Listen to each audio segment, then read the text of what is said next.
And Akeem Saunders down at forward short leg. So good placement of the field, good aggression here. This is whipped off the pads down towards a forward square. Pemberton sends the return in, and Reifer gets a single. He moves on to 5. It's now 117 for the loss of 4.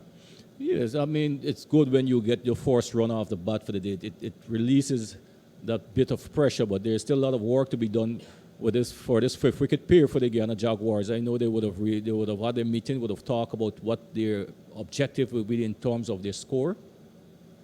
And this is the delivery, the dressing onto the front foot. He defends with very soft hands down towards short cover. The force over has come to an end on day number 2. The Jaguars 117 for the loss of 4. Reifer, he is on 5, and Vishal Singh on 54. Good steady force over there from Rakim Cornwall. You could have seen the play. And what we've noticed so far this morning in the G is the wicket, the ball, once it is just given a little bit more flight, it bounces a lot and it will favor Cornwall. So it will be prudent of him now to alter his pace on this wicket. Yes, I think it was a very good force over as well. Like you rightly said, slow off the pitch. He made use of that flight, allowing the ball to bite and whatever spin he gets off the pitch. So good start by Cornwall. Good start too by the Guyanese pair out in the middle, Singh and Raymond Reifer. So Reifer is yet to, put a solid innings together this season. We know how well he has served the Jaguars over the year. Here is Terence Ward off spinner. Comes in, bowls to Reifer, goes onto the back foot, slow off the pitch, and he plays it down on the offside of the pitch for the bowler himself to field. There is no run. There's a solitary slip. We have backward point, cover, extra cover, mid-off, mid-on, mid-wicket, and a backward square. Ward comes in, bowls to Reifer, short, and he's pulling this one away, out towards the wide long on boundary for 4. Pivoted nicely on the back foot. He now moves on to 9. The scoreboard said it's now 121 for the loss of 4. Good shot there by Reifer. One from Ward that was short and without no turn and on a slow wicket like this. Reifer had all the time in the world. We rock back and pull it through the mid-on region for 4. And we've seen the Leeward Islands Hurricane employing both off spinners, but they're of contrasting styles in the G. Yes, they are. Here is Ward, comes in, bowls to Reifer, beaten outside the line of the off stump. That was beautiful bowl. He was groping for it. The ball spun away into the gloves of the keeper. Well done.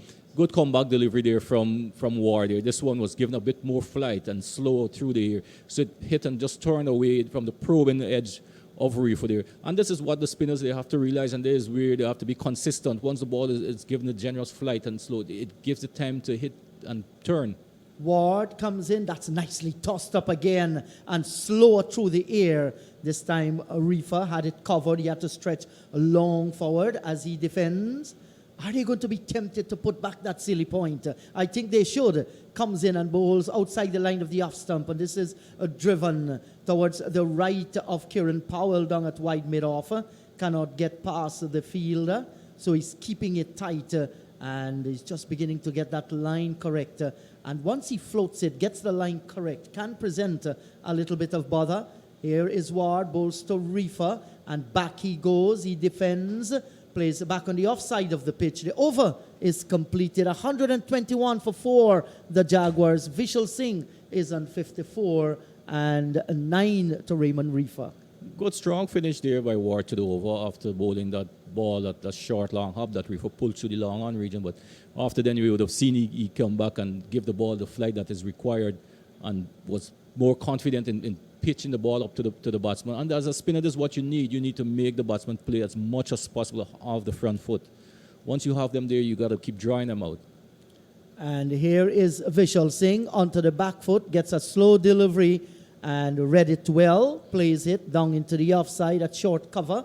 There is no run. Jamar Hamilton, he's a busy body behind the stumps. He collects.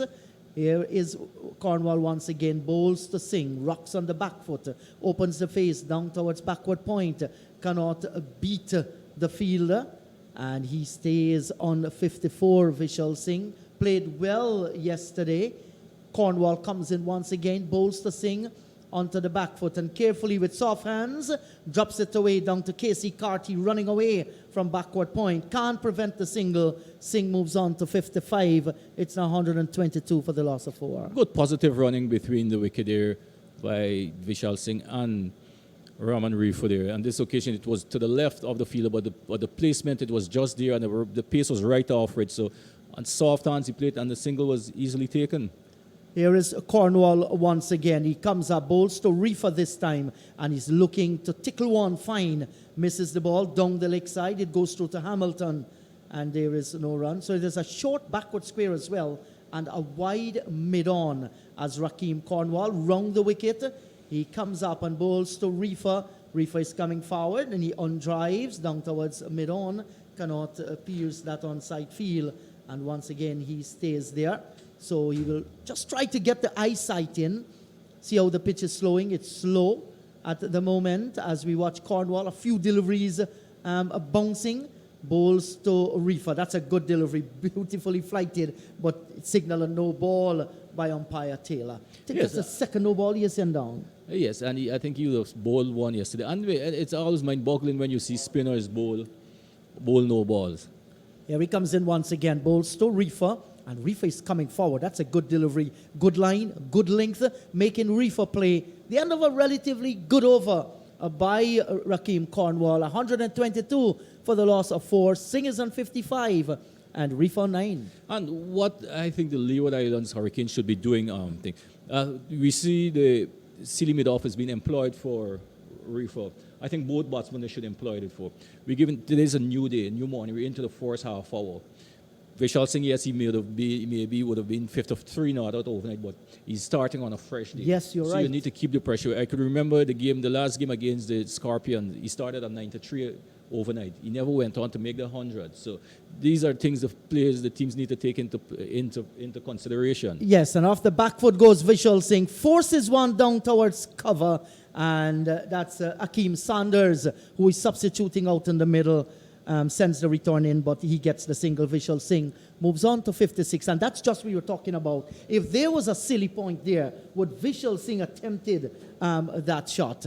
And he got the luxury of scoring a single. He's off strike, and here is Ward once again. He comes up now, bowls to Reifer, and Reifer steps onto the back foot, strokes it down towards the mid-off. Powell is in the way. There is no run. So this is much better bowling we're seeing today by Terence Ward, making the batsman play slow through the air. And here is Reifer onto the back foot, hustling a little as he plays the shot down towards short cover and cannot score once again. Munson Hodge, he will relish the opportunity to get out into the middle when his time comes to bat. Here is Ward once again. He comes up, bowls to Reifer short off the back foot, and this is steered away down towards square cover. And once again, there is no run. This is good bowling by Terence Ward. He has slowed up the pace, and he has found a length and a line, and he's maintaining this. He has to be patient, however. Bowls to Reifer, draws him onto the front foot, and he defends towards short cover. There is no run. Looks a much better bowler today. Indeed, he is. You can see he's settling down. What I've noticed with him is utilizing the crease. Some of the deliveries he's coming from closer to the umpires, and some he's coming wide of the crease, which is good for a spinner. Bowls to Reifer, a delivery that draws him onto the front foot again. And Reifer is showing great respect. He drops it away towards short cover, and then he walks down to have a discussion with Singh. The over has been completed. 124 for 4 Guyana Jaguars. Raymond Reifer is on 9. Vishal Singh is on 56. I think the Guyana Jaguars probably would be looking in the excess of just around 250 to feel comfortable and have a go. And this will take them lunch probably around about tea time to have. It depends on how fast they score and how maintaining the bowling is of the Leeward Islands. But anywhere around 250 would be a good total on this wicket. Cornwall to Singh. This is turned away down towards short backward square. Pemberton is in the way. He collects, and there is no run. Pemberton, we saw him bowl yesterday. He looks a very strong lad. I felt that the variety wasn't there in his bowling. As he comes in and bowls to Singh, he comes forward, drops it away, down towards forward. Short leg, Sanders under the helmet, he picks up. And once again, there is no run. And when you don't have that extra pace, you must do a thing or two with the ball. Cornwall from the southern end comes in, bowls to Vishal Singh. He's defending, plays out into the offside field. Cornwall slowly goes down. He collects, and there is no run. And the big boy walks away. He turns, grips the ball now, and chips in. Bowls to Singh. Singh is coming forward. He's driving down towards short cover, bisecting point and short cover, and he gets the single. So with that single, he now moves on to 57. And Ruddy, with the silly point or the silly mid-off not in, Singh is scoring these singles and getting off strike. Exactly my thought just now. And the cover fielder that is just three-quarter way down, I would more like to see him closer in to prevent that easy single that Singh is rolling it out in the peak. I think he's been given too much easy luxury, as you want to say this morning, in terms of his scoring.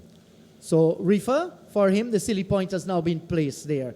Comes forward and beaten outside the line of the off stump. Well bowled. He was pushing at one, a little bit quicker through the air and spun away outside the line of the off stump. Good bowling once again by Cornwall. Here's the big man, comes up and bowls to Reifer. He's coming forward, driving back up the track for Cornwall to field, and there is no run. Another over has come to an end. 125 for 4. 57 is Vishal Singh. Raymond Reifer has 9. And not too much worry for the Jaguars batsmen this morning. They're having an opportunity to settle down on day number 2. Yes, and that opportunity has been given to them. I would love to see a bit more pressure being applied to the batsmen with two fielders just in front of the bat and make them have something to think about. With that not being placed, the batsmen feel much more comfortable, and as we see, and easy singles are given away outside on the off stump. So they need to be a bit more tight on the field. That's the Leeward Hurricane. Yes, so now we see Jamar Hamilton is calling the extra cover a little bit, a few steps forward. Here is Singh, this is lofted away down towards short, backward square, a little paddle shot, and no danger whatsoever. The fielder was on the deep backward square boundary. Singh gets another run. So he has been scoring his singles, and that's good to see. He now moves on to 58, 126 for the loss of 4. Back comes Reifer in strike, as we watch Terence Ward bowling outside, bowling round the wicket to Reifer, and he too is looking to play the paddle sweep. This was actually a fuller delivery, missed it, and it went by, hits the keeper on the pad and trickles away down towards a first slipper. So there's a solitary slipper forward short leg. There's also backward point, square cover, short extra cover, wide mid-off, mid-on, mid-wicket, and a deep backward square. Ward comes in, bowls to Reifer onto the back foot this time, strokes it on the onside of the pitch and cannot score. Yeah, it's good, steady over so far from Ward. The first two delivery weren't particularly good. Both were down the leg side. Vishal Singh scored off one and Reifer missed the second one. Now he comes out to it. Reifer reaches it and drives down towards wide mid-off. Kieran Powell is in the way. There is no run. Ward just trying to get some sheen on one side of that delivery. Begins to move in once again. A few chips. He comes up and bowls to Reifer, and he's turning this one away down towards short backward square. He gets a single. Will now move into double figures. He has gone on to 10. It takes the score now on to 127 for the loss of 4, I'm afraid. While Cornwall has been bowling well, not bad at all, and Ward has struck a good line and length, they have not presented any trouble whatsoever for the Jaguars on day number 2. It's getting a little bit too easy for them. Here is Ward once again. Comes in, bowls to the left-handed Singh. He comes forward. This was floated up. Drops it away into the offside field. 127 for the loss of 4. Reifer is on 10. Vishal Singh has 58. Good steady start so far from the Guyana Jaguars batsmen, overnight batsmen, Vishal Singh and Raymond Reifer there. A good steady partnership has been developing here. It started yesterday at the fall of Christopher Barnwell's wicket, and since then the two of them have gotten together. The score at 97. Now they've took it to 127. So from the Jaguars' point, they would love for these two to continue building on that partnership.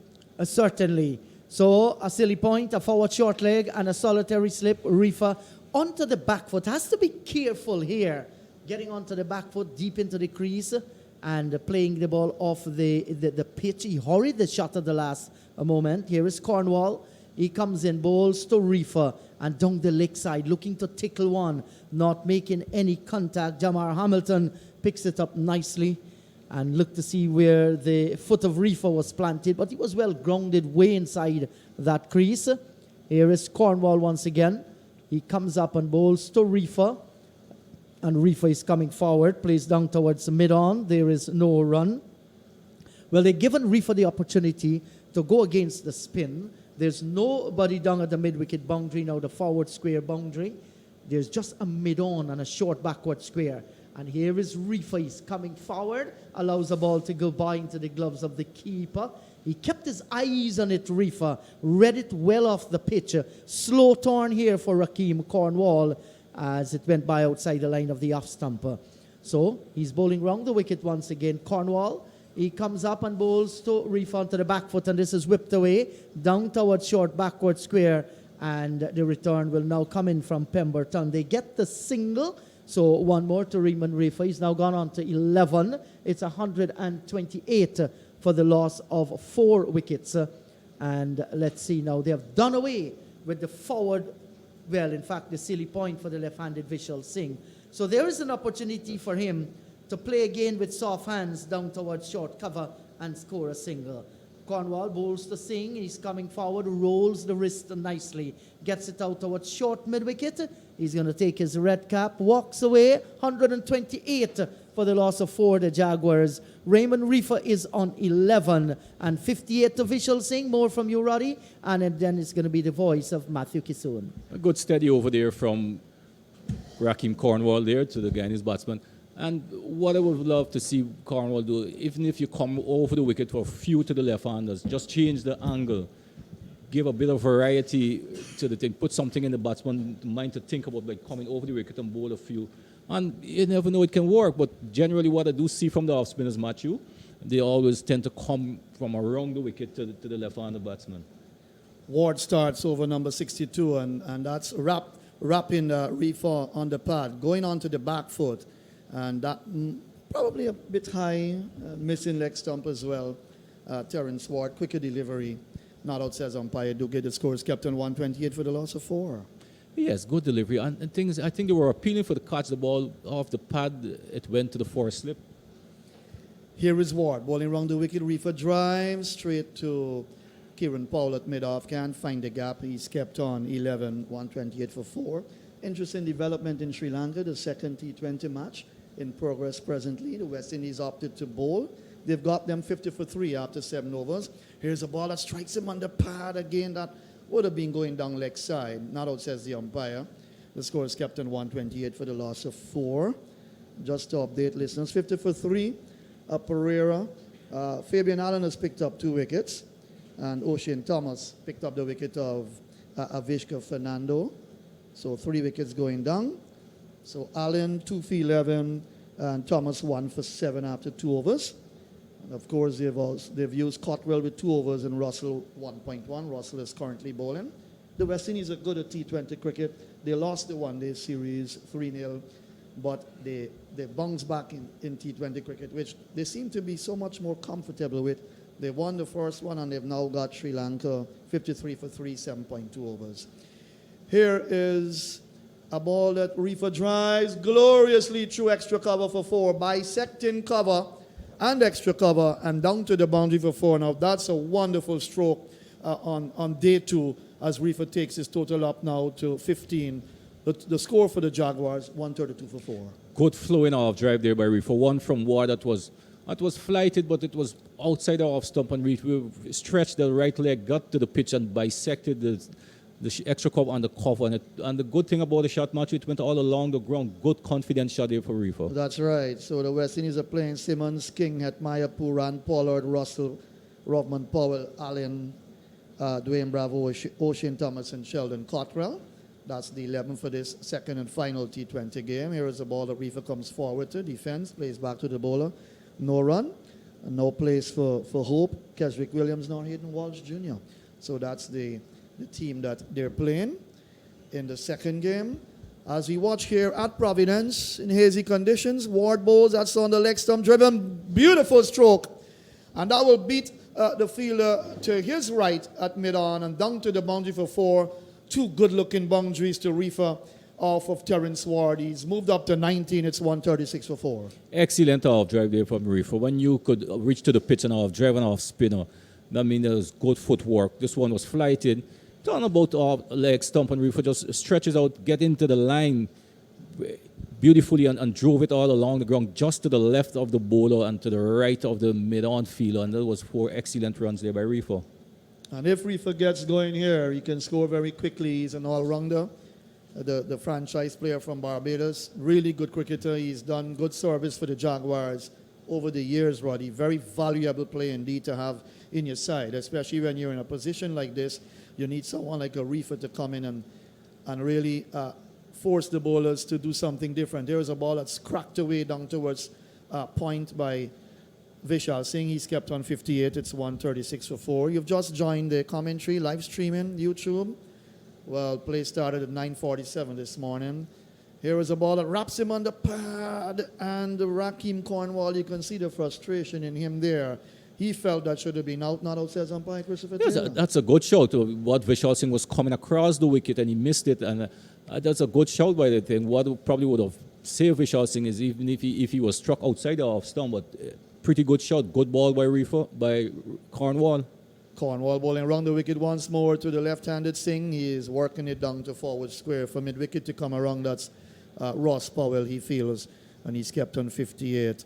So the West Indies winning the first T20, and now the second one well and truly on, and they're bowling first. Here is a ball on the middle stump. He's working it down to the short backward square area for Pemberton to come around to his left to cover some ground. Again, he remains on 58. It's 136 for 4. Over number 63 in progress.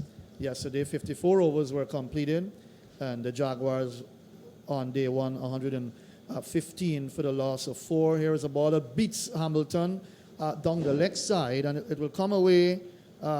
Good bit of work by Pemberton. Pulled the ball back just inside the boundary before it touched the rope.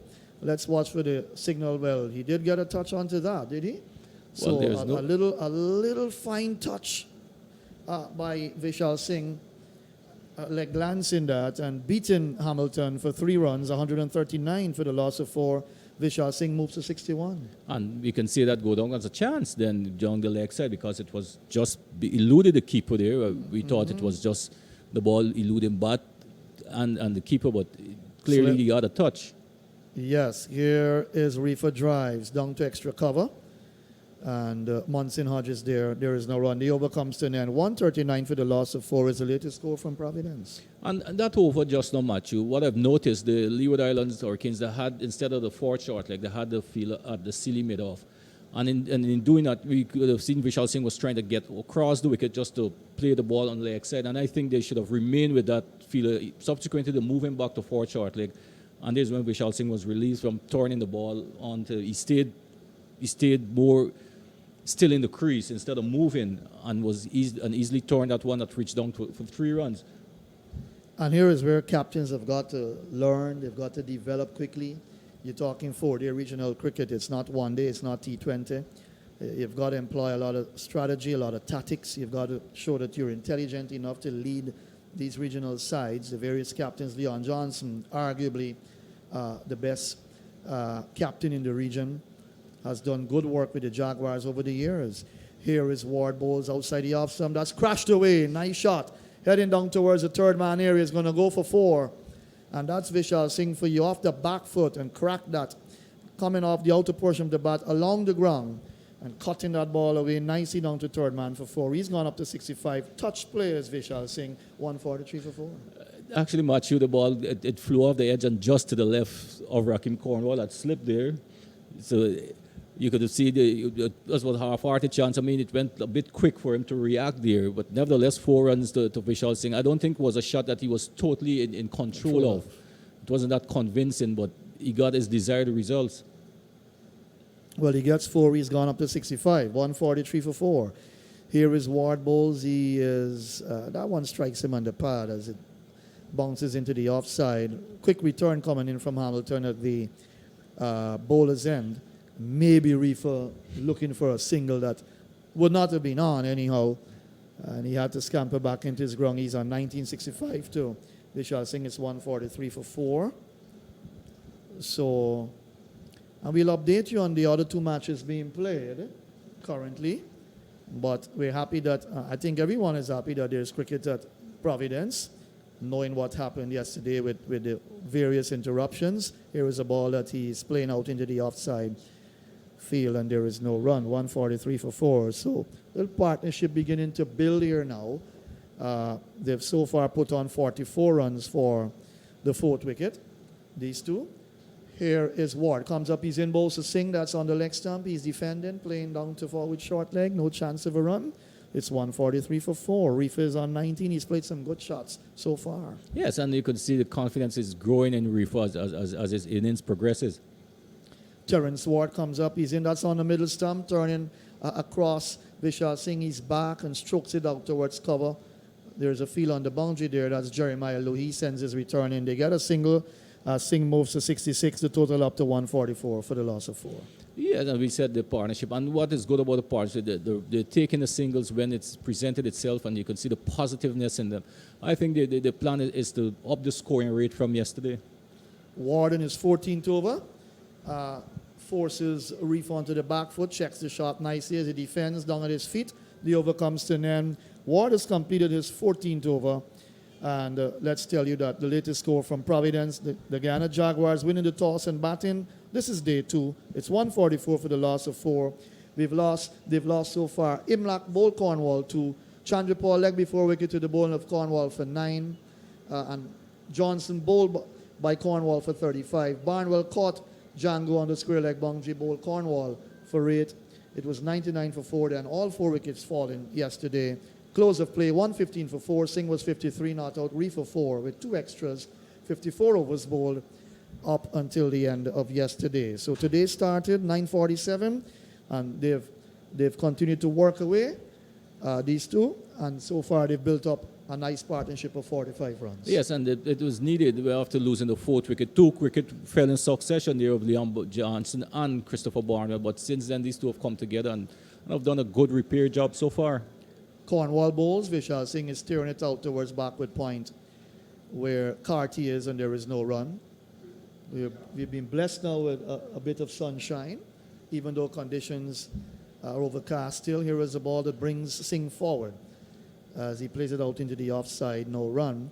I think the players would want today to be won without any interruptions at all. Of course, play starting a bit late today, but you can play for that extra half hour to catch up on time, as they would say. Here is a ball that's lapped around by Singh. They've crossed to 1. The fielder giving chase. That's Pemberton on the backward square leg boundary, and they come back for 2.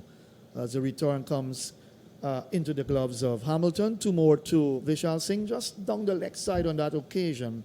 And Vishal Singh using the line and, of course, the bounce to help it around the corner to backward square. He's gone up to 68, 146 for 4 as Cornwall brings him forward as he plays into the offside for Munson Hodge to skip around his left to field. No chance of a run. I would still love to see Cornwall employing that silly mid-off for both left-handers. He's a quality bowler. I think he should back his skill to keep that fielder right in front there all the time and keep the batsman them on a bit of pressure. There is a ball on the middle stump, and Vishal Singh is forward defending down into the offside, and there is no run. Just a slip in a backward point. There's a square cover, then extra cover mid-off, mid-on, mid-wicket, and a short backward square. Here is a ball that's played down to the forward short leg area. The over comes to an end. Another one from Cornwall. He's completed so far 27 overs, and he's got 4 wickets on his belt so far. Roddy, good bowling by the big man. And, of course, Jamar Hamilton ensuring that he used him from the far end, the pavilion end, and 146 for 4. He's been the man that has picked up all the wickets so far. Yes, and he is the mainstay of the bowling of this Leeward bowling attack. We remember they're without the service of Sheeno Berridge, who was off since yesterday. So definitely Cornwall will have a lot of work to do here, and he's the quality of bowler that can cause problems to the batsman. But in the first half hour of the day's play, what he should have maintained, both the fourth short leg and the silly mid-off to both the left-handers and keep that pressure on him, because he do get the ball to bounce.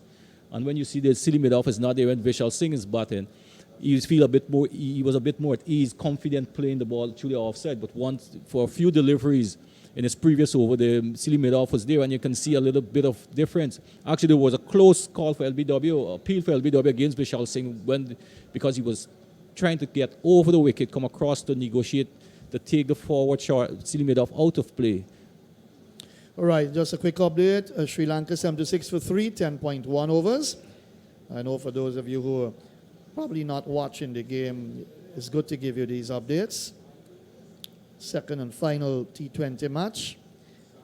West Indies versus Sri Lanka. Here at Providence is the Jaguars versus Leewards as Reifer goes onto the back foot. New over from Terence Ward, and he turns it down to mid-wicket.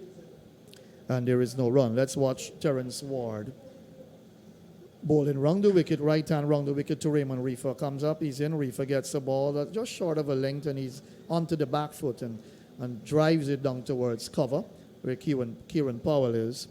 And there is no run. You think the Jaguars will be looking for over 300 at least? If they can get there, it will be a good effort indeed. Here is Ward. Comes up, he's in bowls. Reifer is defending. Opens the face, gets it out towards the gully area. Carty had to come in, cover some ground. They came through for one. Reifer goes into the 20s now. He's up to 20. It's 147 for 4. Well, given the fact that a lot of they lose some play yesterday, I think they will be looking between 250, 270. But the matter of fact, getting the runs is the problem. As the scoring rate will deter, the time they spend in the middle of getting to that total.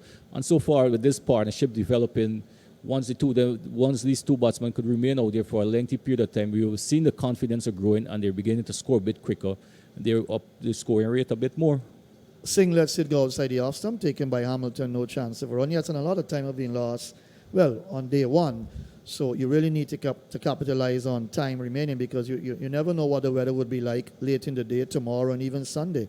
Here is a ball that turns into the leg stump of Vishal Singh, and he turns it around the corner to backward square for one. The return comes in quickly from Hamilton.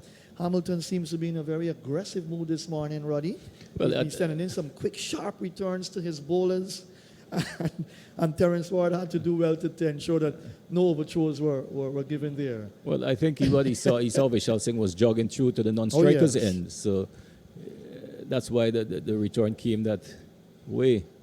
Singh continues to bat well. Here is Reifer on strike. A ball on the off stump, kept a bit low. He had to shuffle across his stumps and then place it into the offside. Again, the return coming in sharply, but nicely tidied up in the onside by Ross Powell.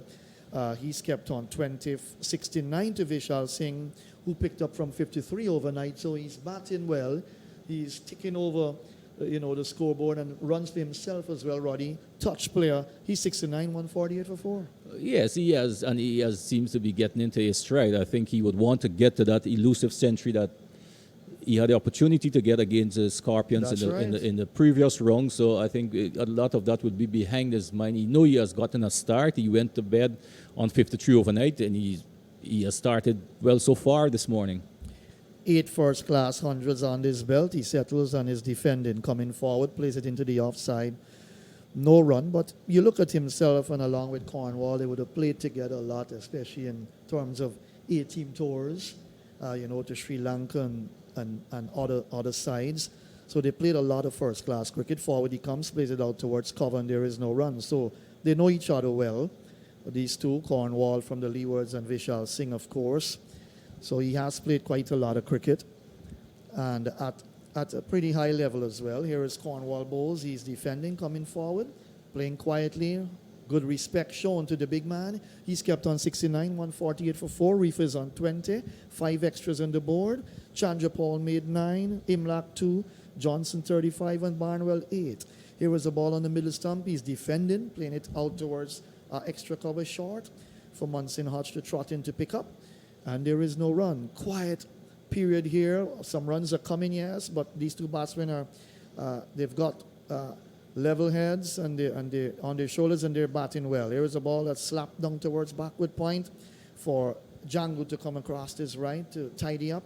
Again, no chance of a run. The score remains 148 for the loss of 4. Intense battle on here with the very experienced Cornwall against these two batsmen who wants to not just get in and stay in. Of course, Vishal Singh he's already in for a while, but Reifer wants to settle in. A drive down to mid-off. The return comes in, no chance of a run. The over comes to an end. 148 for 4. Singh is 69. Reifer 20. these two are certainly putting their heads down and they want to bat long. Yes, and from the Jaguars' point, they would need both of them to remain in the middle there for as long as possible to continue to build on the partnership.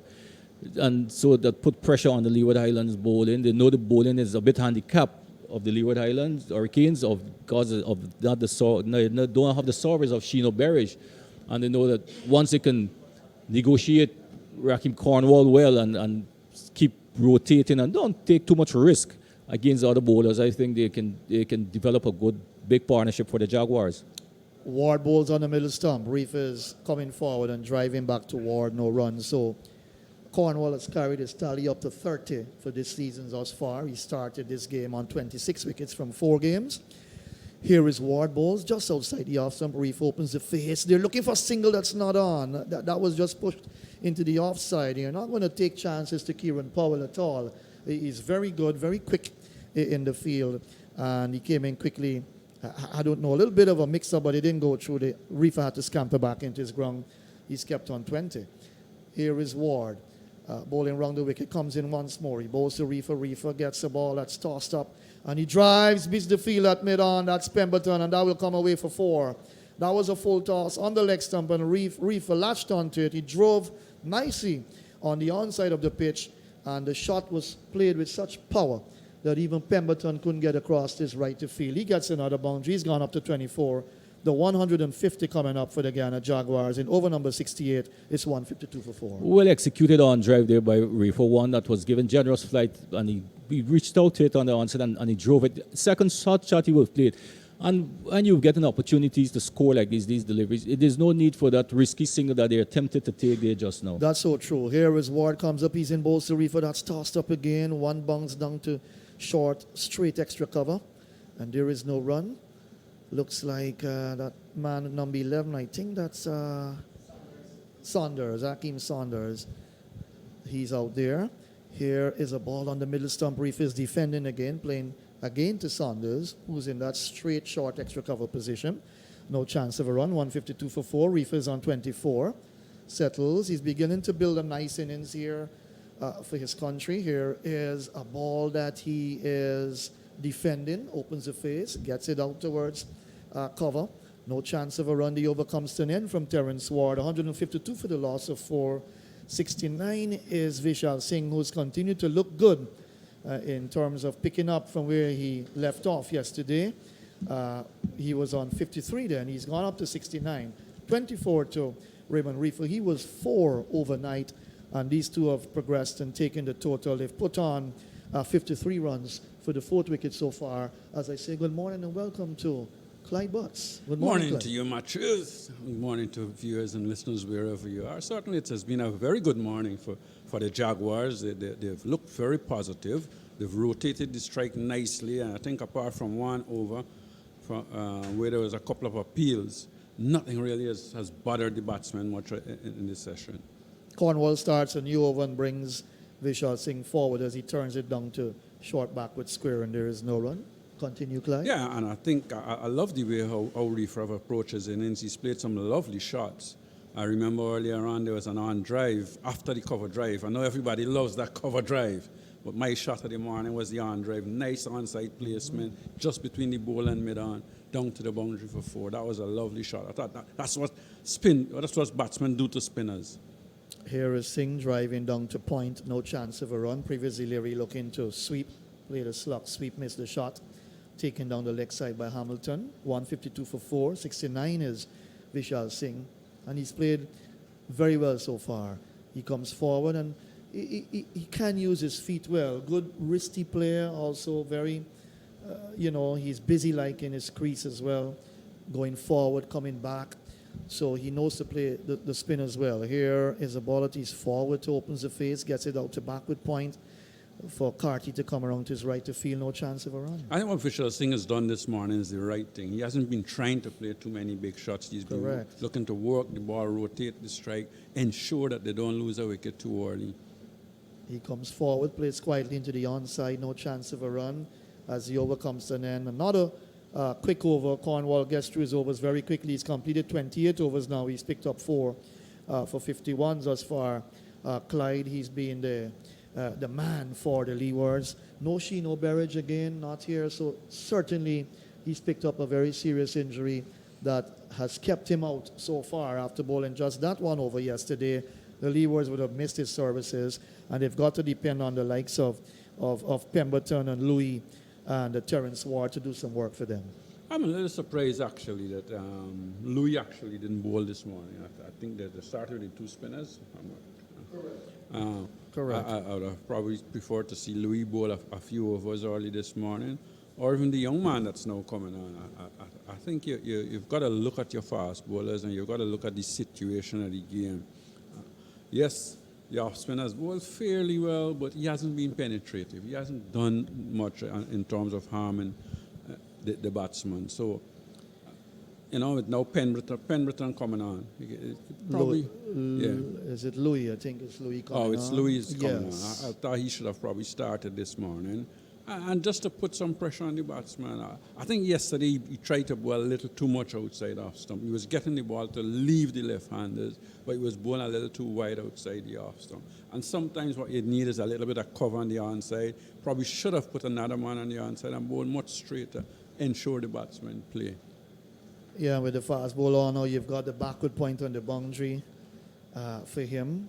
Reifer will take strike. Just to update you, Sri Lanka 91 for 4, 12.2 overs in that final T20 game. Fabian Allen has picked up 2 for 24 from his 4 overs. He's bowled well. Cotwell hasn't picked up a wicket. Let's watch Jeremiah Louis from the media center end. That's a ball that's driven down towards cover, just wide of the off stump. And he drove it, but straight to the field, and there is no run. Ocean Thomas, 1 for 24, 3.3. Russell, 2 overs, none for 18. And Dwayne Bravo, 1 for 3 from his first over, 92 for 4 now, 12.3 overs. And Sri Lanka looking to put a good total on the tins, but the West Indies have kept them back a bit there and picked up 4 wickets. Ocean Thomas in the thick of things again. Fabian Allen picking up 2 wickets. Here is Jeremiah Louis. Comes up, he's in bowls. That's on the leg stump. And that's Reifer just playing defensively down on the onside of the pitch. No chance of a run. The West Indies losing all 3 matches in the one-day internationals against Sri Lanka, but bouncing back in the T20 matches. Clyde, well, the first one they've won. And now they're playing game 2. And that will complete their tour of Sri Lanka. But certainly they've got to do a lot of work in the ODIs, ensure that the combinations are correct and these batsmen can dig in and put up good totals. Lost a close one in the final game. Here is Louis, comes up, bowls, that's pitched up, driven, nice shot down through cover. Chase here for the fielder to his left on the backward point boundary. That's Carty. He gets onto the ball. They get a single. And Reifer now moves to 25, the scoreboard says. 153 for the loss of 4. Yeah, that was delivery. That was pitched up wide outside the off stump, and he stroked it nicely through cover. But there is a man sweeping out there, and that man saved the extra run. But good thinking here by the ball. I think he's got to slip. He's got a gully. He's got the men at the ring on the offside, and he's tempting Reifer to look to drive through the offside. Back to his mark, turns, and just ensuring that Vishal Singh is settled. He's now settled, and Louis will make his way in with a slip in a gully. Backward point on the boundary. Cover, extra cover in the mid-off. Louis comes up, bowls to Singh on the middle stump. He's defending, walking across his stumps, playing it out towards Powell at short extra cover. And there is no run. So Louis being given a chance here now on day 2. 14 overs for 27 before this. Clyde, I think that Hamilton would have expected a little bit more from him because he's one of the experienced fast bowlers. He's got 83 first-class wickets on this belt. I think he's in his 38th match, first-class match. So he's got some experience, a best of 6 for 69 in terms of an innings. Here is a ball that's, well, Singh came across his stumps and then he got it off the inner portion of the bat, looking for the drive down towards backward square. They've picked up 2 as the return is lobbed into Hamilton. I'm not sure he was looking to play that shot there, Clyde, but he got it off the inner portion of the bat. He picked up 2. He's gone into the 70s. He's 71, 153 for 4. Right, he was looking for a cover drive, actually. He got the inside edge and went out on the legs. I think that's the point I was making yesterday about Singh's batting. I don't think the bowlers bowled straight enough to him. Singh loves to go across the stump a lot, and if you can bowl him fairly straight, at times you can cause him some trouble. Louis bowls, that's on the middle and off stump, and he just chops it down towards gully. He doesn't score. He's kept on 71. The over comes to an end. Louis' first over for today, day 2, and he's completed his 15th over. So the latest score from Providence, the Jaguars continuing to bat, resuming overnight 115 for the loss of 4. They're 153 for 4, and this 4th wicket partnership, Clyde, has yielded 54 runs thus far. Yeah, and they've batted pretty well, especially Reifer this morning. Has certainly looked very good indeed with the shots he have played. But Vishal Singh has been himself. He's kept working the ball around, picking up the singles, picking up twos. So they keep putting pressure on the opposition. An observation that I have made in terms of Cornwall and the other off spinner, I haven't seen Cornwall bowl one single delivery from over the wicket to the left-handers. That's amazing to me. And you know, Vishal Singh has been out there for nearly all the overs that Cornwall has been bowling. He hasn't tried to come over the wicket, just to change the angle a little. I know a lot of off-spinners these days just likes to bowl around the wicket to left-handers. I find that amazing. I guess you tend to look for the LBW decisions, because if you're going to bowl from over the wicket, it's a little bit difficult, because you would more pitch the ball probably outside the leg stump. Here is a ball that pops up in the air from Reifer. They take a quick single. The return comes into the bowler's end. Reifer had to scamp into his ground quickly. He got home. Well, there's no doubt that if that had hit, that would have been Reifer gone, because I think he was way out of his ground. That was certainly a dangerous single to take at this time. Single was never on, really. But I think the fielder as well was a little slow in covering his ground. But had he hit the stump, Reifer would have been out. Right, so a little correction. Yeah, Carty, who came in, sent that return into the bowlers. And a little correction to the scoreboard. It should be 156 for 4, as advised by Latif, our technical man here. The scoreboard is saying 154. Here is a ball that is on the leg stump, and Vishal Singh just plays it down on his feet, picked up at forward short leg, and there is no run. So Singh is 71, Reifer is 26. Let's watch Cornwall bowling around the wicket. As Clyde said, he hasn't bowled over the wicket to the left-hander. That's helped around the corner to backward square. A chase here for Pemberton. They've taken one. They'll come back for a second as the return comes in. One bounce to Jamar Hamilton. 2 more to Vishal Singh. Good leg side play he is as well. Very strong on the leg stump is Vishal Singh. He takes his total up to 73. It's 158 for the loss of 4. Yeah, again, that was short. It was going down the leg side. Vishal Singh, not a powerful man. Didn't time that one very well, but certainly got it just behind square, and he was able to take 2 runs. This time he's on the back foot, opens the face, gets it out to cover. No chance of a run, 73. So he's building nice and heading for a century, but he's still got some work to do. Here is a ball that kept a bit low on the line of the off stump. He's forward across his stumps and knocked it down with his feet. No chance of a run. So Reifer 26 and 5 extras. The scoreboard says 158 for the loss of 4. As Singh comes forward, plays back to Rakeem Cornwall. The over comes to an end, and he has completed now 29 overs, and he's picked up 4 for, it should be probably 53. That score should read for his figures. Probably 4 for 53. The over comes to an end, Clyde. 158 for the loss of 4. And the thing about Rakeem Cornwall is that where is the support coming from in terms of the attacker? The support has certainly been lacking. And probably that's why he tends to think that he has to keep one end very tight. There's no way he can do any little experiments or try and force the batsman into making the different errors and things. And so he has been one-dimensional in terms of where he's bowling from around the wicket to the left-handers. Yes, you talk about the LBW decisions, but there are so many other ways of outing a batsman as well. So you can't just look at LBW. You got to look at all the different angles, the different ways of tying up a batsman and things like that. When you're a spinner, you cannot be one dimension. So true, so true. So, not an update for you. Just keeping you interested in this West Indies-Sri Lanka game, 95 for 5, 13.5. Matthews has been run out by Fabian Allen for 23. Here is a ball from Louis that's wide of the off stump. Yesterday we talked about Louis bowling wide as well as Pemberton bowling wide, not inducing the batsmen to offer shots. They've got to get the ball closer to the stumps and force the batsmen to be in two minds whether to play or not to play. That was a bit too wide on that occasion, 158 for 4. But when you're bowling to a batsman of the caliber of Vishal Singh especially, and the type of player he is, the wider you bowl to him, he would be much happy. Because he wouldn't play at a lot of deliveries, and it doesn't bother him. So those are the things you've got to remember about bowling to somebody like Vishal Singh. He's got the patience. Here's another delivery pitched on the middle stump, moving further away from Reifer, taken by Hamilton. No chance of a run. If he can get it a little bit closer and keep it low, certainly you'll force Reifer to do something. He will have to play each ball on its merit. But you're quite right about Vishal Singh, very patient batsman. He's 73, 26 to Reifer, 158 for 4. So that scoreboard will have to change eventually.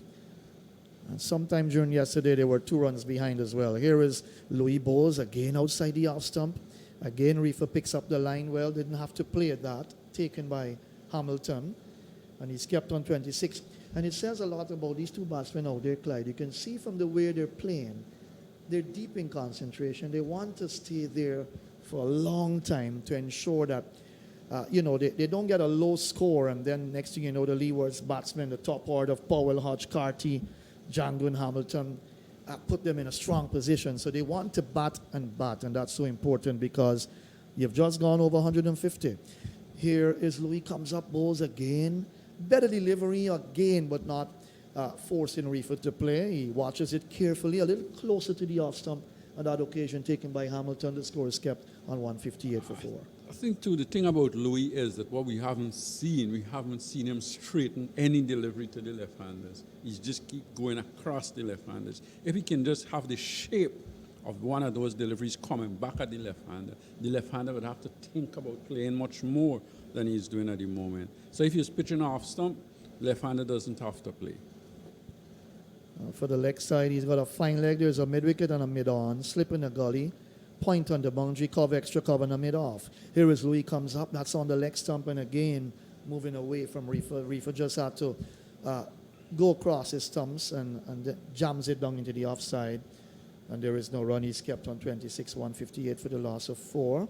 So you've just joined the commentary day 2. Just starting a little bit late, a couple of minutes late, starting at 9:47 this morning.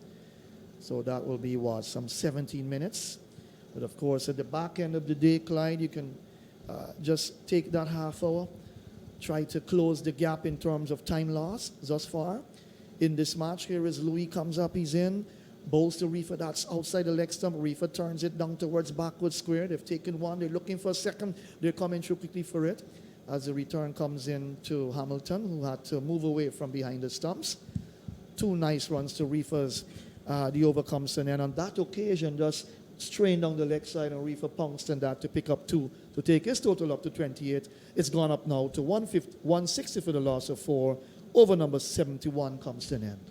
Well, I think that's the adjustment he was trying to make to ensure the left-hander had to play, but he went much too close and went down the leg side. So those are the little things I think that they've got to work on. Being consistent. Yes, you've got to make him play. You've got to make him look to come on the front foot and play. So you've got to be pitching about leg stump with the ball going across the left-hander that much. It has to be pitched somewhere around leg stump. And that's why I keep saying, if you're thinking that you're going to struggle, put the extra man on the leg side and bowl fairly straight. Right, so looks like, is it Ward switched to the far end, the pavilion end of the ground? So, is it Ward? Yes, it is. So here is Ward switched around now, and he forces Vishal Singh onto the back foot as he steers it out to Carty. And there is no run, so Cornwall is at slip. Backward point cover on the boundary. There's an extra cover, there's a mid-off. Forward he comes and drives, beating the field at short, extra cover to his right. For the man at backward point on the boundary to do some work, coming in.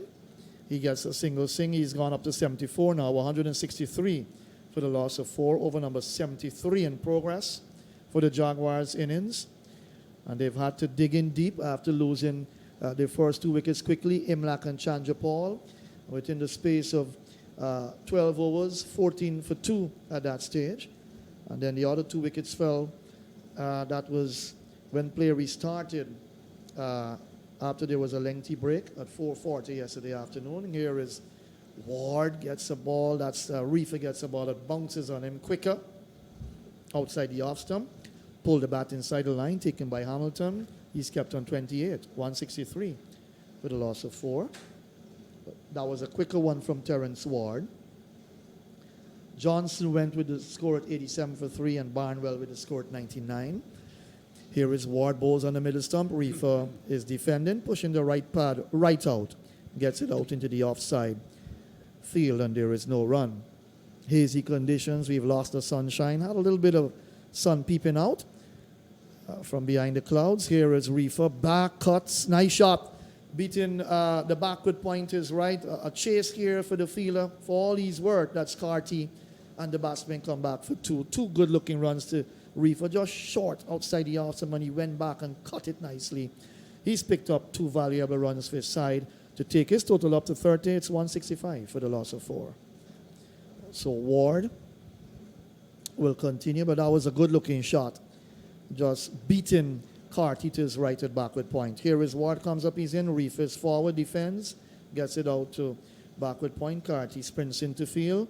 The over comes to an end from Ward, who's been switched to the southern end of the National Stadium at Providence. 165 for the loss of 4 is the latest score from Providence.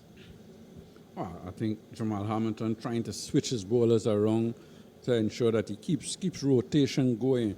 Again, when the big man is not in the attack, when Cornwall is not in the attack, things seems to be very easy and calm, and nothing seems to be happening for the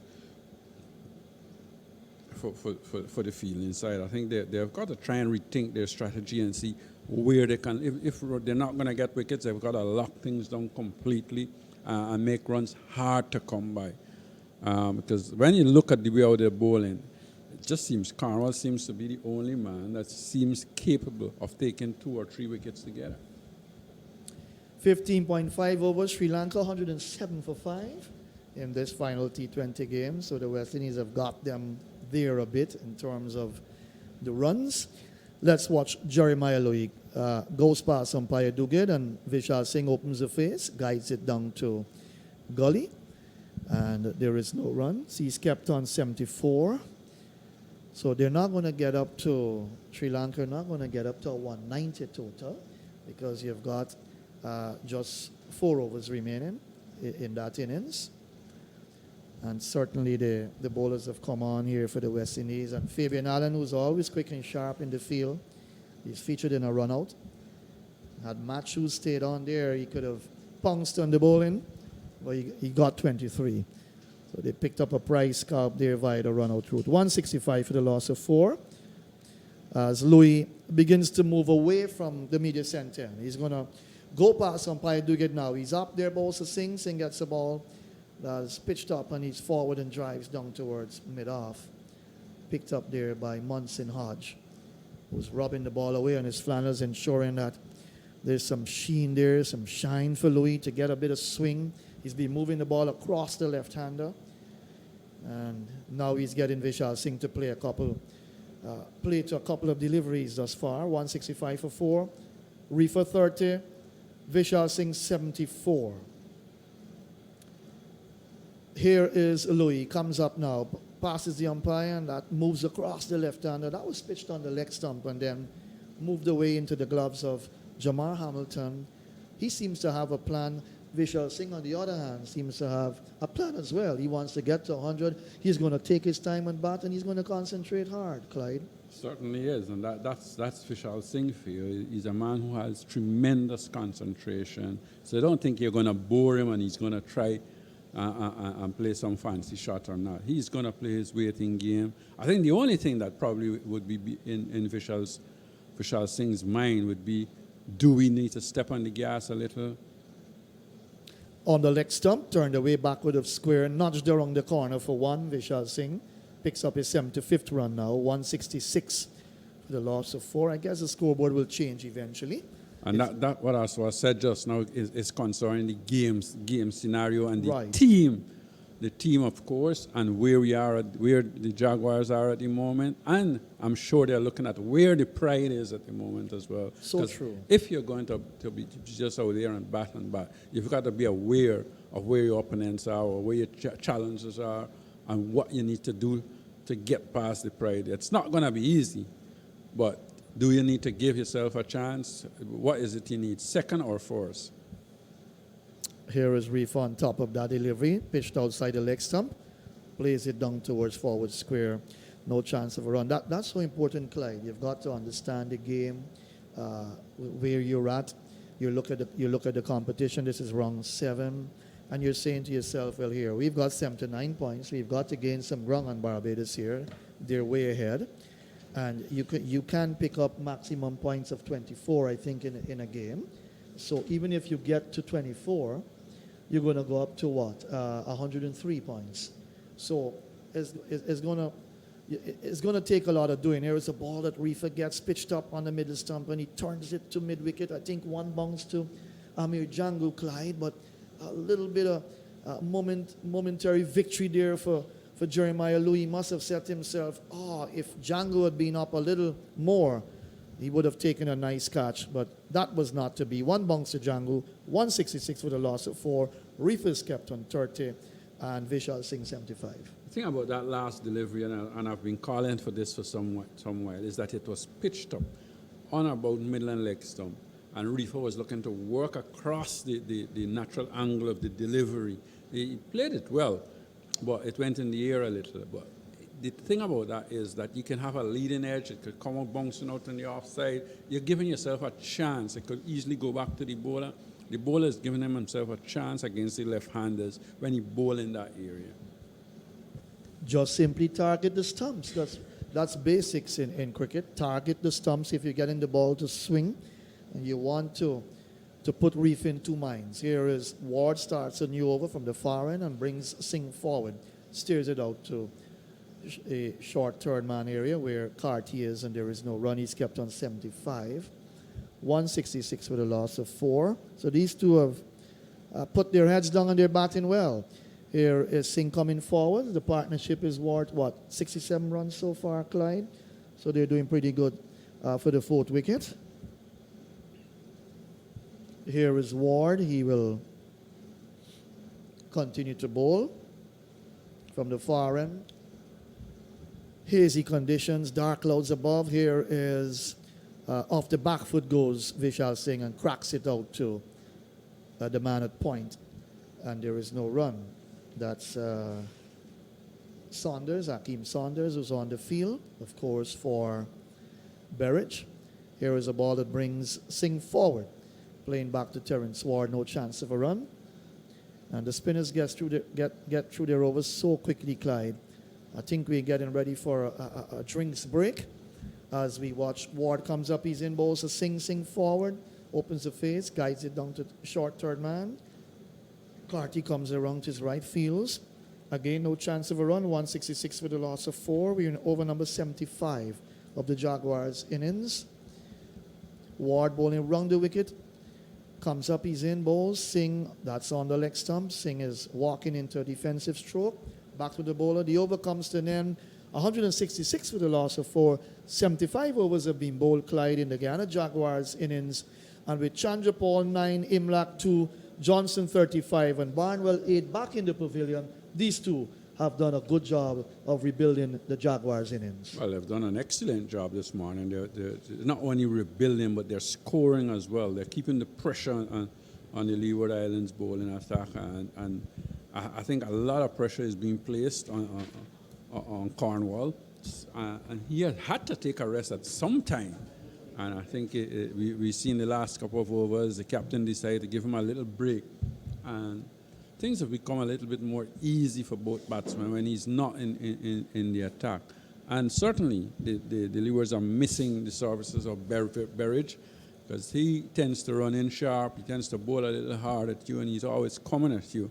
And even when you're playing and you lose a bowler and you that early in any innings, it can be stressful for the rest of the bowlers in the team. And you lost Berridge somewhere around the 10th or the 12th over in the day.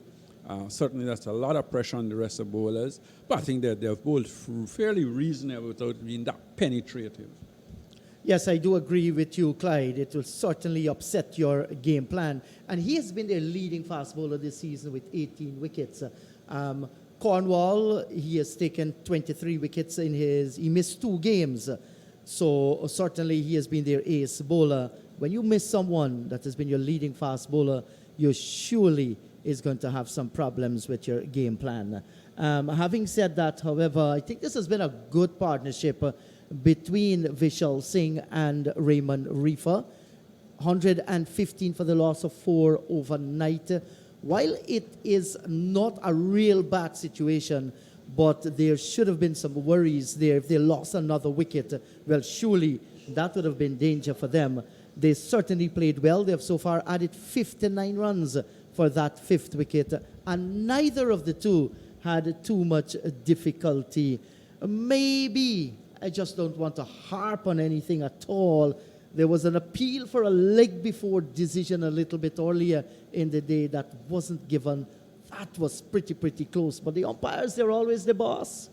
Well, I think the umpires are always the boss. And again, maybe the ball didn't straighten enough. I think Reifer was in 2 minds of whether to sweep and then end up trying to stab at the ball. It was a good delivery. And umpire judge not out. The umpire maybe think it didn't straighten enough, might have still been angling down the leg side, but that's the umpires. We can say it was close, but definitely with no replays and so on, there's no way you can say that was out. I think it was a close call, but we are very far away for those close calls. And it's one of those things. Close calls, the umpires are always in the best position to say whether that's out or not. I wouldn't say that it was plumb. Definitely not. Because from the angle that he was bowling, it may well have been angling down the leg side as well. Yeah, so while they refresh themselves out in the middle, just to let our listeners know what transpired on day number 1. In black, he made 2. Tejanarayan Chandapal, 9. Leon Johnson, 35. Christopher Barnwell, he scored 8. And then the Jags, 115 for 4 overnight with refund 4. Vishal Singh on 53. 54 overs completed yesterday. Today, there has been no separation. They continue to bat well. Vishal Singh is on 75. And Raymond Reifer, he is on 30. 164 for the loss of 4. So Vishal Singh has an opportunity here to go on to 3 figures. While the Jaguars were on tour, he scored 98 in the previous game against the Scorpions. It was a pity he didn't get the 100. But it's good to see that he has taken that form in Jamaica right on to Providence in Guyana. Yeah, I think, yes, we talked about him earlier on not being in good nick, but certainly in the last couple of games he showed that he has the experience, he knows what he needs to do, and he's done it very well. And both games he's played the sort of innings that the team needed him to play as well. Yes, and with the off-spinners operating as well, we haven't seen the fast bowlers attack his body. Like I feel there might very well be a little weak point there. He played on some faster pitches. He batted through some difficult situation as well. But with most of the spinners operating, flighting the ball to him, he's at home to spin. He's a very good player to spin bowling. And the wildcards have just left. And we're going to see that Pemberton will continue to bowl from this end. But regardless of whether the pitch is slow or quick or not, if you're a fast bowler and you're bowling to Vishal, you have to test him. Yes. You must test him. And I think that's where the Leewards yesterday lose the momentum in terms of not testing him early, bowl him a few short balls. If the pitch is slower, it's too pace. It's to your advantage. Yes. It is to your advantage as a bowling side. If the ball is going to bounce slow, the batsman would be in 2 minds as well, whether to pull or whether to hook or whether to leave alone. So you've got to put that sort of doubt in a batsman's mind. Yes, and we haven't seen that, like Clyde is saying. Pemberton, he bowled over the wicket to the left-hander, slants the ball across their body, heading towards the slip on many occasions. It's been too wide. We haven't seen a bumper so far from Pemberton, neither Jeremiah Louis. I'm sure if Berridge was there, we could have seen a few to especially Vishal Singh. So Pemberton, not impressive in this game. He hasn't bowled badly at all, but he has not look as though he's going to penetrate the Guyanese batting And team. sometimes that's what happens with fast bowlers. They come and tend to think, oh, the National Stadium pitch in Guyana is a slow pitch. I've got to work hard. But you've still got to test the pitch as well. Yes, certainly onto the back foot. He opens the face Reifer all along the ground down towards Rakeem Cornwall at first slip. And I'm sure when Niall Smith comes out to bowl, he's going to run in and he's going to bowl pretty fast. I've seen some very good fast bowling on this pitch as well. And you're right, Clyde. You just can't look at it and say, well, I am in Guyana. Even at Border over the years, we have seen some outstanding fast bowlers who wake up that pitch. As Pemberton, from the commentary box end once again, he steps into his approach. It looks good as you watch him. He passes the umpire, comes in, bowls to Reifer. That's a good delivery outside the line of the off stump, much closer to the body, and Reifer played at it and he was beaten all ends up. A delivery that went by into the gloves of Hamilton. Nice to see that the sunshine is winning the battle against some of those dark grey clouds that are hovering. It's building up in the western part of the ground, but the sunshine stays here at Providence. Now we're going to see that the mid-on taken away, and he's going to be placed. That's Jeremiah Louis down at short extra cover. Well, he's coming out now to wide mid-off, and Munson Hodge is going to go towards short extra cover. Or to a gully position, I more believe he's going to put him. Going down to gully position. I think the skipper, Jamar Hamilton, motivated with that delivery that was sent down by Pemberton. He passes the umpire, comes in, bowls to Reifer. Short lifting delivery. Once again, the left-hander walks away, allows it to go by to Hamilton. There is no run. So he's been supported in the slip area. There are two slips and a gully. We also have point out on the boundary. There is extra cover. Wide mid-off, mid-on, mid-wicket, and a long leg. Pemberton walks back to the top of his mark, looks a strong guy. He takes the ball, grips it, rubs it on his flannels now, looking to get some sheen, and he breaks into his nice rhythmic approach. He comes in, bowls to Reifer, outside the line of the off stump. Too short, too wide, kept pretty low, not getting the kind of bounce he was looking for. Yeah, you know, it's a pitch that hasn't got the sort of bounce and pace you expect, no doubt about that. But you've got to bowl within and in good areas if you're going to create problems. And he hasn't done that. He has not bowled in good areas at all, Pemberton. And he's a young man. I yes. guess he's learning. It's only his second game, and sometimes we can be too harsh on the young man. He has a nice run-up. He charges in, bowls. That was a slow delivery. And worked away down towards a long leg for a single. So one more to Raymond Reifer. He now moves on to 34 and will take the score to 165 for the loss of 4. And this is only his second match for the Leeward Islands. I was saying. So he would learn from his experience. You've come and you're playing on a pitch that doesn't respond a lot to fast bowling. You've got to bowl in right areas. But as a young man, you've got to be prepared as well to work hard and to ensure that that you bowl the best you can for your side. Yes, his first match was way back in February of 2019, and now he has made the team again. He comes in, bowls to Singh, and Singh is coming forward, drops it on the onside of the pitch. Pemberton fields his own bowling. There is no run. The over is completed at the end of it. 165 for the loss of 4. 34 is Reifer Vishal Singh. He's kept on 75. Yeah, not a bad over from the young man. Not a bad over. I think he's trying his best. He charged in that over at least. And he was looking to bowl as quickly as he can. But like I say, he would learn from his experience. These are the type of pitches that is around the Caribbean for and a lot these days. So he'll have to work and work hard. Yes, certainly. And once you put in the hard work, you can reap the benefit of it as well. He has a good run-up, and I think he's physically fit. He has been real good in the field, sprinting around, diving. And now we see that's, is it Terence? What doesn't look like Ward from here.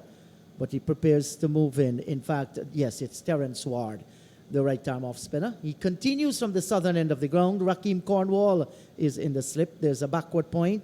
Comes up bowls to Reifer. He gets onto the back foot. Slow off the pitch. He had to wait on it and then plays it down towards short mid-wicket. Raymond Reifer, there is no run.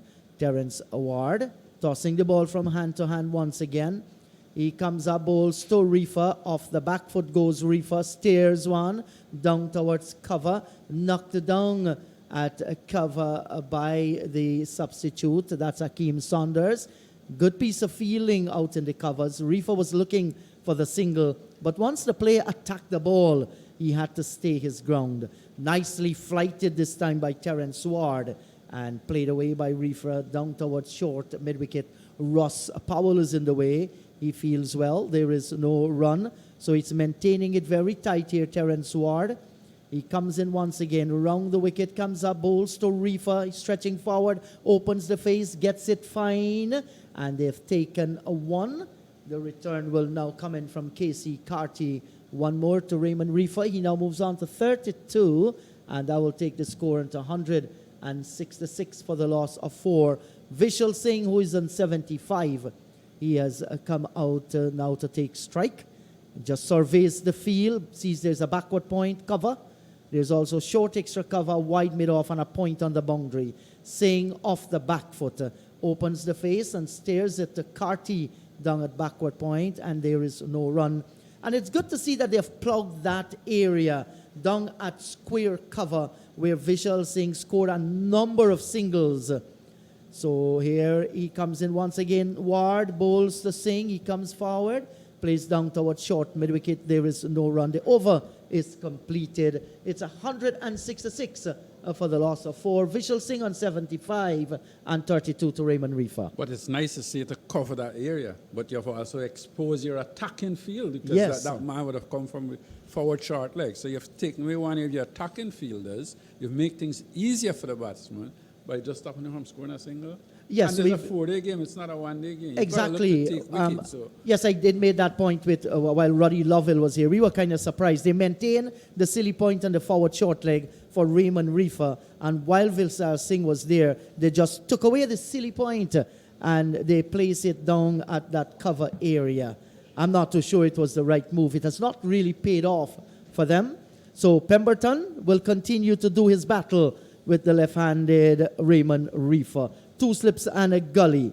Moves up, bowls to Reifer. This is a badly lined delivery way outside the line of the leg stump, and there is no run. Just in case you're interested, it's good to see that the female inter-county cricket in Guyana under the Superbet brand that has started since yesterday, and they were a victory for Demerara, and they played pretty well. Barbies, their game was actually washed out, but Gajnabi Clyde scored a sparkling 215. I think they made 412 for the loss of 2. As we watch, Pemberton comes in outside the line of the off stump, goes away into Hamilton gloves, and there is no run. Good to see our ladies battling it out in inter-county cricket. Yes, I think it's good to see that, but what happens before is what bothers me. There's nothing happens. So they're not ready to play at that higher level, and hence you would see a few players dominate. So I don't know. I don't know if I can actually comment on what's happening there. So here is Pemberton from the commentary box in once again.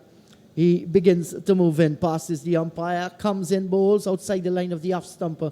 A short lifting delivery, and for all the effort, not forcing Reifer to go into that big cut shot, he allows it to go by. There is no run. The score is kept on 166 for the loss of 4. And Barbies Trophy Stall female team, they played the select under 19, and that was where Gajnabi scored at 215. And also there was a game at Enmore, Demerara against Essequibo. Mandy Mangru picking up 5 for 2. Essequibo bundle out for 18. As we watch Pemberton Clyde. Pemberton once again. He's about to pass the umpire. He comes up, bowls to Reifer outside the line of the half stump. And for the umpteenth time in the over, Reifer was not allowed to play any shot. Just need to get that line right, Pemberton. And here is where I like to see the skipper. And, well, it's good now to see that Django just tapped him. Might have just said to him, listen, just get it a little bit closer to Reifer. Let him play. And so, too, is Jeremiah Louis offering some advice to the young man, Pemberton. Has some pace when the ball hits the pitch. It moves. So the pace is not bad at all. I think he has a good pace that can always develop. But his ability to get it in an area consistently close to the line of the half stump, we haven't seen that. He comes up, bowls to Reifer. And that's once again way outside the line of the half stump. No pressure on the left-hander. Well, it continues. And certainly, if you're thinking about just playing a waiting game, fine. Nothing is wrong with that, with bowling wide outside the off stump. But if you're thinking that you need to make inroads, you've got a team 166 for 4.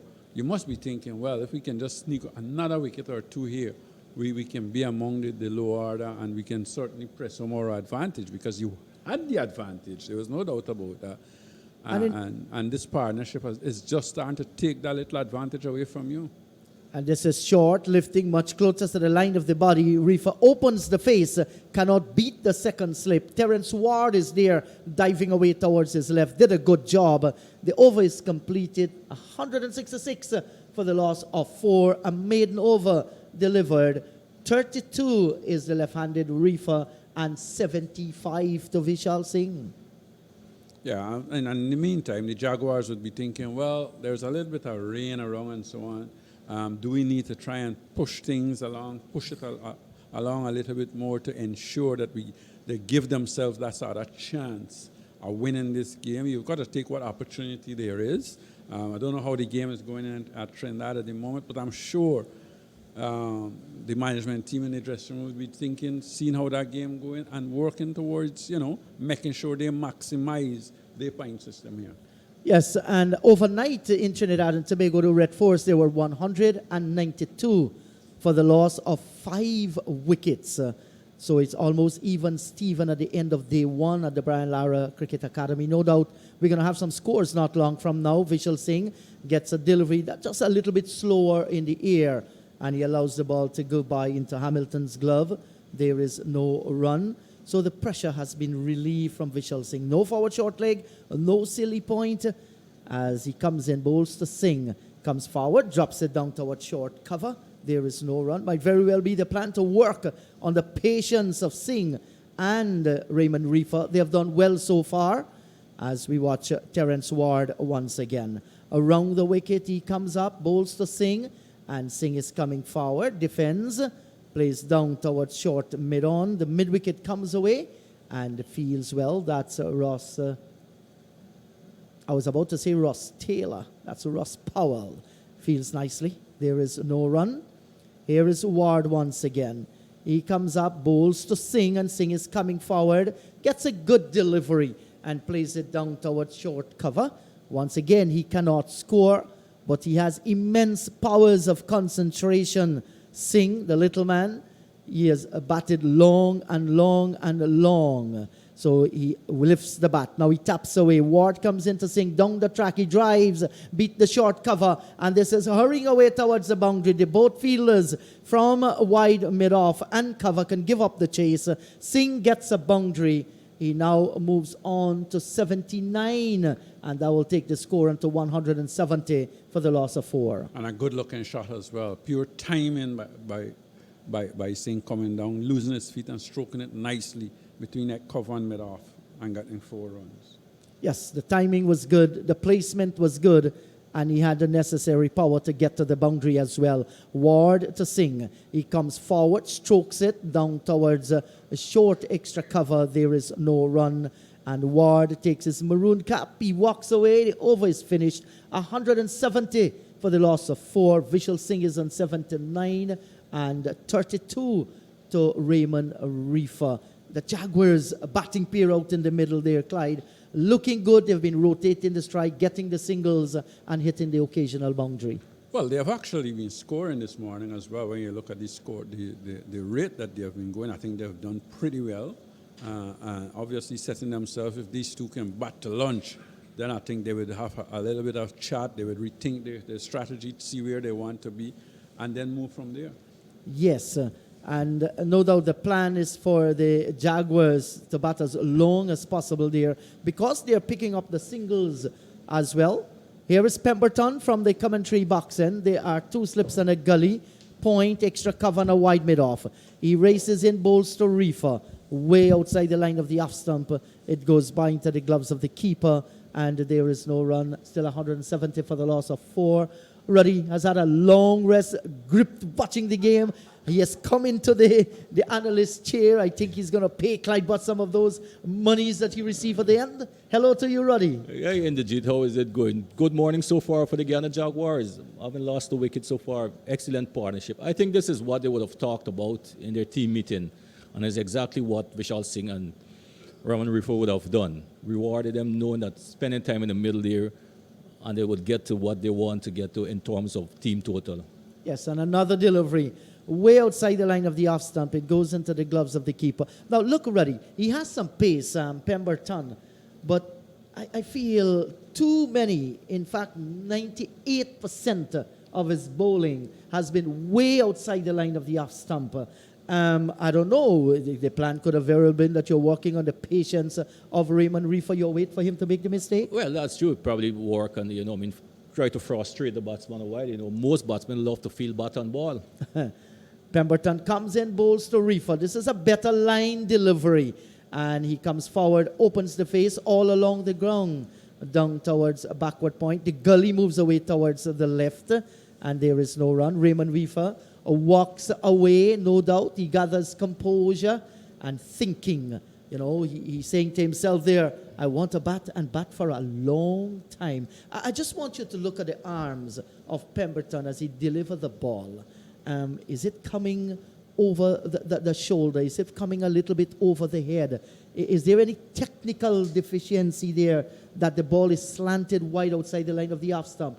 Comes in, bowls to Reifer, and Reifer drags one from outside the line of the off stump down towards mid-on. There is no run. What I've noticed just at the point of delivery, his head tends to fall away a bit to the left, just at a slight, because the effort he tries to put in. So he loses the head, the shape of the head, it goes away. So once that happens, it's his arm's coming pretty much straight over. There's nothing wrong with his arm. It's just that his head just need to be a little bit more still. All right, that is something that he can work on, definitely, and you're hearing from someone who is experienced. That's Ruddy Lovell. Here is Pemberton once again, comes in and bowls to Reifer. Reifer works this one away, down towards forward square, and he gets a single. So one more to Reifer. He now moves on to 33. It's now 177 for the loss of 4. Is it 177 or is it 171? That's right, 171. And for 3 consecutive deliveries now, he's having Reifer playing at them. That's good to see. Yes, and that's what you need. I think he would have realized that he needs to get a bit closer to Reifer, make the batsman play as much delivery. And one of the factors to energy, a wicket like this is presented to them, I don't think they would have bowled, experienced such a wicket, so they would just have to know how to adapt. Pemberton bowls to Singh, and this is tickled fine. One that's heading down the leg side. The long leg runs away towards the left, sends the return in, and Singh gets another run with that single. Singh moves on to 80. The over is completed. 33 to Raymond Reifer. It's 172 for the loss of 4. But when you have a wicket like this bowling at Pemberton, he has some pace about him. I would love to see him come a bit closer to the wicket. Give him an advantage so he can be a bit more straighter to the batsman. His pace can undo the batsman. Could get you. You're looking at LBW bowl long. But when you come in a slight wide and just trying to go across, we know the ploy. We saw 3 slips employed. He tried to go across the left hand. He's not getting it right. But you just need to keep his patient and just be straighter, come a bit closer and try to bowl just straight between wicket and wicket. This is what sometimes requires when you're bowling on wickets like these. Yes, so Singh awaits the bowling now of Terence Award from the southern end. He comes in, bowls to Singh outside the line of the off stump, and he gave himself some room, cuts it away down towards point. Standing in that position is Carty, moves away towards his right. He feels well. There is no run. Vishal Singh on 80. Here is Ward, comes in, bowls to Singh, and Singh is tugging this one away into the onside field. They have taken one, and Singh is looking for the second, and now Ross Powell hits the ground, and they will come back and complete two. So two more to Vishal Singh. He's now on to 82, and Ross Powell is still on the ground. And now he's going to get up pretty slowly. Might have just gotten the spikers ticking, and he went down. See, there's a little laughter in him, and he seems to be comfortable now. He's going to walk back, and he allows the second run. Singh is going to welcome that. He's on 82, 174 for the loss of 4 wickets. Looking for triple figures here, Vishal Singh. He has done well. He's on 82.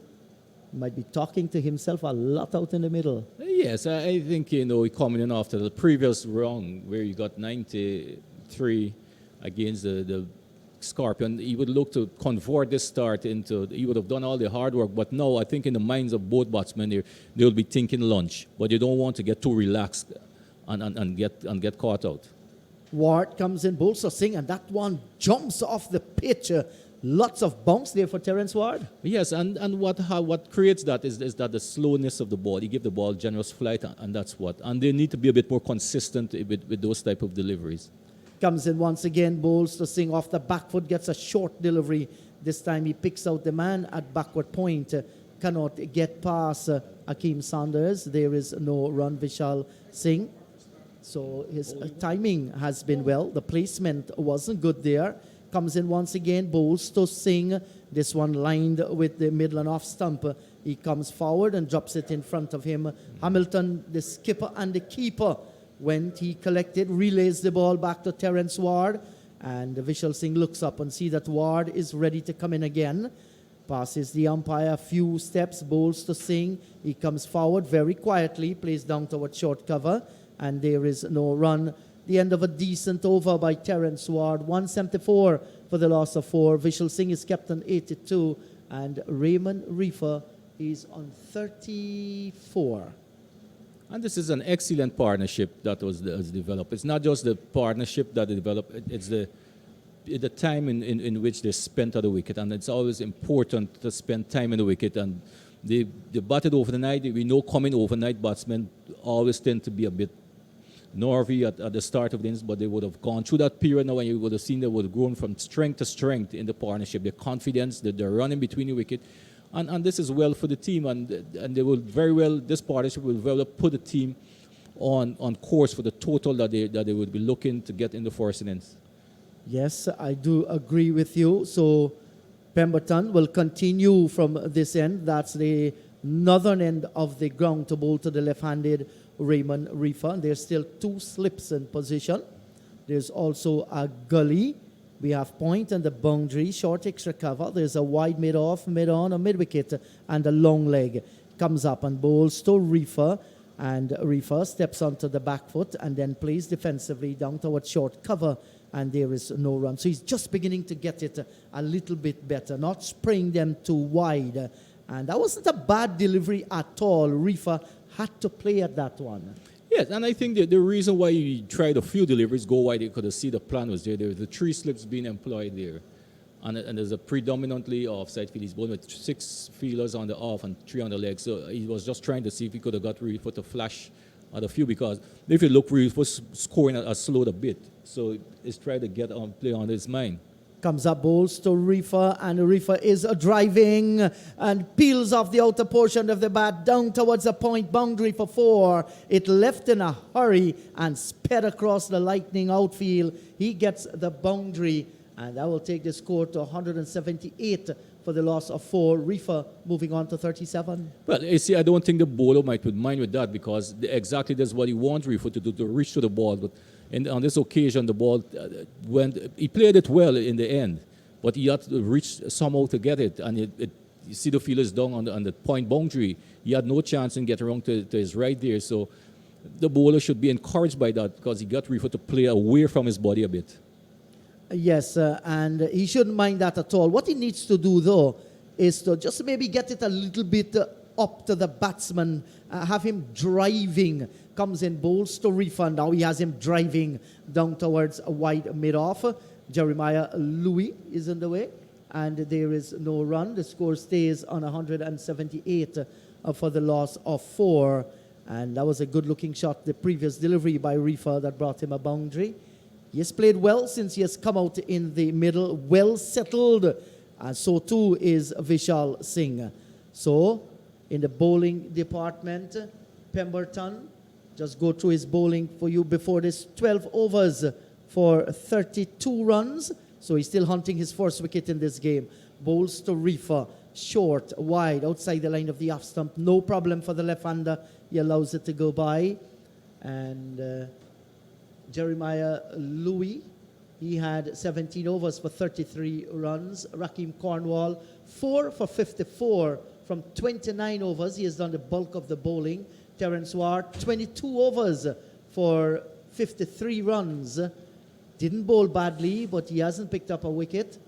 As we watch, Pemberton turns in the distance once again and begins to move into bowl to the left-handed Raymond Reifer. He comes up, bowls to Reifer, and Reifer gets a delivery that was short of a length, didn't get up from the pitch that he was expecting at the last moment, just dropped the bat on it. No harm done. There is no run, played it into the pitch. The ball comes away down towards that mid-off area. And Pemberton will feel much more comfortable now. He's just making a few things happen. He has Reifer driving at him, and then he has Reifer on the back foot, not looking so confident with that last delivery. But he played it well. Here is Pemberton once again. He grips the ball, and he's leaving a trail behind of him. Passes the umpire, comes in, bowls to Reifer, and this is turned away into the onside field. He beats the short mid-wicket. It's going to run towards the boundary. It's just slowing up a little. Django is after it. He fires the return in, and they'll go back and complete 2. So 2 more to Raymond Reifer. He now moves on to 39, and that will take the Jaguars at the end of the over to 180 for the loss of 4. Reifer moves on to 39, and Vishal Singh is kept on 82. Yes, a 4th session that we would say clearly belongs to the Guyana Jaguars. Their both overnight batsmen are still there, and this is a good sight for the dressing room for the Guyana Jaguars when you have come approaching lunch on the 4th session and you have both of your overnight batsmen there, develop into a very good partnership. I think the partnership is like some 83 runs now, so they will look to push more and also would all to love to go on to have the personal goals achieved. Yes, I do agree with you. Well, Singh will have his mind settled on that 3-figure score. He has a good opportunity here to get that. Raymond Reifer will first look to get to that half century and then take it from there. But they have played well. There's no doubt about that. And Leeward Islands, they are not giving up as well. It is no stage where the Jaguars have really hurried away with the runs. This is played away down towards a backward point. The score stays on 180 for 4. They have had to work for their runs. Yes, and they would have done it so thing. What I think the trick by the Leeward Islands Hurricanes would have missed out on is when they would have started the pressure. I don't think they would have put enough pressure on both batsmen early on in the day. Once the weather that storm and came through, you see how freely they are. And so now, actually, you could say the pressures are on the Leeward Island Hurricanes now. Yes, and Roddy, when you played competitive cricket and you know that a certain batsman might just flinch a little when faced with good fast bowling, you're not going to hesitate to bowl him a few bouncers strategically. No, you won't do that once you have the right surface. I don't think this is the surface for that. But I know what the point you're getting at. When you had Rakeem Cornwall, your most experienced and most successful bowler, there's where more pressure should have been put on the batsman, especially Singh early on in the day.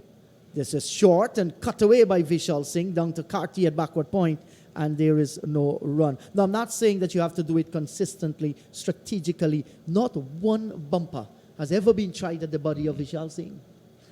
Here is Ward. He's a right-arm off-spinner, and he's bowling around the wicket to bowl to Singh.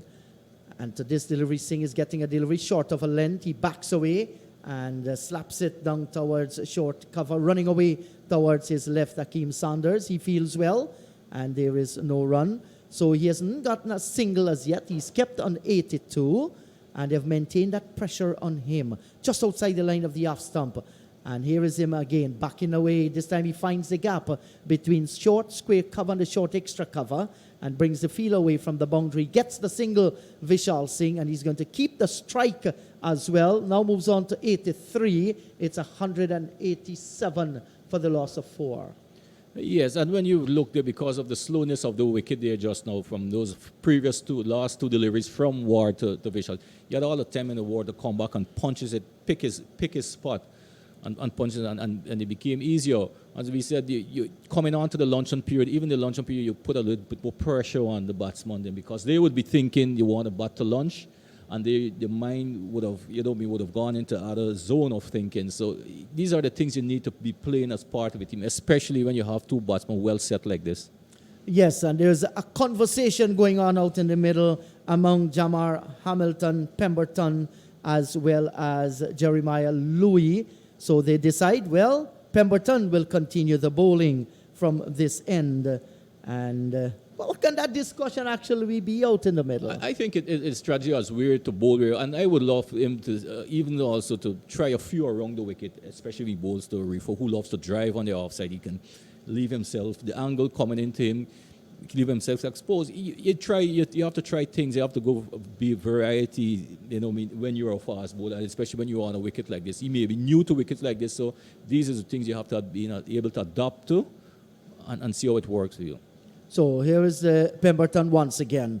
Leaves the commentary box, comes up, bowls to Vishal Singh, short and sliced away, beating the gully, out towards the boundary, backward point, dive as he collected. Yes, that's a great job. The return comes in, and Singh gets 2 more, and with that 2, he moves on to 85, 183 for the loss of 4. Good looking shot, and good feeling at the boundary as well. Yes, well placed by Singh there. I didn't think he went for pace. He just went for placement there. It was short. It was going across him. And see, he had the width.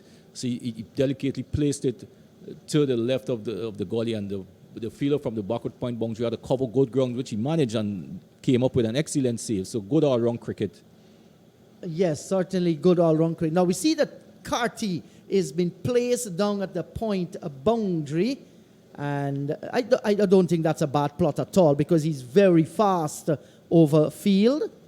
So we're watching Pemberton once again. Shouldn't mind that Vishal Singh laid on the back foot and slapped that one away. He will love him to play outside the line of the off stump, and that should be the strategy here. Comes in, bowls to Singh, outside the line of the off stump, steps onto the front foot, opens the face of the bat, and gets it out towards backward point, gets the single, moves on to 86. That's right, he's gone on to 86, 182 now for the loss of 4. So he's 14 runs away from triple figures. Vishal Singh has played well until now, using home advantage. His concentration has been good. He has not been reckless, played every ball on its merit, and looks good as well. Raymond Reifer is back in strike. Pemberton continues his battle with the left-hander. Comes up, bowls to Reifer, and this is pitched up nicely. Has Reifer driving down towards mid-off, and the return fired in by Jeremiah Louis. It goes away towards the onside field. There is no extra run. Reifer, in fact, there is no run, as Reifer stroked that one away. And he walks back to the top of his mark. 2 slips, gully, point. There's also extra cover, mid-off, mid-on. There's a mid-wicket and also a long leg out on the boundary. Here is Pemberton once again. Begins to move in. Straight run-up. Comes up, bowls to Reifer. And that's a short delivery outside the line of the off stump. A little bit too high to force him into playing a shot. Goes by into the gloves of the keeper. There is no run. This might very well be the last over before lunch. And also, Reifer won't mind deliveries like those where he doesn't have to play at. Given the fact that lunch is fastly approaching, the less you will have to play will be better for him. Yes, day number 2, resuming the day on 115 for 4, with Reifer on 4, Vishal Singh on 53. The Jaguars, they haven't lost a wicket this morning onto this stage. Here is Pemberton once again. He comes up, bowls to Reifer, pitched up, driven by Reifer. That's gone through the covers out towards the boundary, and the point gives up the chase. Lovely looking cover drive by the Barbadian. He now moves on to 39, 188 for the loss of 4. That was a good looking shot, Roddy. Yes, excellent shot there from Reifer there. You get one was given width and it was full, and he just leant into it and drove it just to the right of the fielder at the extra cover region there. And once he get past that fielder, there was no chance of the fielder on the point boundary. Actually, the fielder on the point boundary didn't pick it up late. By the time he ready to get across cover ground to get it was already on its way for 4 good-looking runs to Raman Reifer. Yes, and Pemberton speeds in once again, bowls to Reifer onto the back foot, and he opens the face down towards short cover. There is no run, and the over has been completed, so it looks as though we're going to have another over before the lunch session. The score is 188 for the loss of 4. Vishal Singh is on 86, and Latif will tell us, Reifer 43? 43, thank you very much. The scoreboard still has him on 39. I guess our fellows there is going to make the necessary change. So he got a delivery that was pitched up on the half volley Reifer. Didn't waste the time, stroked it for a boundary in that over, and he continues to blossom. And this is well for the Jaguars. As we said before, the partnership is what matters. And when you looked at the bowling of the Leeward or Hurricanes, I mean, they're lacking a bit penetration. So when you lack that penetration, what you have to do is try to contain the batsmen as much as possible. And they're very inconsistent. You may get a few deliveries that are good, but then you're given too often you're given the scoring, the free scoring, so you're releasing the batsmen from that pressure that you would have created, and they need to be more consistent in creating such pressure on the batsmen. And as we speak with you, we see that the umpire, the assistant umpire, that's Javed Prasad, came out, had a little discussion there with umpire Taylor from Jamaica. I'm not too sure what the discussion is all about. New ball. Oh, the new ball has been taken. And it has been taken and given to the off-spinner Rakeem Cornwall.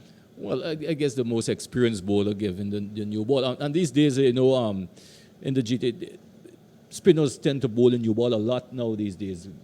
And that is something that is frequent in all forms of cricket now, the new ball being bowled by the spinners. So it's not surprising that Rakeem Cornwall got the new ball. They know its launches are almost there, so your most experienced bowler will start with a new ball and put some pressure and try to put a little doubt in the minds of the batsmen. Yes, and we hope that we're going to see, at least for Vishal Singh, that forward short leg back in position. I think they ease the pressure a lot on Vishal Singh. While he has played well and looks good too, you don't want to remove that pressure from him, especially it's a final over before lunch. And the new ball now has been taken. Of course, there's going to be some bounce here for Rakeem Cornwall. And he didn't do badly at all. In fact, he did well with the new ball, because when Birret sent down his first over and didn't bowl, he came on for the third over and he picked up 2 wickets in that spell. Right, and one would not expect the new ball it may not turn that much. So what Vishal Singh will have to be wary of with the Rakeem Cornwall bowling around the wicket, the ball that hits and comes along with him, come on to him there. So what they need to do is instead of the 4 shot, I would prefer have the silly mid off. Well, they have the silly mid off in place there now, and they're going to take him to put him to forward short leg now. So let's see the plan. I will still want to see somebody in front of his face at silly mid off, but there's a forward short leg and a slip. Here is Cornwall. He comes in, bowls to Vishal Singh, and he's coming forward. This was given generous flight, no problem for Singh. He comes forward, he defends, he knows it is a lunch. He will want to go in there, enjoy his lunch, and come out and resume his battle. Here is Cornwall. He just walks in and bowls to Singh. Short, and this is slapped away. He's bisecting the point and the cover. Doesn't have the power to get to the boundary, but they will come back and complete 2. So 2 more to Singh. He will now move on to 88, and I will take the score to 190 for the loss of 4. a good healthy score there for the Jaguars. I think it would start high. I think they would start high up anyway in the access, like to get to 300, given you get down to 190 by the luncheon period, and this is good scoring. The innings would have gotten momentum over the course of the morning. They would have started out a bit slow, circumspect, look and see what's happening, and then from time to time they grow from strength to strength. Here is Cornwall, bowls to Singh, and he plays it down towards mid-on. There is no run. The mid-wicket was taken out and brought down towards the square cover on the boundary. Here is Cornwall once again. He comes in, bowls to Vishal Singh, and he's stepping forward. There's an appeal for a catch at the wicket. Not out, says the umpire.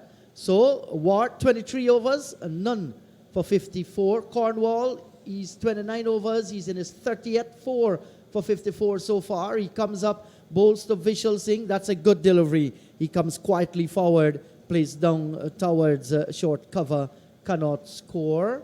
Jeremiah Louis, 17 overs, none for 33. Here is Cornwall once again, round the wicket. Comes up, bowls to Vishal Singh short, and this is pulled away through mid-wicket, which is vacant. The mid-on runs after it, is going to collect it now and sends the return in. The little man, Vishal Singh, gets 2 more, and with that 2, he will now move on to 90. It's 192 for the loss of 4. The over is completed, 192 for the loss of 4, 43 to Raymond Reifer, and 90 to Vishal Singh. So we're going to continue here. It's, I don't know, my watch is saying it's now 11:35. Maybe they're playing. They're trying to play. Is it that they play back the? It may be a case where they might play back the 50 minutes before the luncheon period. Yes, so we shall see. Might very well happen. We're going to confirm that with you, but it's going to be Jeremiah Louis to bowl the second over with the new ball, and you'll be bowling to the left-handed Raymond Reifer. Getting a little bit darker here at the National Stadium. Much more dark clouds hovering over, and the sunshine still peeping through, but not all that bright at the moment. The light is still good out in the middle, and Hamilton had a long chat with Jeremiah Louis. They're looking for a wicket here, and he's going to go back behind the stumps. There are 2 slips, a gully point. There's extra cover, wide mid-off. There's also mid-on and a long leg. So Jeremiah Louis before the 17 overs, none for 33, badly hunting his first wicket in this game. Any fast bowler will relish the use of a brand new cherry. Yes, I think that's the one that that's why you want to use the new ball, but you need to utilize it, in the perfect way so that you can bring success. Yes, here is Louis once again. Breaks into that slow run. Comes up, bowls to Reifer, pitched up. He's driving in the air. Is the catch taken down at second slip? He's gone, Raymond Reifer. Brilliant catch by Terence Ward. He looked for the expansive cover drive. The edge found, the catch taken. Reifer's gone for 43, 192 now for the loss of 4. Well, good strike there by Jeremy Louis with the new ball there, given the new ball and trust it. And just as we talked, that is the shot that wanted Reifer to play, driving away from the body.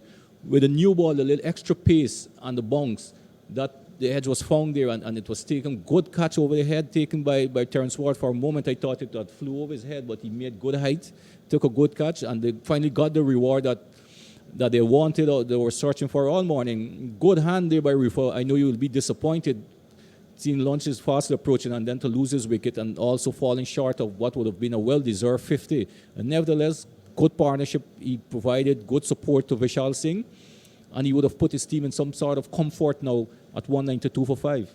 Yes, I did say 4 wickets, but it's 192 for the loss of 5, and that was a brilliant catch taken by Terence Ward. He had to just telegraph himself, and he did that moving away towards his left and in the air as well. Had some power in it, but he had the presence of mind to anticipate that big drive from Reifer. So well done, Hurricanes. They have picked up a wicket at a vital moment in the game at lunchtime, and you never know what can happen out in the middle. If they pick up another one here before lunch, they will consider themselves, we are back here. We can gain a little bit of advantage, but it was an excellent partnership.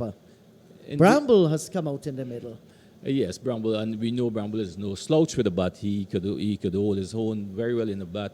And so when you looked at the Jaguars batting in the G, I mean, they bat a bit deep. Everyone is capable with the bat in one way or the other.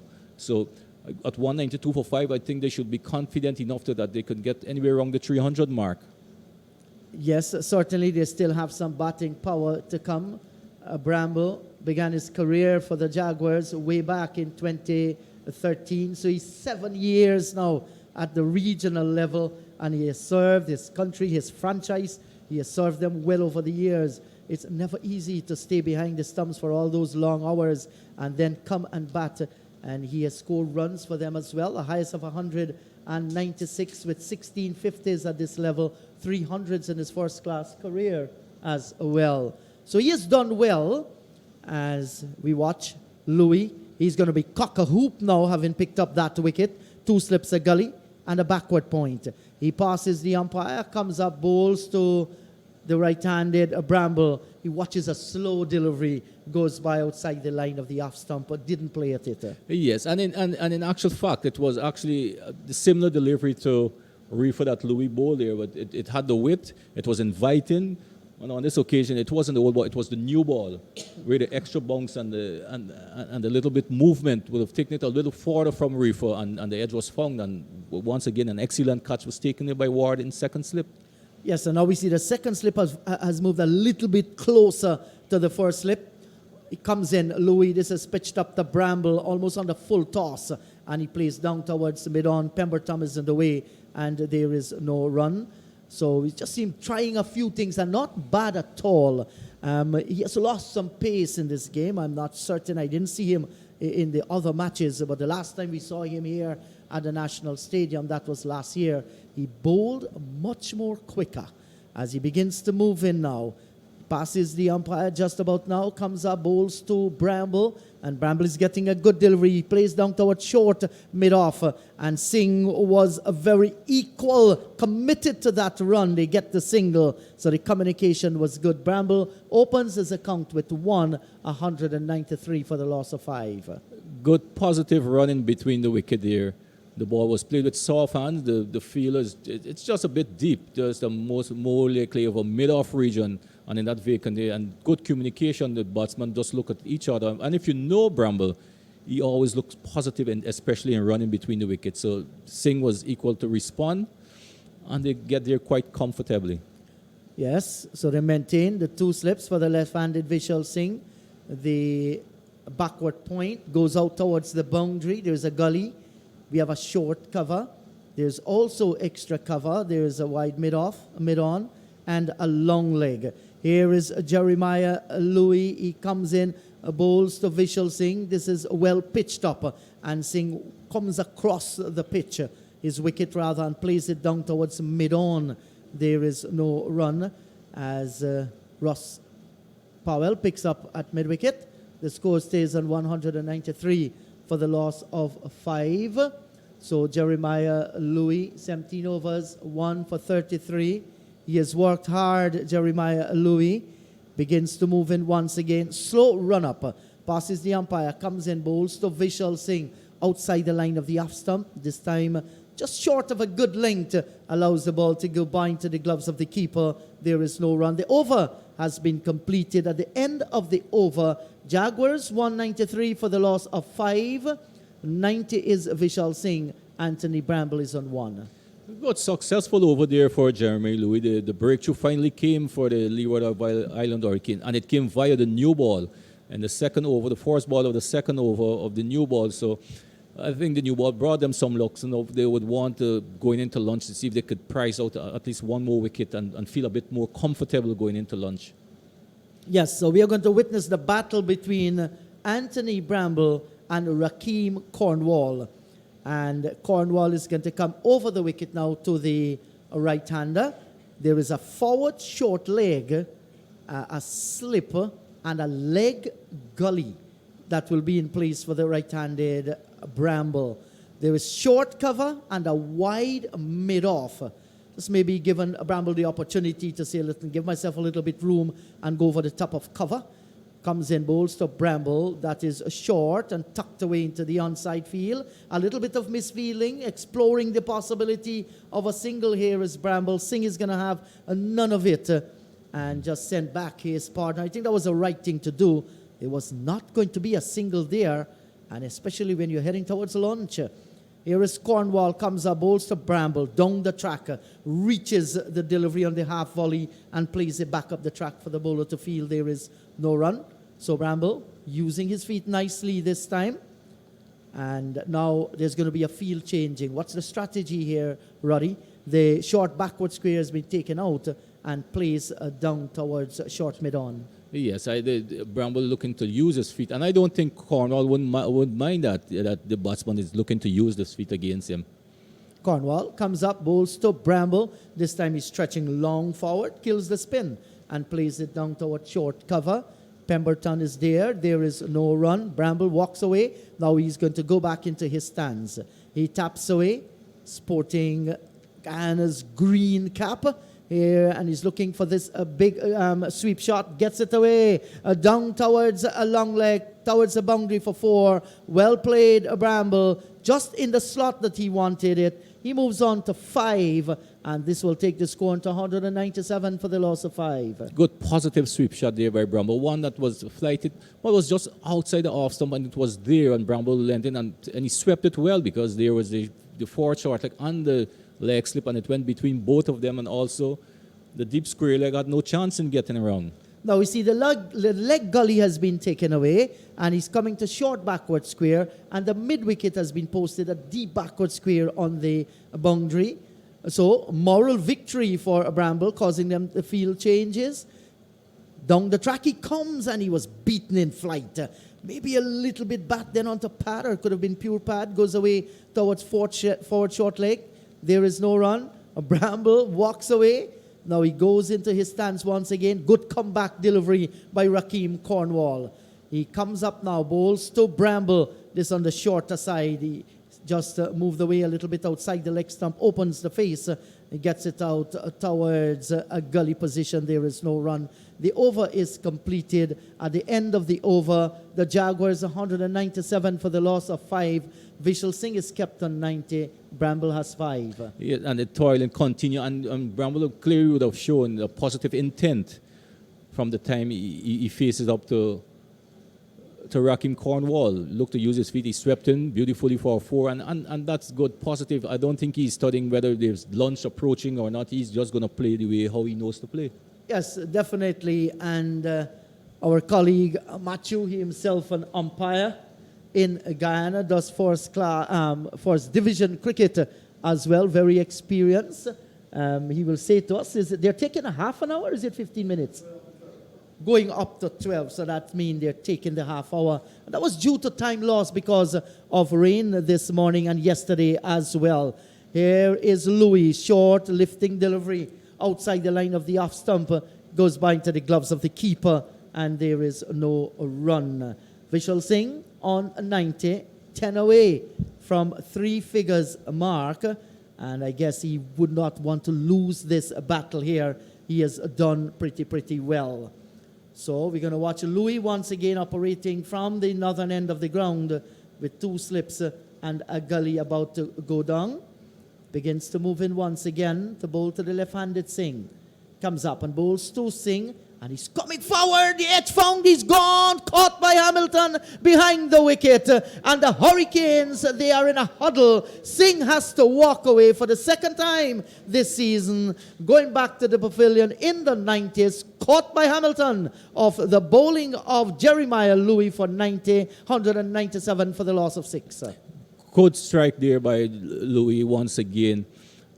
By Jeremiah Louis once again for the Leeward Hurricane. The new ball seems to be doing the trick for them in the Jeet, and that delivery there was just a delivery that just pitches John about off, some just going away between middle and off, going across the left hand, and Singh was casually just pushing forward to the delivery, and the edge was found, and you didn't see no positive intent for him to play the ball. It was just lazily played at it. The edge was found. Good smart catch taken there by the keeper Hamilton.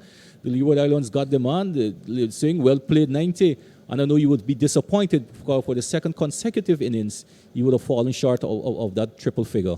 Yes, he's going to be disappointed, but give credit, like you did, to Jeremiah Louis. Singh was beaten all ends up. He tried to pull the bat inside the line. He couldn't, and the edge found. And you look at Louis, he just slowed his run a little. He was working on something, and that delivery pitched on a good length and just moved away outside the line of the off stump. So give him credit. He think through the situation, and to get a batsman out when he's well set on 90 with such a delivery, kudos to Jeremiah Louis. Yes, exactly. And it just moved enough, as you would want to say. Just enough to just That's right. took the edge. And you could see the elation in the Leeward Island Hurricane, how they celebrated that wicket. Now they would feel that from now on they can probably peg back the Guyana Jaguars from getting to that 300 or even below 250. Yes, 2 for 14 so far, Jeremiah Louis. In fact, 2 for, I'll get that in a moment. This is played away by the new batsman. That's Kevin Sinclair, down towards short cover, and there is no run. He's a very decent batsman, Sinclair. No rabbit with the bat. And the Berbice connections are well there. Bramble from Berbice and Sinclair from Berbice as well. So Louis has so far picked up 2 for 34. He's in his 19th over and has done pretty well those 2 wickets. And it's amazing how things can change.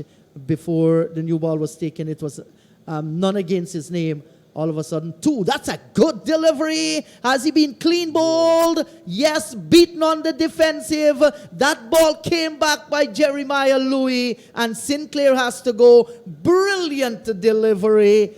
And the Hurricanes, they are happy. They're making inroads in the Jaguars innings. 197 for the loss of 7. And Sinclair has to walk back without troubling the scorers. Yes, excellent delivery from Louis. The previous delivery to Sinclair was just about off, some just going on.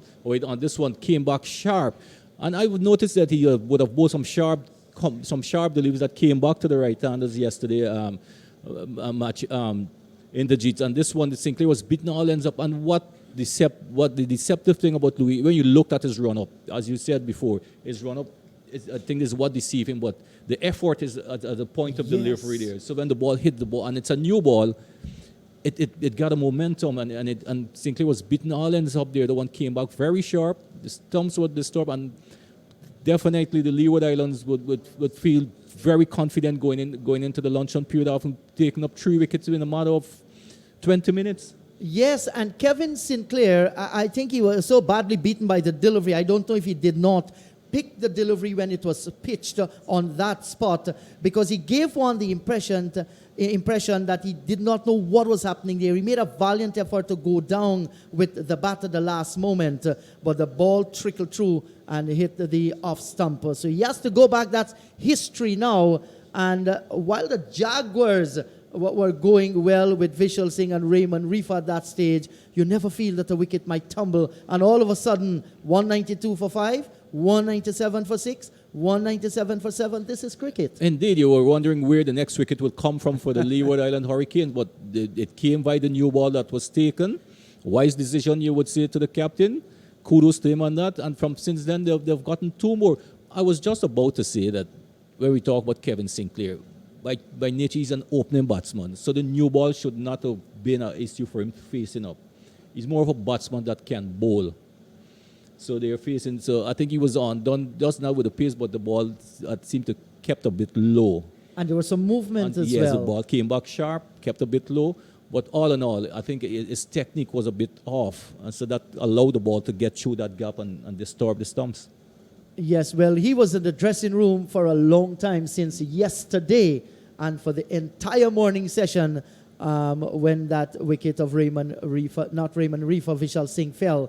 and he came out. Just wondering, was he a little bit cold there? Anyway, here is Louis once again. He comes up now, bowls to Premal, and Premal is taken on the pad. There's an appeal for leg before, but that ball was clearly going down the leg side. Yes, and I think that they have right to the appeal. I mean, the tails are up. Yes, nothing wrong. They have that there, but that one was going. It's not a bad delivery, force up delivery to the new batsman, but just it seemed to be heading down the leg side a bit. And what I've noticed, Premal just fell over a bit to the offside, but the angle of the ball would have definitely taken it down the leg side. Good bowling so far by Louis. Yes, this has been a brilliant over by Jeremiah Louis. He has taken 3 for 34. He wants to add another. And Premal, he will want to survive. 2 slips a gully. Comes up and bowls to Premal. Pitched up. He's coming forward and plays down towards short mid-wicket. There is no run. The end of a successful over by Jeremiah Louis. The Jaguars picked back here by the Hurricanes. They're 197 for the loss of 7 wickets. Bramble is on 5. Premal yet to score. Can we clearly see in the G who the morning exactly belongs? So you will know that 3/4 of the morning was all good sailing for the Jaguars, and just coming to the finals, the final stage of the fourth session, you can see the Leeward Islands would have put themselves back into the game, but nevertheless 197, and the Jaguars would want the remaining batsmen at least to get them to that 250 mark. So they could have some score, not just a score, but pressure on the Leeward Island batsmen, but something that they can play with and probably get a good lead and to build on it. So 82 runs have been scored by the Jaguars, and the Hurricanes picking up 3 wickets today. 3 wickets, 82. How do we share the points?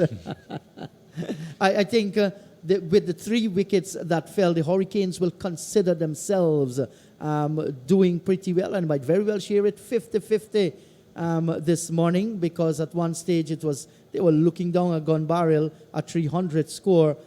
That's going to be difficult now, but this is cricket. You never know. Anything could happen. Right, and both batsmen there are capable in the Yes. middle, both Veerasammy Premal and Anthony Bramble. And let's see. Are we going to have a forward short leg and a silly point for Bramble? That might very well happen, because 2 men are going to go on the helmets. Not a bad ploy at all. You want all pressure to be exerted at this moment. Yes, and you need Bramble to be positive, and that's good. That's good by the Leewards. Putting the pressure. You just got 3 wickets. You need to put the pressure on. Cornwall to Bramble. Back he goes, and he defends down towards silly point. There is no run. So we're having 1 slip, forward short leg, a silly point, a short backward square, short mid-wicket, short extra cover. There's a wide mid-off, mid-wicket on the boundary, so to the long off. And Bramble gets another delivery. And there we can see Rakeem Cornwall looking for more power on the spin, just ringing the fingers on that delivery. Bramble, he walks away, looks up into the heavens, no doubt looking for inspiration. I want to stay here, he's saying to himself. Cornwall bowls to Bramble down the track, and he's on driving down towards long on. He moves on to 6. It's now 198 for the loss of 7 wickets. And this now will expose Veerasammy Premal to the trickery of Rakeem Cornwall. He's right-handed. He taps away, can bat, has played some valuable innings for his country. And let's see the mid-wicket now. Just wait to see where that individual is going to go. But Jeremiah Louis has been brought to mid-wicket, and there is a leg gully for the right-handed Cornwall in Munson Hodge. So here is Cornwall. He comes up, bowls to Premal, and that's a good delivery and competently played too by Veerasammy Premal. Just dropping it away down towards forward short leg. There is no run. Here is Cornwall once again from the southern end of the ground. He comes up, bowls to Premal, and that's a quicker delivery taken on the pad. There's an appeal by the close infielder, including the bowler. And Premal walks away. He knows the delivery was going down the leg side. Actually, there was the appeal taken. There was appeal for catch down the leg side from those, because probably the ball probably clipped his pad and went through to the keeper. So here is Rakeem Cornwall once again. Right arm off spinner over the wicket. He comes up, bowls to Premal, and Premal is coming forward. He was looking for a check drive. Didn't know where the ball has gone, but it went towards the forward short leg area. And that's lunch on day number 2. I think at this stage it's even Steven. The Jaguars overnight on 115 for 4. They're going to lunch on 198 for the loss of 7. Yes, a good comeback in the final half hour by the Leeward Islands Hurricane, when it all seemed that everything was smooth sailing for the overnight batsmen, for the Guyana Jaguars. They finally got a breakthrough with a new ball, and after then they picked up 2 wickets. But nevertheless, at 198 for 7, I think the Jaguars would look to get some as much as possible, but getting to the 250 and above would be their main priority. Yes, certainly it should be. So 83 runs scored in the session, 3 wickets stumble. Raymond Reifer was caught by Ward of Louis for 43. And then Vishal Singh caught at the wicket of Louis for 90. Kevin Sinclair bowled by Louis. He didn't score. They're going to lunch on 198 for the loss of 7. Ward, 23 overs for 54 runs. Rakeem Cornwall, 32 overs, 4 for 53. Jeremiah Louis, 19 overs, 3 for 34. Birrid just a lone over yesterday for 1 run. And Pemberton, 14 overs, none for 45. So that's the story, the players they've had for lunch. We are going for our lunch as well. 198 for the loss of 7. Do join us after lunch for more ball-by-ball commentaries.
Good afternoon to everyone right across Guyana and the Eastern Caribbean region, especially in the Leeward Islands, where your team has bounced back. The players are out, the batsmen are out in the middle. We are about to resume after lunch. Lunch taken at 12 o'clock. So basically, with a little time lost this morning and taking the time back at the back end of the day, play can go up to 5 o'clock. First delivery from Jeremiah Louis to Bramble. And Bramble is turning it into the onside, picked up by Powell, and there is no run. Of course, we've not had much sun with us today, but it's day 2, and the Leewards have struck back today in the latter part of just before lunch, where Louis, after they took the new ball, removed Reifer, Singh, and Sinclair. 198 for the loss of 7 at lunch. And I'll endeavor to go through the scorecard and tell you what has happened so far. 2 sips in a gully, backward point. There is a mid-off. Bramble is on the back foot. The ball pitched just outside the line of the off stump. And he defends back to the bowler, no chance of a run. Then we've got a long leg for you. There is a square leg, a short, straight mid-wicket. And there is a mid-on as well. That's the field setting for you, with both batsmen out in the middle. Bramble resuming on 6 per mall, yet to score. Here is Louis, the man who's picked up 3 wickets this morning, is forcing Bramble onto the front foot as he drives down to mid-on, picked up by Ross Powell. And again, there is no run. So welcome to everyone, especially in Guyana and the Eastern Caribbean area. Live streaming on YouTube. And certainly the Leewards have fought back nicely overnight. 115 for 4, Singh 53, Reifer 4. After 54 overs in the day's play, day 1, which of course was as a result of the rains that came at different intervals. Here is Louis, comes up, he's in bowls to Bramble. Bramble drives, nice shot, 4 runs. Beaten mid-on to his left, Ross Powell, and down to the boundary for 4. That's Bramble for you as he takes his total up to 10. He's gone into double figures and resuming at 198 for 7 at lunch. The 200 coming up for the Guyana Jaguars, 202 for the loss of 7. Bramble has gone up to 10. And with me now, joining me now is Clyde. Clyde, good afternoon to you. Good fighting day's cricket so far. The Leewards bounce back nicely after taking that new ball to start over number 85. And Jeremiah Louis has done the work for them. And we spoke about him early on this morning. He bowls now to Bramble, who gets the ball that moves away, a little shade away from the right hand outside the off stump. And he allows the ball to go by to be taken by the keeper. No chance of a run. 102 for the loss of 7. Good afternoon, Clyde. Good afternoon to you, Matthew. Certainly, Louis, it's nice to see him actually coming and getting a few wickets just before lunch. I think we spoke about him yesterday. He was touted as being one for the future and things like that. But he didn't look the part yesterday. I think he more or less was bowling to the pitch instead of bowling what he knows. He looked at the pitch and decided the pitching had nothing. That's and on the I don't think he tried hard enough. That's on the leg stump, turned away to forward square. No run. The over comes to an end. First over after lunch here with the Guyana Jaguars resuming at 198 for 7 at lunch. They've gone up to 202 for the loss of 7.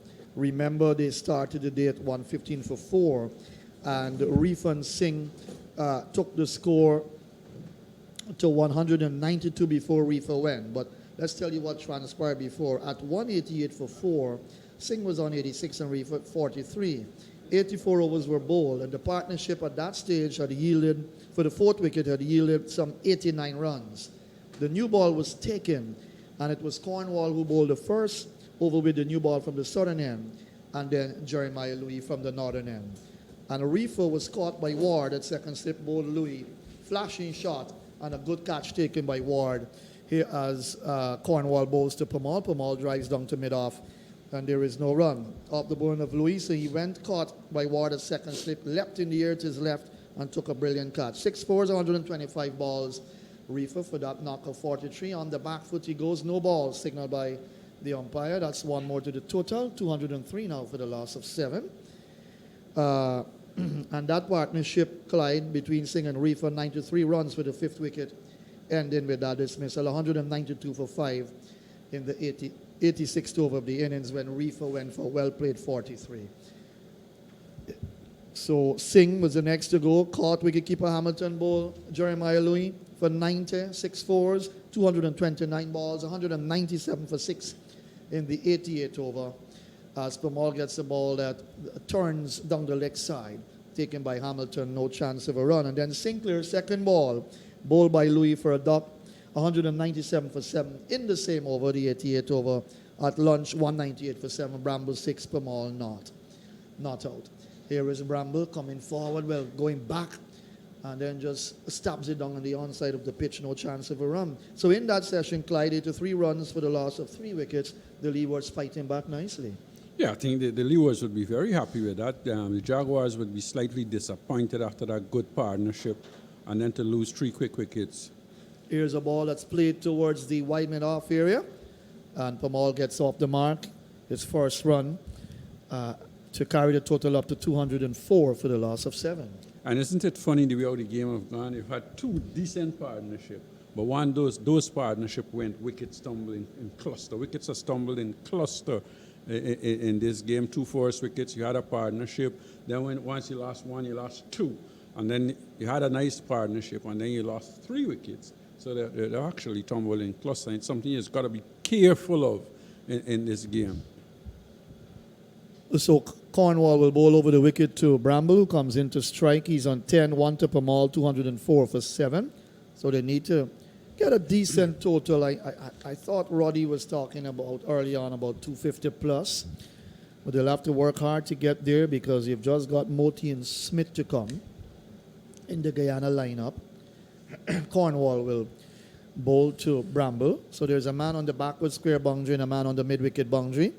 Here is Pamal bowls. Bramble is on driving. Nice shot down towards long on. There's a fielder there for that shot. Trots through for the single to take his total up to 11, 205 for the loss of 7. Yeah, and Bramble has really struggled this year. It's his first year where he has really struggled since he's been in. He's been doing a wonderful job with bat and behind the stumps for the Jaguars over the years. Just seems to have gone off the bile a little this year. These things do happen in cricket, in any sport where you go off the bile a little, but he's just taking a little too long, I think, to get back into his groove. 2 right-handers at the crease now. Here's Pamal gets the ball that turns down the leg side. A little bounce and turn there. He didn't have to play at it. Just came inside his stumps, watched it go by into the gloves of Hamilton. He overcomes to an end, 205 for the loss of 7. Guyana looking to fight back here after being pegged back just before lunch, losing Reifer, Singh, and Sinclair in quick succession. Reifer going for 43. Singh a well-played 90, 6 fours, 229 balls. A patient innings, but yet not getting to that coveted 3-figure mark, 100. Well, it's his second 90s in 2 games, and one only hopes that's not a pattern, because a lot of players tend to like to score 90s, don't get 100s. So you hope that's not a pattern. That's not something that we're going to see in the future. But Singh has a few hundreds for the Jaguars already in his career, so I'm sure he'll be thinking, well, things are just happening a little bit rough for me at the moment, but I'll get there in the next innings. Right, and I thought maybe he just got a little bit nippy, like maybe nervous in the 90s. Sometimes that's the case because, as you said, he did get that 90, was it 93? 98 in the last game. Oh, 98, and he missed out on that 100. But you don't want that to become something familiar in your batting at all. Here is Jeremiah Louis. Comes in now to bowl to Bramble. Bramble is coming forward, wrapped on the pad. He must have walked outside his off stump there, the left pad. Not out, says umpire Nigel Dugan. And then the ball bounces away into the offside. 205 for the loss of 7. Jeremiah Louis is looking better now with the new ball. I think once he's got to the right-handers as well, he has bowled much better. But that last delivery, Bramble was actually walking down the track to him. I think that would have helped him in terms of the LBW. The ball still had a long way to go, and it was bouncing, and the umpire may have decided that would have been going over the stumps as well. 20 overs, 3 for 38 before this over. Louis, so he's come back nicely. He didn't bowl that well in the first part of the Jaguars' innings, but certainly with the new ball handed to him by Hamilton to bowl over number 86, things started to work for him. He's bowling over the wicket, comes up, bowls to Bramble, that's down the leg side. Nicely taken by Hamilton. No chance of a run. So let's go through some bowling figures for you thus far for the Leewards. Powell bowled 2 overs for 4. Ward 23 overs for 54 runs. Cornwall 33 overs, 4 for 65. Let me say that again to listeners and viewers. 33 overs, 4 for 65. Louis 20 overs before this, 3 for 38. So they've been the 2 successful bowlers so far for the Leewards. Berridge just bowled a 1 over before he pulled up with injury. And Pemberton 14 overs for 45 runs. And Pemberton, the new man in his second game only, you can't expect him to do the hard work as yet. But certainly Jeremiah Louis has come back nice. Here is a ball that's pitched up, right up in the block hole. Again, Bramble coming down the track. And that struck him on the boot and then bounced away into the offside. Loud appeal from Jeremiah Louis, not out, says umpire Nigel Duguid.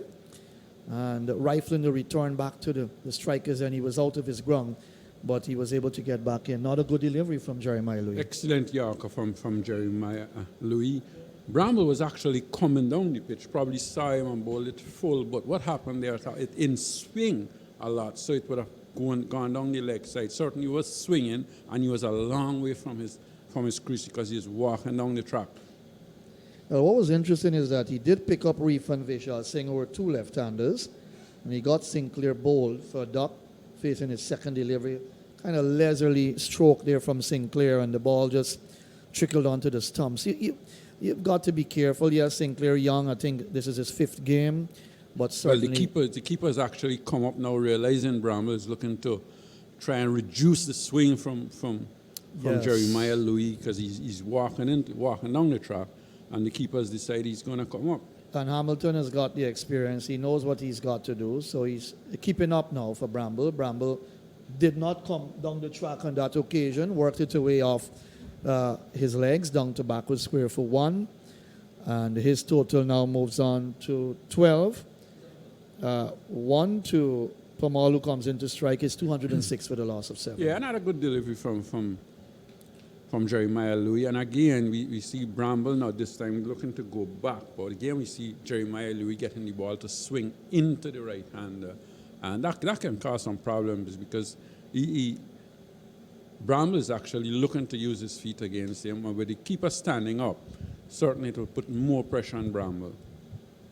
Pamal comes into strike. He's on 1. One will remember that game against Jamaica here where the Jaguars lost by 7 runs. Pamal almost taking the Jaguars over the line. Here is Louis bowls to Pamal, and that one comes back into the right-hander. And it came back so much, Clyde, that it went down the leg side, taken by Hamilton. Pamal came inside his stumps, 206 for 7. Yeah, I think Louis getting the ball to swing a lot, just not having the sort of control probably that he did have before lunch. Just needs to aim those deliveries just outside the off stump and get them to come back, looking to hit the stump. He's got 2 slip on a gully in there as well. So Pamal settles. Louis back to his mark, giving the ball some shine, and begins to move in towards Versamy Pamal. He's up there now. Also Pamal pitched up, and he's coming forward and plays it down towards mid-on. Picked up by the field out there. Down at mid-on, no chance of a run. As the over comes to an end, Clyde 206 for the loss of 7. Let's look quickly at how the wickets fell today. Reifer, he went after a white ball. He flashed at it, got the edge, flew quickly to second slip. Ward leapt in the air, took a brilliant catch, and I thought that catch really was exceptional from Ward. He went for a well-played 43, 6 fours, 125 balls. He didn't get to that half century, but that 93-run partnership for the 5th wicket would have done the Jaguars well at that stage. Yeah, definitely. The partnership, I think, was the partnership of the innings so far. We still got batsmen to come, so, and I think that would have put a lot of pressure on the Leewards, but they have bounced back well. And then Singh just nibbled at one outside the off stump, caught wicketkeeper Hamilton off Louis, 90. As we watch Pamal bowls, Bramble is driving. They were going to take a quick single here. Good smart cricket by the Jaguars. He pushed it up into the offside. It traveled slowly to mid-off. And Pemberton wasn't able to get onto it fast enough to send the batsman back. They took the single. Smart cricket, that was Clyde. bad cricket as well from the bowler, because he just looked at that ball passing him without even attempting to act shadow or to look to stop the ball. But good cricket by the two batsmen. Right, very, very quick on the hunt for runs, 207 for 7. Bramble moves to 13 per mall back into strike. Yes, and Singh nibbled at one, got that little outside edge, 90. He made 6 fours, 229 balls, 197 for 6 in the 88th over. But in the context of the game, I thought Singh batted pretty well, because he He came did. in with when the team was in all kinds of trouble. He stayed there with his captain, and then he had another partnership with Reifer that certainly give the Jaguars a chance in this game. He certainly batted very well. He controlled things in the middle. Yes, he didn't score as freely as probably one would have liked, but he controlled the innings. He knew what he was doing, working the ball around and batting in partnership with his captain, and then later on with Reifer. Yes, pace is in as well as Cornwall bowls to Pamal. Pamal turns it down towards backward square, playing with the spin, and he will pick up his 3rd run as he takes his total up to 3, 208 for the loss of 7. And then, of course, young Sinclair, the Barbadian, came out only in his 5th first-class match with 119 runs on his belt. Well, he didn't add to that. He was bowled by Louis without scoring, just facing his 2nd ball. Here is a drive, good shot, 4 runs. And that was what Bramble was searching for, to be able to find the gap on the offside. A lot of real estate out there, Clyde Butts, on the offside of the pitch, and he was able to find the gap between cover and mid-off, down to the boundary for 4. He's gone up to 17. Now it's 212 for the loss of 7. Good shot from Bramble. A slow delivery from the big man, and Campbell was able to put it away. Here is a ball that he lifts over mid-off into the boundary. Let's wait for the signal. That's 4. So it bounced just before it got to the boundary, to the rope. And Bramble on the attack here, Clyde Butts. We know of his exploits. We know that he's an attacking batsman in terms of his instinct says attack. And he's picked up consecutive boundaries, 216 for 7. Bramble moves to 21. I think Cornwall here guilty of trying things. The last 2 deliveries, I think he decided he was going to bowl slower without having the feel in place, thinking that Bramble may be looking to hit over long on. But Bramble was equal to the task and looking to hit him straight. Yes, he picked it up beautifully. Let's watch Cornwall. He's down the track, checks the shot, gets it down to long on. The use of the wrist on that occasion. Just to get it on the onside of the pitch, picks up his 22nd run, 217 now for the loss of 7. The over comes to an end. The Jaguars resuming overnight, 115 for 4. They've lost Reifer caught Ward at 2nd slip, bowl Louis for 43. Singh caught wicketkeeper Hamilton, bowl Louis for well played 90. Sinclair bowled by Louis without scoring, and at lunch 198 for 7. Lunch taken at 12 o'clock. Bramble 6 not out. Pamal yet to score.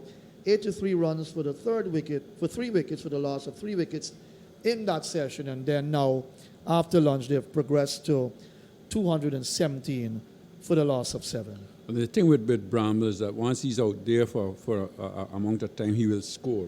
He's a positive player. He loves to look to score all the time. I think once he's not hitting the ball and scoring, he's not comfortable. He loves to score, and I think this is something that the opposition has to be aware of with Bramble. Bramble, once he can start scoring, you're in some trouble.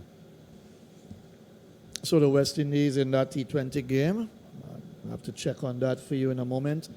But I know they had to get 156 to win. It's all over. They've won the game. As Latif has given me that information, here is a ball that's turned away from the leg stump towards backward square by Bramble. They're looking for 2nd. A little fumble out there at backward square, but they didn't take the 2nd. 1 more to the total. It's now 218 for the loss of 7. So the West Indies cleaning up Sri Lanka in the 2 T20 matches, Clyde. I guess that was expected. Yeah, I don't think you can say it was expected, but they are a good T20 side. West Indies is a good T20 side. And when you've got people like Pollard, Bravo, Russell back in the takes up, I think that alone gives you the chance. Hetmeyer is there. Simmons is there as well. That's right. So I think that alone tells a story. Here's a ball wide of the off stump. Bramble reached for it and drove it through the offside. They've taken 1. as the fielder give chase from cover. One more to Bramble. He's gone up now to 23, the scoreboard says. 219 for the loss of 7. As Pamal comes in to strike, he's on 3. And with the T20 World Cup this year, it's important that we get our best team to be available for that World Cup. Of so course. you would love to see Lewis and so on, get him back into form, get him back fit, and be selected. I think, and you have your best team at the World Cup. I think Right. there's no doubt that we'll be a force to reckon with. Pitched up, caught at cover. And that's Louis for you again. It was Pamal who played the previous shot. Bramble came on strike on 23. And he drove to cover. The trap set for him. Pitched up and he went for the drive. 219 for the loss of 8. Bramble has gone back, caught at cover of the bowling of Louis for 23. Clyde, 290 now for the loss of 8. I think that's a little bit of a bad cricket as well from Bramble. That was a slow delivery from Louis. Bramble didn't look to come on the front. I think he stood his ground and looked to drive it. And he drove it in the air. Was deceived by the lack of pace from Louis. And he hit it straight to the man at short extra cover. And Bramble goes. His season continues to be a poor one. And for Bramble's standard and what he has done over the past couple of years. But certainly, when you're batting out there, you've also got to give the bowler some credit. I think Bramble, in that instance, was looking to more or less say, well, I'm in, I'm starting to flow, I'm not going to stop, I'm not going to look to work balls around. And that one, he just stroked straight to the man at cover, and he goes. Right, so that's Louis picking up his 4th wicket for you. So the interesting thing is that Cornwall picked up 4 yesterday, and now Louis has picked up 4. So And I guess with Louis being hot now, he must be thinking, well, I can surely go past Cornwall as well and get That's 5 right. and 6. So Moti, the new man, coming out. He's no rabbit with the bat. Gudakesh Moti. I think he's got a highest score of what? Tell you in a moment. 72 not out. He's in his 29th game for the Jaguars. 405 runs thus far. Averaging 17.6. Not bad for a man who has to bat down at the bottom end of the innings, Clyde. 150 on his belt there. And he's also got 99 wickets. Here is Louis, comes up, bowls to Moti. Moti is defending. And he looks good there as he played that shot into the offside. He's certainly no rabbit. He's a capable batsman. He's capable of getting a 40 or 50 or thereabouts. And the Jaguars certainly need that type of innings right now. The left-hander taps away the crease as Louis walks back to his mark and will turn below our commentary booth and begins to move in over the wicket towards Gudakesh Moti. Comes up, Bolsa Moti, that's down the leg side. He flicks it around the corner towards backward square for 1. They're coming back for a second as the fielder had to come all the way from long leg to field that ball. They get 2 runs. He gets off the mark, 221 for the loss of 8. Yeah, that was a delivery on the leg stump, and he just worked it nicely off the pass. He didn't try and hit it too hard, just rolled the wrist over, and he was able to pick up 2 runs. Again, I see this feel with this 6-2 feel. You're bowling well, you've got things going for you. Why change your field to a 6-2? Why not continue to attack the way you've been attacking? So I'll give you the scores to the West Indies. Batsmen 158 for 3 in 17 overs, so they cleaned up Sri Lanka easily. Here is Louis bowls. That's a well pitched up delivery on the off stump. And Moti came forward and played it out towards cover as the over comes to an end. So Jeremiah Louis, with success on this belt, he's picked up 4 wickets thus far. Let's tell you that Simmons made 9, King 43, Hetmeyer 43, Robin Powell 17, and Russell 40 not out from 14 balls, 6 sixes. Clyde in that knock, 6 extras, 158 for 3, 17 overs. So no need for Pooran, Pollard, Fabian Allen, Dwayne Bravo, Thomas, and Cottrell to have batted. The guys at the top did the work for the West Indies, with the exception of Simmons, who got 9 from 8 balls, but a well-played 43, a piece to King and Hetmeyer. And then Powell 17 and Russell the young 40. That was expected from the big man. Anyhow, 221 for the loss of 8. A little more from Clyde. Yeah, and I mean, Russell is a firepower. He's a powerhouse. And I think any team in the world would love to have him in white ball cricket. One would love to see him get a little fitter and be able to play in the 50 overs version as well. I don't know if that's possible with the way how his knees are going, but certainly, you know, he is a handful in T20 cricket. And I think you've got to look at it that you've got to try and take care of these guys. They've got to take care of themselves as well. And you want him to play for West Indies definitely in the World Cup coming up, and maybe another couple of World Cups as well. So true. He's such a valuable player, Russell. And I think all the teams in the world fear him when he comes out there with bat. You know, he just goes after you. He's such a powerful hitter. Here is Cornwall, comes up, he's in bowls to Pamal. Pamal is sweeping that down towards backward square, beats the man, running away to his right, to his left, in fact. He couldn't get there. And as for a good-looking run, severe Sammy Pamal down the leg side and swept it well. 225 for the loss of 8. Well, I think the fielder down at deep backward square thought he had it. He just started to jog around towards the delivery. And when he realized what was happening, probably the ball didn't spin back. Normally when you sweep, the ball tends to spin, going backwards behind you, behind square. You was waiting for that spin. It never happened because it was hit so cleanly and hit so hard. Cornwall bowls just outside the off stump. The ball, a little bit of bounce and turn coming into Pamal. He was back and cut it away down towards the backward point area for a run. Pamal moves on to 8 now, 226 for the loss of 8. Quickly, let me go through the scorecard. In terms of the runs made by the Guyana Jaguars batsmen so far, Chandra Paul made 9, Imlak 2, Johnson 35, Vishal Singh 90, Barnwell 8, Bramble 23, just out, Reifer 43, and Sinclair a duck. Pamal is on 8, and Gudakish Moti is on 2. So Moti will face up now to Cornwall, who will bowl round the wicket to the left-hander. As you said early on, Clyde, in commentary, they just love to bowl round the wicket to the left-handers, the spinners. Here is a ball that he plays into the boot of the silly point fielder. Moti reaching for that delivery, no chance of a run. 226 for the loss of 8. Hazy conditions now. And it's been that almost for the entire day. Here is, that's a good delivery. That kind of popped on Moti, and he had to jam down on that quickly and got it out towards backward point. Quick delivery, sharp. A turn there for Cornwall. He comes in once more. He's going to bowl to Moti, who taps away the crease. Pamal bowls. Moti on the back foot, and that's a nice stroke out towards cover. And picked up there by, looks like Hodge. As the over comes to an end, 226 for the loss of 8. The Jaguars fighting back here after being pegged back just before lunch with 3 wickets going down quickly, Clyde. 192 for 5, 197 for 6, 197 for 7. And after lunch, 226 for the loss of 8. Pamal and Moti can probably build a nice partnership together.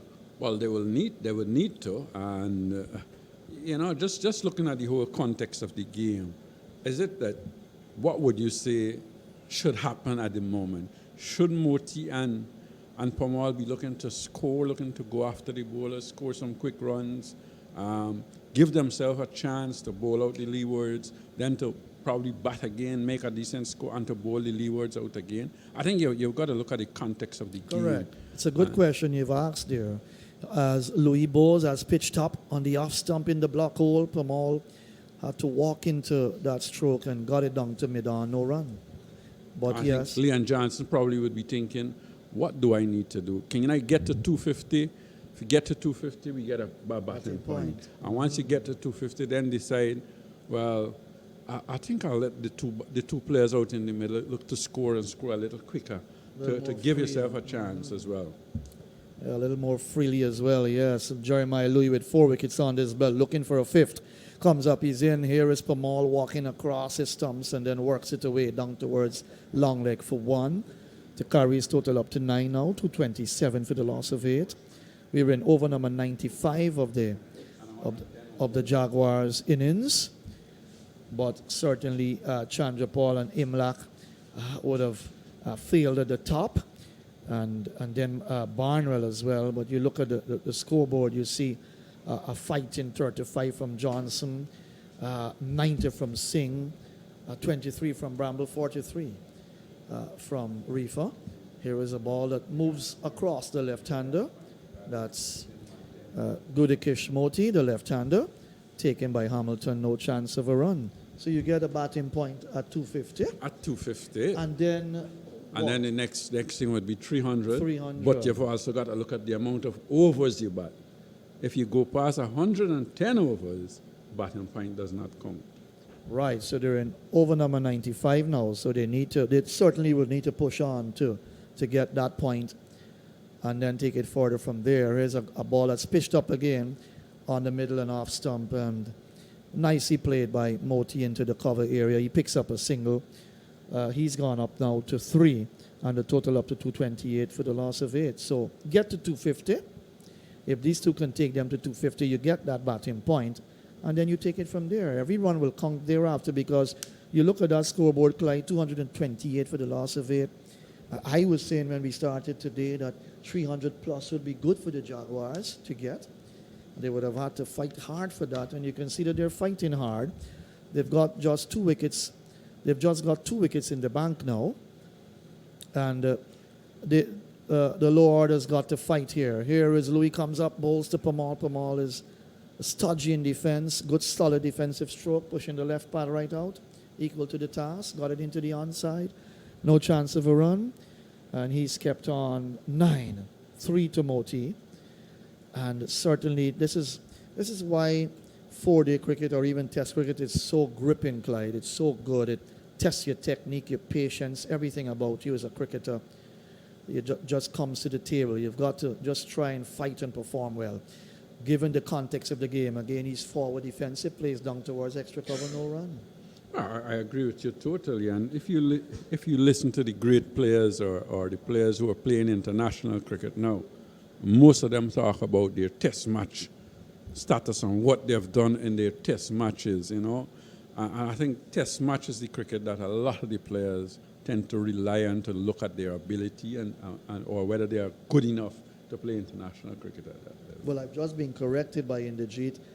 Guyana's already picked up a batting point at 200. When they get to 250, they'll get 2 batting points. Two batting points. Right, so they've picked up a batting point already. So they will want to build on that. They need points to get close to Barbados. Forward comes Moti, plays a silly point, no chance of a run. You look at the standard of our regional cricket, Clyde, you know, it bemoans us to think that, you know, some of these guys, when they perform exceptionally well, when they get to test level, they're going to do the same. Test cricket the standard is so high, you've got to perform well. Here is a ball that's played nicely down forward of point. They've crossed the 1, they've come back for a second, and they get a third. So 3 runs there to Moti. Nicely played as a total move up to 231 for the loss of 8. Moti moves on to 6. Pamal comes in to strike on 9. And one of the things that has bothered West Indies cricket over the years is that we keep bemoaning the standard of our regional cricket. But, and I want to ask the question, and maybe you can answer. I definitely cannot answer it. When last have we had all our players playing in our regional first-class season? Or not even playing the full season, but playing part of it or half of it? Pamal on drives, he gets a single. And that ball was right in the slot for that shot. 1 more to the total, 232 for 8. The over comes to an end from Cornwall. 232 for 8. Pamal is 10. He's gone into double figures. Moti's on 6. Continue, Clyde, on that. Well, I asked the question. I thought you could have answered. Your top players, your international players have played regional 4-day cricket. And in my little deliberations thinking about this game, well, the over didn't come to an end. Here is Moti plays down on the offside of the pitch, no chance of a run, 232 for 8. In my little thinking through West Indies cricket, I've got to say I myself thought about that. Where the senior players, of course, if you've got tours, they can't play. Here is a ball that's pulled through mid-wicket. They've crossed to 1. They're coming back for a second, so 2 more to Moti. To take his total up to 8 now, 234 for the loss of 8. But I asked the question to myself, well, you know, when last have we had most of our international players play in the regional tournament? Well, if I've got to answer that, Clyde, I'm not sure if my memory will serve me right to say if I can clearly remember. But I think for now, one of the reasons maybe why Barbados has been doing well is that they've got some of their senior players there. Forward comes Moti, plays into the offside, no run. I think Craig Brathwaite has played so far in this season. Kimar Roach, I understand he has to play at least 6 matches, if I'm correct. Well, he's available. He's available. And he should be playing. And obviously he's done well for Barbados. And he should be playing. Whether he should play all the games, Yes. I don't think he should. But he should be playing, and he has been playing, and he has been doing well. I think it's good when our young players can rub shoulders with our senior players. They get to learn, and they are able to rub shoulders, and I'm sure there's going to be dressing room situations that would help them as well for their future. Yes, Clyde, quite agree with you on that. And I think that has added to the impetus of Barbados and their performance this year because Roach has been there. I think the test wicketkeeper as well for West Indies, he has played as well. So they've got some of their players, their quality players, in the side. Here is a ball on the leg stump, and that's gone where? That's gone towards backward square for a boundary. Pamal picked it up nicely and sent it away backward of square for 4. So he's beginning to churn out some runs now. He's gone to 14, Clyde, to 38 for 8. Yeah, and I think Pamal has made his intention clear from the start that he's going to try and score, and and I think that's how he bats. He loves to be positive. He loves to look to score all the time. Jeremiah Louis in his 24th over, 4 for 45 so far. Well, it would be 4 for 49 with that boundary. Comes up, he's in both to Pamal. Pamal is on the back foot and plays it defensively down on the offside of the pitch for that's Munson Hodge to come into field. No chance of a run to 38 for 8. But, you know, there's that saying, iron sharpeneth iron. And if you don't have your top players playing for your country throughout a season, you've got to search for the younger players. And that's how when you look at the Leewards, you've got Pemberton in his second game. I think Ross Powell is on debut. So that's how they get chances as well. Here is a ball that is pushed into the offside, no run. But then I guess the argument would be, if you've got all your senior players playing for you, when will some of the younger players ever get a chance to play? But mind you, Clyde, with the timetable of international cricket, a lot of the West Indian players will be out playing. And I understand that. That's why I asked the question, when last? And I think that's one of the things that helps your cricket. Correct. Let's watch Louis.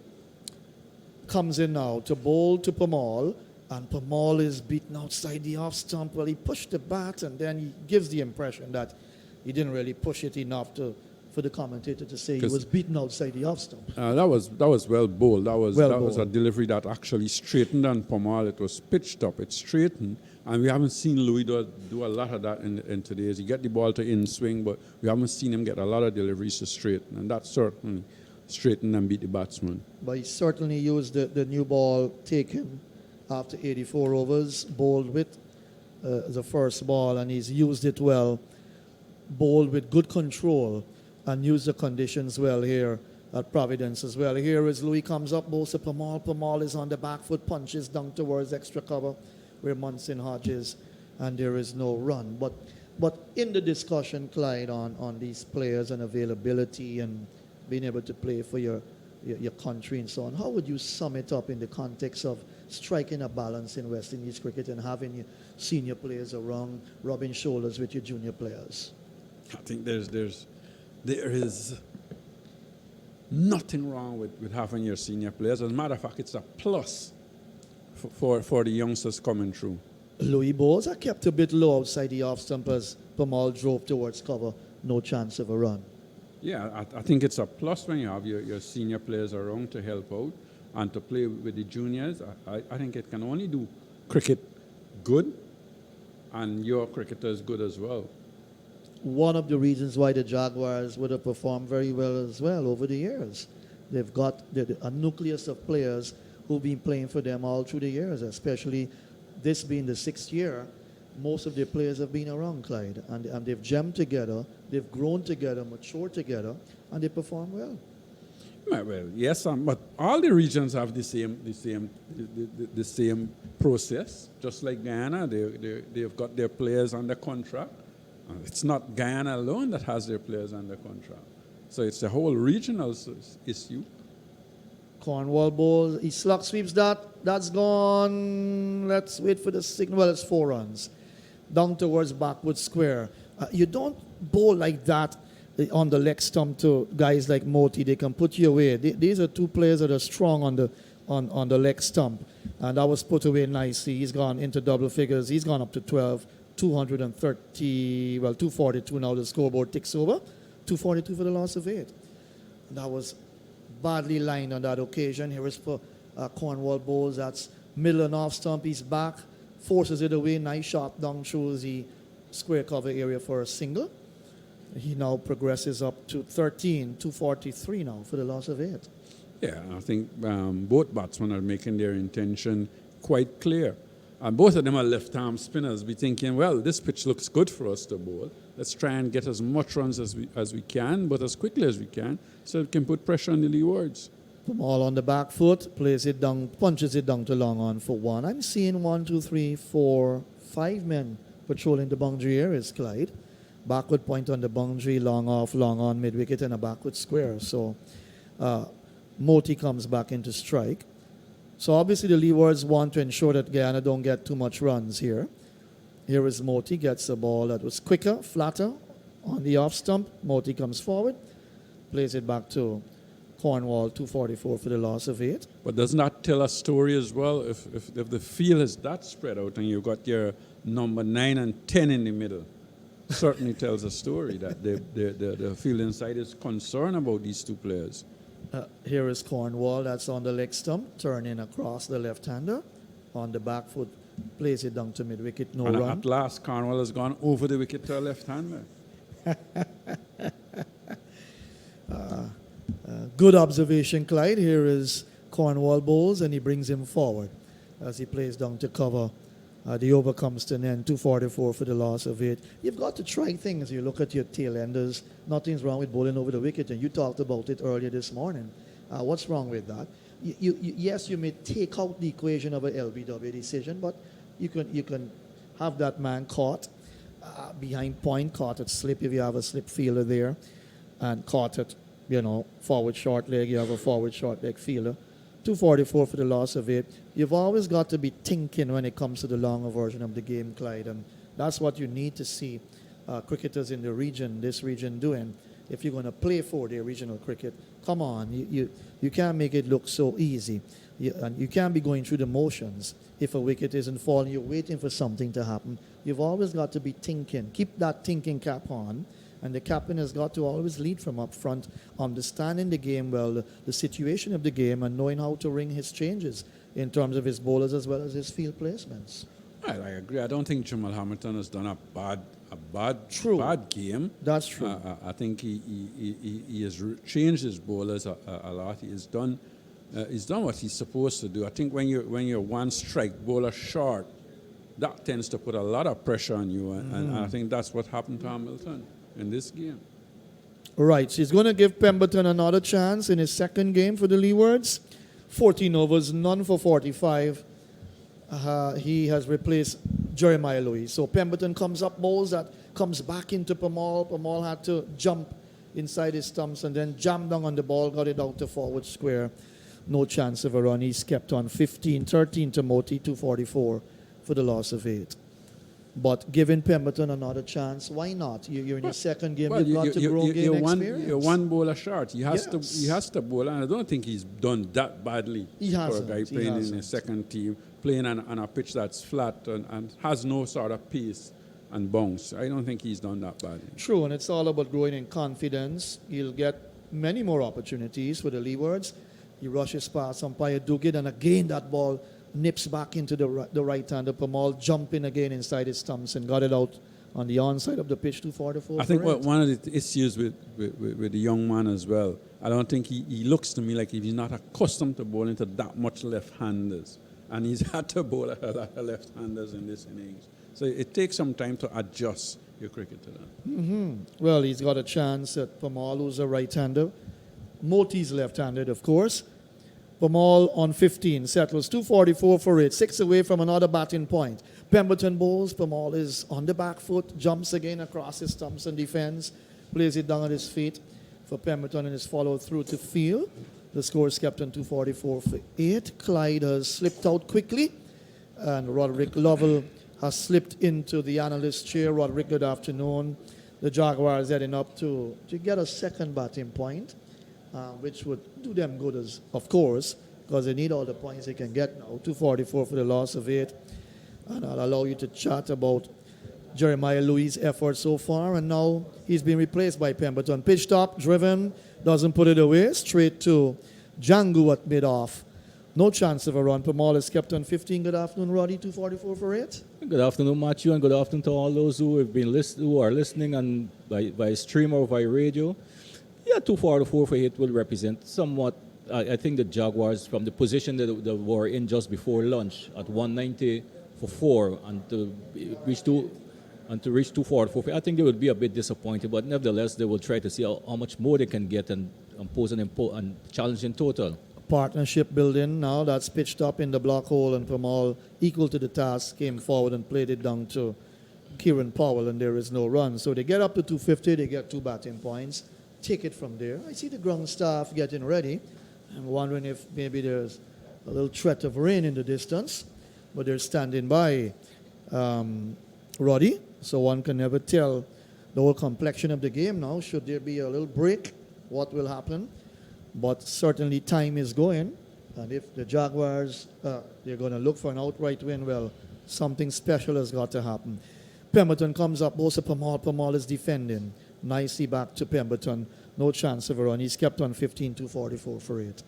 Yes, and then when you looked at the 244 and with Pamal and Moti there at the crease, one would want to think that from the Jaguar standpoint, the two of them would want to be in the middle as much as possible, they have a good little partnership developing there, so they would want to build some more on that and maybe get as close to the 300 mark and get as much batting point, as you said, 6 more runs for the second batting point. And well, with the point system being in effect, you try to maximize as much when you're batting in terms of batting points. And when it comes to the bowling, then you will take care of that part. Right. Nothing much at the top of the order in terms of partnerships. 13 for 1, 14 for 2. Then a little partnership. 87 for 3.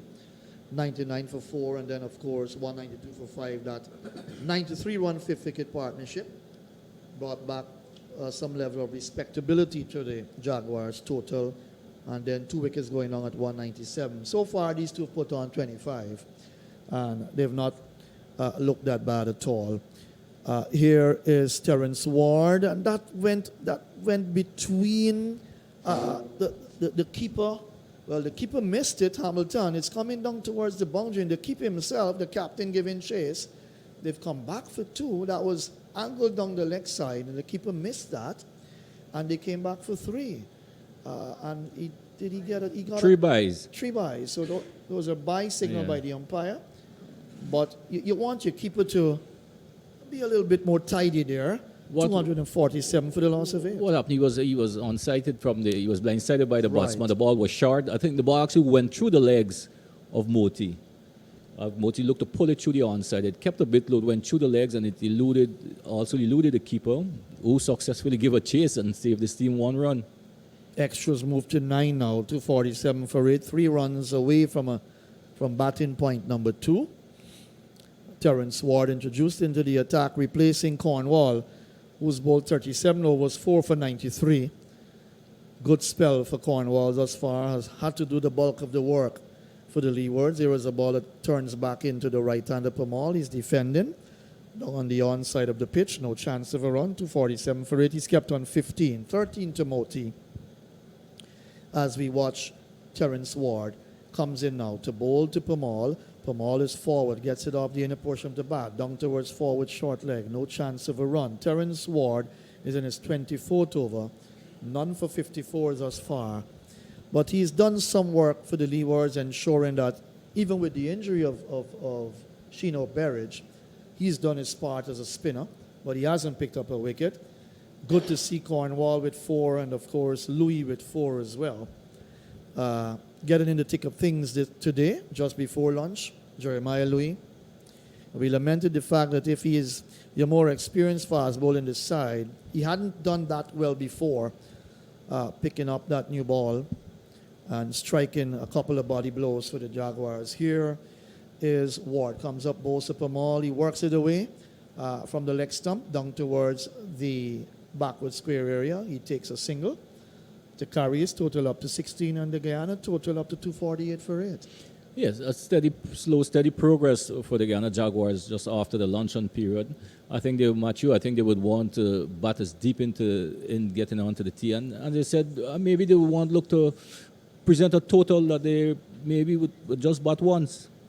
Play will go up to 5 p.m. today. That's why the adjustments were done. In terms of time, lunch was taken at midday. So they're going to play up to 2:40. Then tea will go up to 3. And then the final 2 hours up to 5 p.m. this afternoon. Forward comes Moti, push into the offside, no run. Let's watch Terence Ward again. He's bowling round the wicket to the left-handed Moti, gets the ball on the middle and leg stump. He's forward, plays it out into the cover region.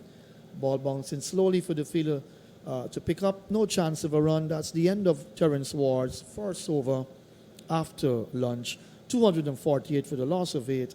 The Jaguars getting close to 2 batting points and then would want to take it on from there, Roddy. And what's amazing, much what I haven't seen since the first 2 over of the day's play yesterday, when they had Berridge from the one end and Jeremy Louis from the media center end. I haven't seen pace bowlers bowl in tandem. It was always either all-out spin attack or a spin and pace. And with the ball relatively new or hard, I think with your number 10 batsman in there, you would want to give your seamers at least a good go at the tail enders.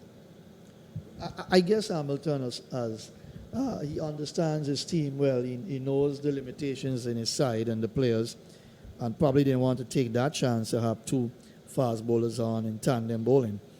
So it's been spin from one end, fast bowling from the other, and here is a ball pitched up in the block hole from Pemberton.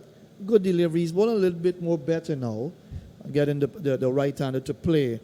248 for the loss of 8. Pamal is kept on 16. And you can only grow and develop and learn, Roddy. He's in his second game for the Leewards, a young man. And if he continues to show good discipline and work hard on his game to build on that talent, to be more efficient, committed and dedicated to cricket, he can do well in the future. Pemberton bowls, again, pitched up.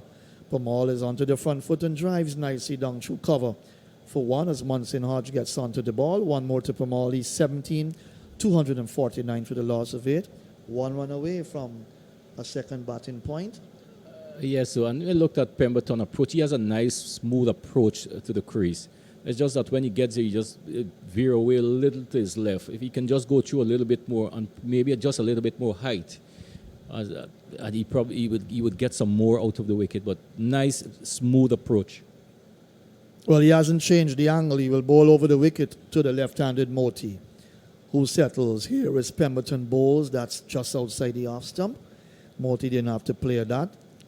But closer on that occasion to the off stump, knowing that early on in the morning he did bowl wide of the off stump. Yeah. He's getting it a little bit better now. And 249 for it. what would also be good, if you can stay over the wicket to the left-hander, it would be important that if you could come a bit closer to the ball, so you get, and being closer to the stumps, you get more between wicket and wicket. So if the ball makes a little thing to try it go on, and if it go on, either you're attacking the stumps or the pads.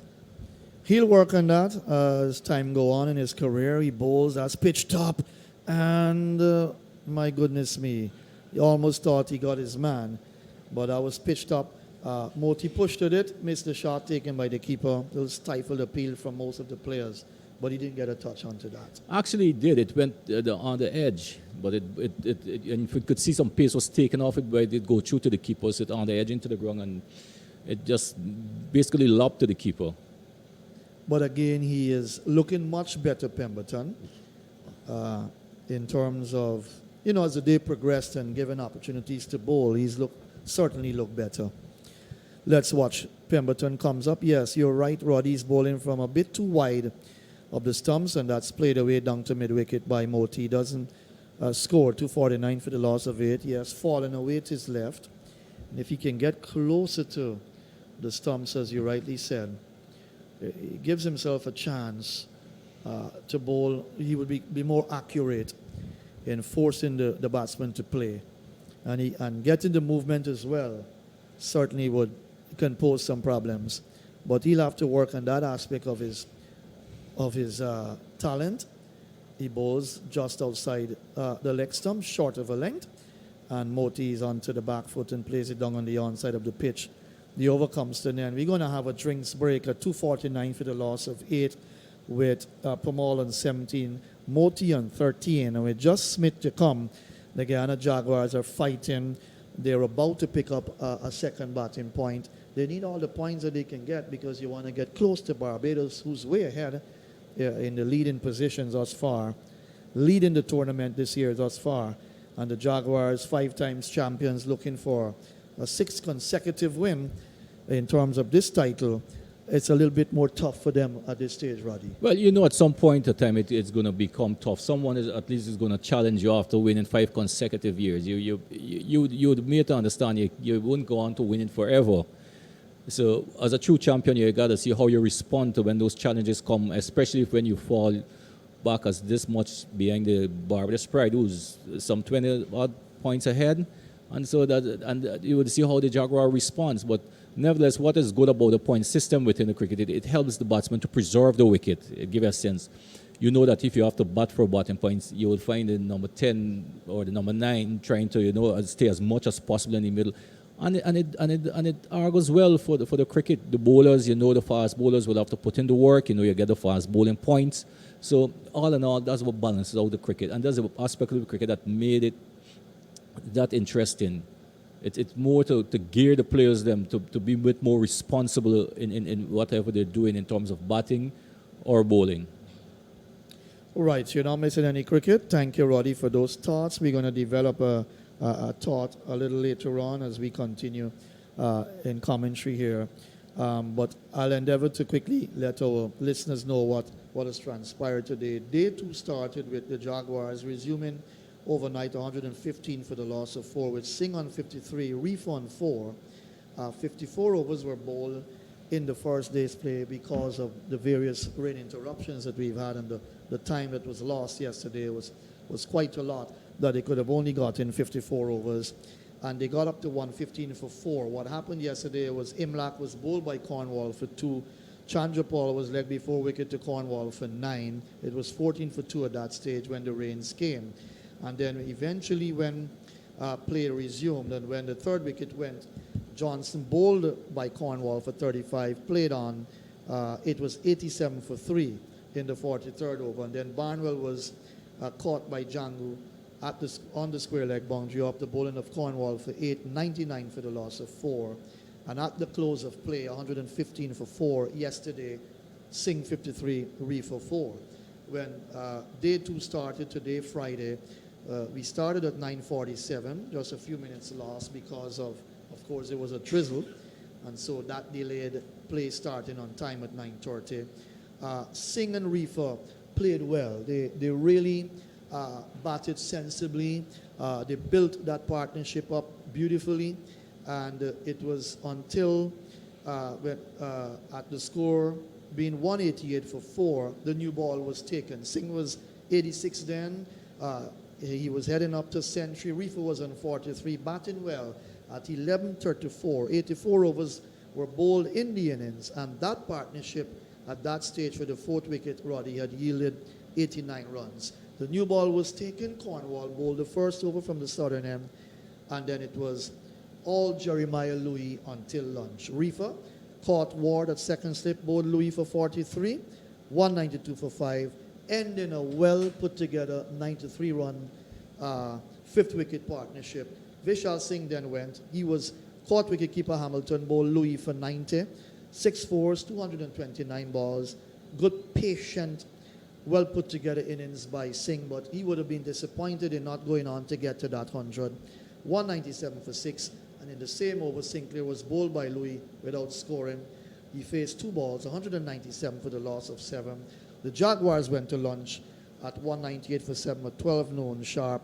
Bramble 6 not out. Pamal yet to score, and that session produced 83 runs for the loss of 3 wickets at that stage. Your thoughts on that session, Roddy, before play resume now?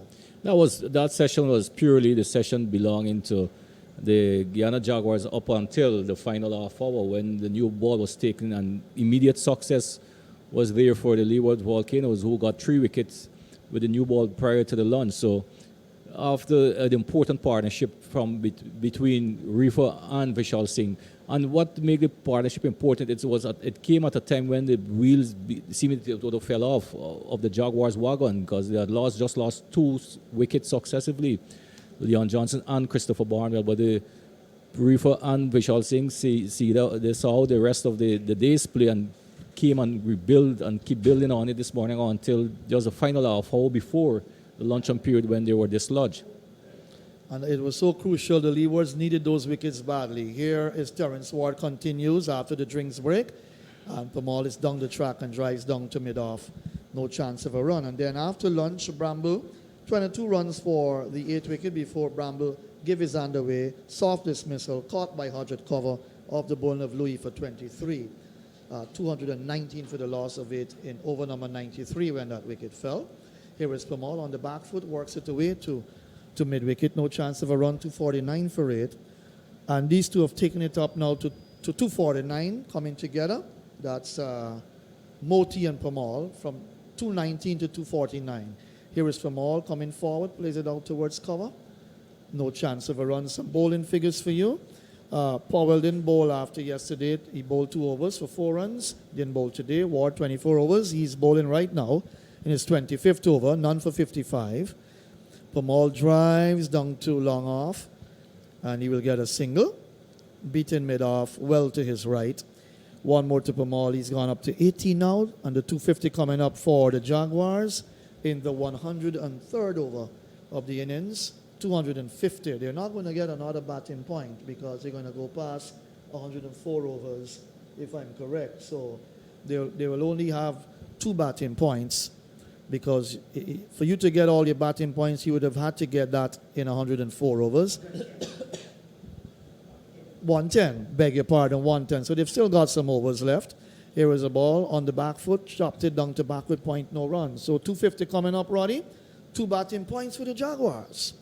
Yes, and I mean, when you bat, you need to have your batting points, you need to maximize. But the nature of the wicket, I guess, would have clearly showed that it wasn't easy scoring out there. Pamal looks to sweep, missed the shot down the leg side, taken by Hamilton. The over comes to an end. 250 coming up for the Jaguars in the 103rd over of their innings.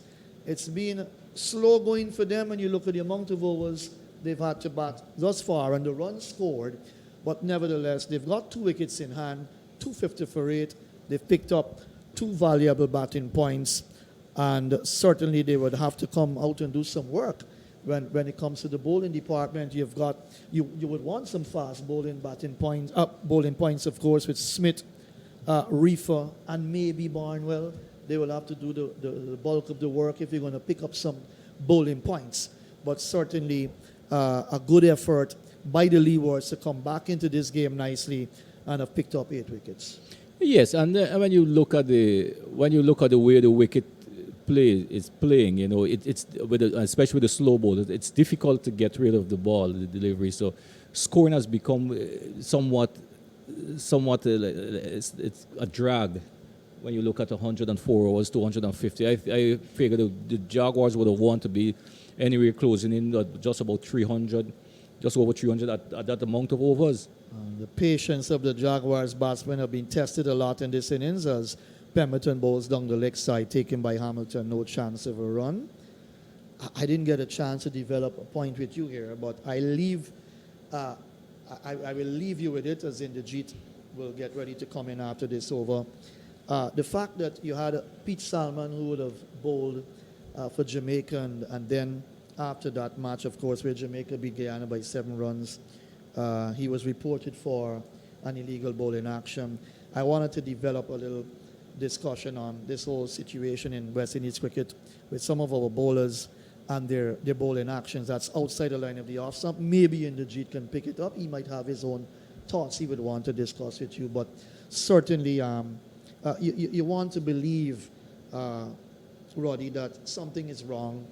When you go way back to the likes of a Jermaine Lawson, and then you've got Sunil Narayan, there was Shillingford, Runsford Beaton, Marlon Samuels.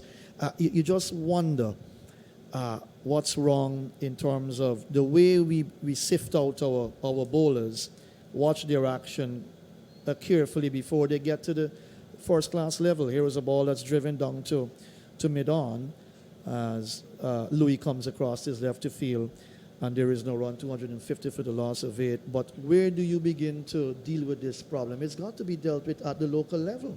Yes, I mean, you have to look at and deal with it at the local level. And too many of these issues are being allowed to slip through the system until it become magnified, until it get very noticeable at a level where you can't ignore it anymore. And you're embarrassed when you get to the highest level. Here is Pemberton, comes up, he's in both to Pamal flicks it away, nice shot down through mid-wicket.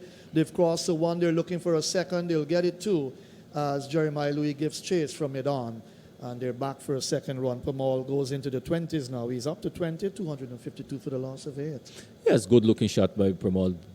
Pemberton on this occasion coming into the pad, and Pamal just came across and worked it through the vacant mid-wicket area. Once it get there, was good positive run in between the wicket, and they were able to cross with 2 comfortable runs. And what should be worrying about the Leeward Islands, they should recognize that this is a good little partnership developing Correct. for the 9th wicket. And they need to keep a bit more pressure on the batsmen so as to dislodge them and see how fast they could wrap up the innings of the Guyana Jaguars. Pemberton bowls, that's on the off stump. He shuffles back, jumps back, is Pamal, and then plays it out towards cover. No run. And you look at Pete Salmon, everybody said 7 for 57 against Guyana. Wow, they beat Guyana by 7 runs, and then he couldn't play again. But the wicket that they would have played on, it was a wicket that it wasn't a well-prepared pitch. It was a pitch that was prepared a couple of days just before the game. And those are the things you have to take into factor, especially mostly on the wickets there. If you have a first-class season play, you would want a good week preparation on your wicket. Here is Pemberton, comes up, Pamal is walking across his stumps, and then that ball was angled down the leg side as he overcomes to an end. I leave Roddy with the thought that I remembered that some of the Jamaican umpires said to me when Lawson was found out that at youth cricket level in Jamaica, he was actually bowling like that, but no one actually brought it to the attention of the authorities, and it was allowed. And then when he got to the highest level, he was exposed. That's a situation that you don't want to be happening in our cricket in years to come. You want to tighten, your grip on that situation and ensure that our cricketers can be more professional and not have to go through those situations. 252 for the loss of 8. I'll leave you with some more thoughts from Roddy, and then it will be Inderjeet. I could remember clearly the German Lawsons. All right, Inderjeet will come in a moment as Terence Ward brings that's Moti onto the front foot, plays it out into the offside, and there is no run. Well, Inderjeet has given me one more over, so I'll let Roddy continue in a moment. Terence Ward gets through his overs quickly, brings Moti onto the front foot, no run. 252 for the loss of 8. Moti's on 13, 20 to Pamal, and the partnership is building nicely here. And every run that the Jaguars can get, they will certainly be grateful for.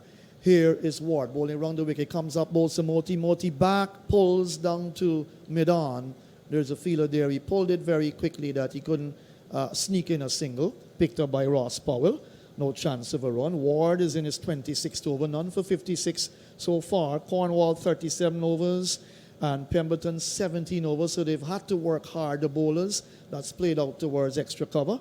No chance of a run. Jeremiah Louis, 24 overs. And so they've had to work very hard, the spinners along with the fast bowlers.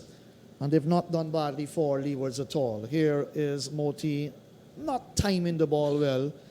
Played a little lazy off drive, and it bounced away towards cover.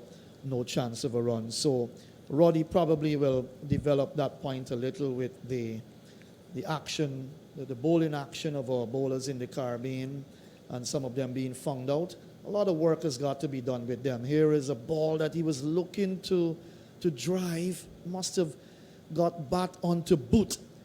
and just dropped to his feet on the leg side. The over comes to an end.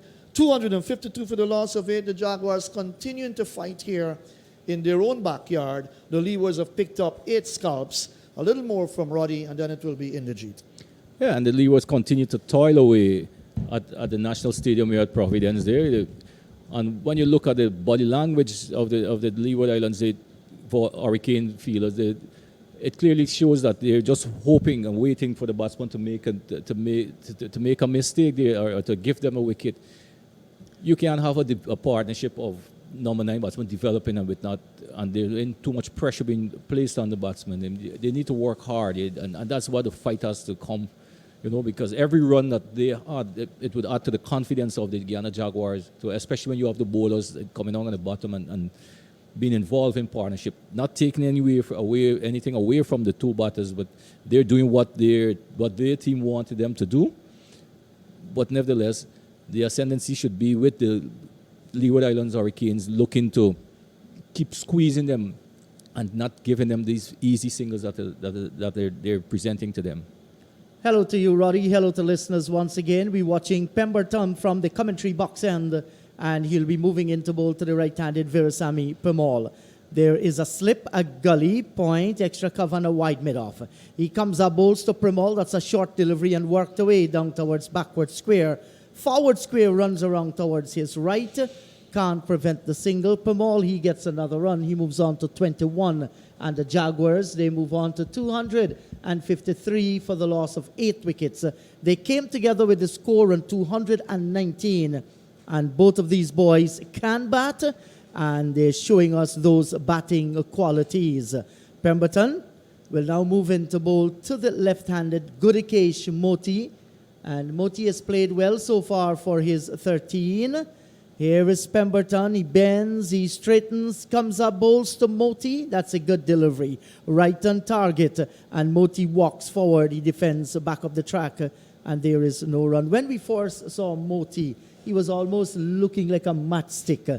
Not taller than that. He has developed some size. Yes, he has. He's been around for a few years. And I think the training and that, or maybe you would want to say he was soaked in water. And he actually swelled. Yes, Gudikesh Moti. Lovely human being, a very pleasant man. Here is Pemberton once again. He comes up and bowls to Moti. This is wide outside the line of the off stump. The temptation would have been there, but he walked away. He's not going to be tempted. He knows a good partnership is building up here between these two. Did they actually release the pressure a little?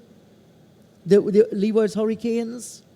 I would have preferred to see a few of us with seamers from both ends at the number 10 batsman. You keep that way. They feel a bit more comfortable when you have a spinner, and so you have a bit more. And yes, I think they would have released that a bit. So Pemberton once again moves in, comes up and bowls to Moti, and Moti's working this one away down towards forward square. Good looking shot, looking for the gap on the onside, but he picked out the fielder this time and can't score. That's Kieran Powell is in the way, and Moti is kept on 13. So far, Imlak yesterday made 2, Tejnarai Tandapal 9, and a close of a play score. Jags 115 for 4, with Johnson going for 35 yesterday and Barnwell going back for 8-2. So here is the right arm medium fast bowler, Pemberton. He comes up and bowls to Moti short, and he's flashing at this one, Moti. It peels off the edge, over the top of gully, and away to the wide third man boundary for 4. Well, they say when you go at it hard, and that is what Moti did. He now moves on to 17, and that will take the score on to 257 for the loss of 8. Yes, the one was short and wide outside up, going forward when Moti, with all intent, I guess what you would say, throw the kitchen sink at it. It went over the head, and in the end it was a safe shot, good looking runs. And I was just thinking, with Pemberton bowling, I would still love to see them bowl wicket and wicket. Forget about just taking the ball across and from the angle.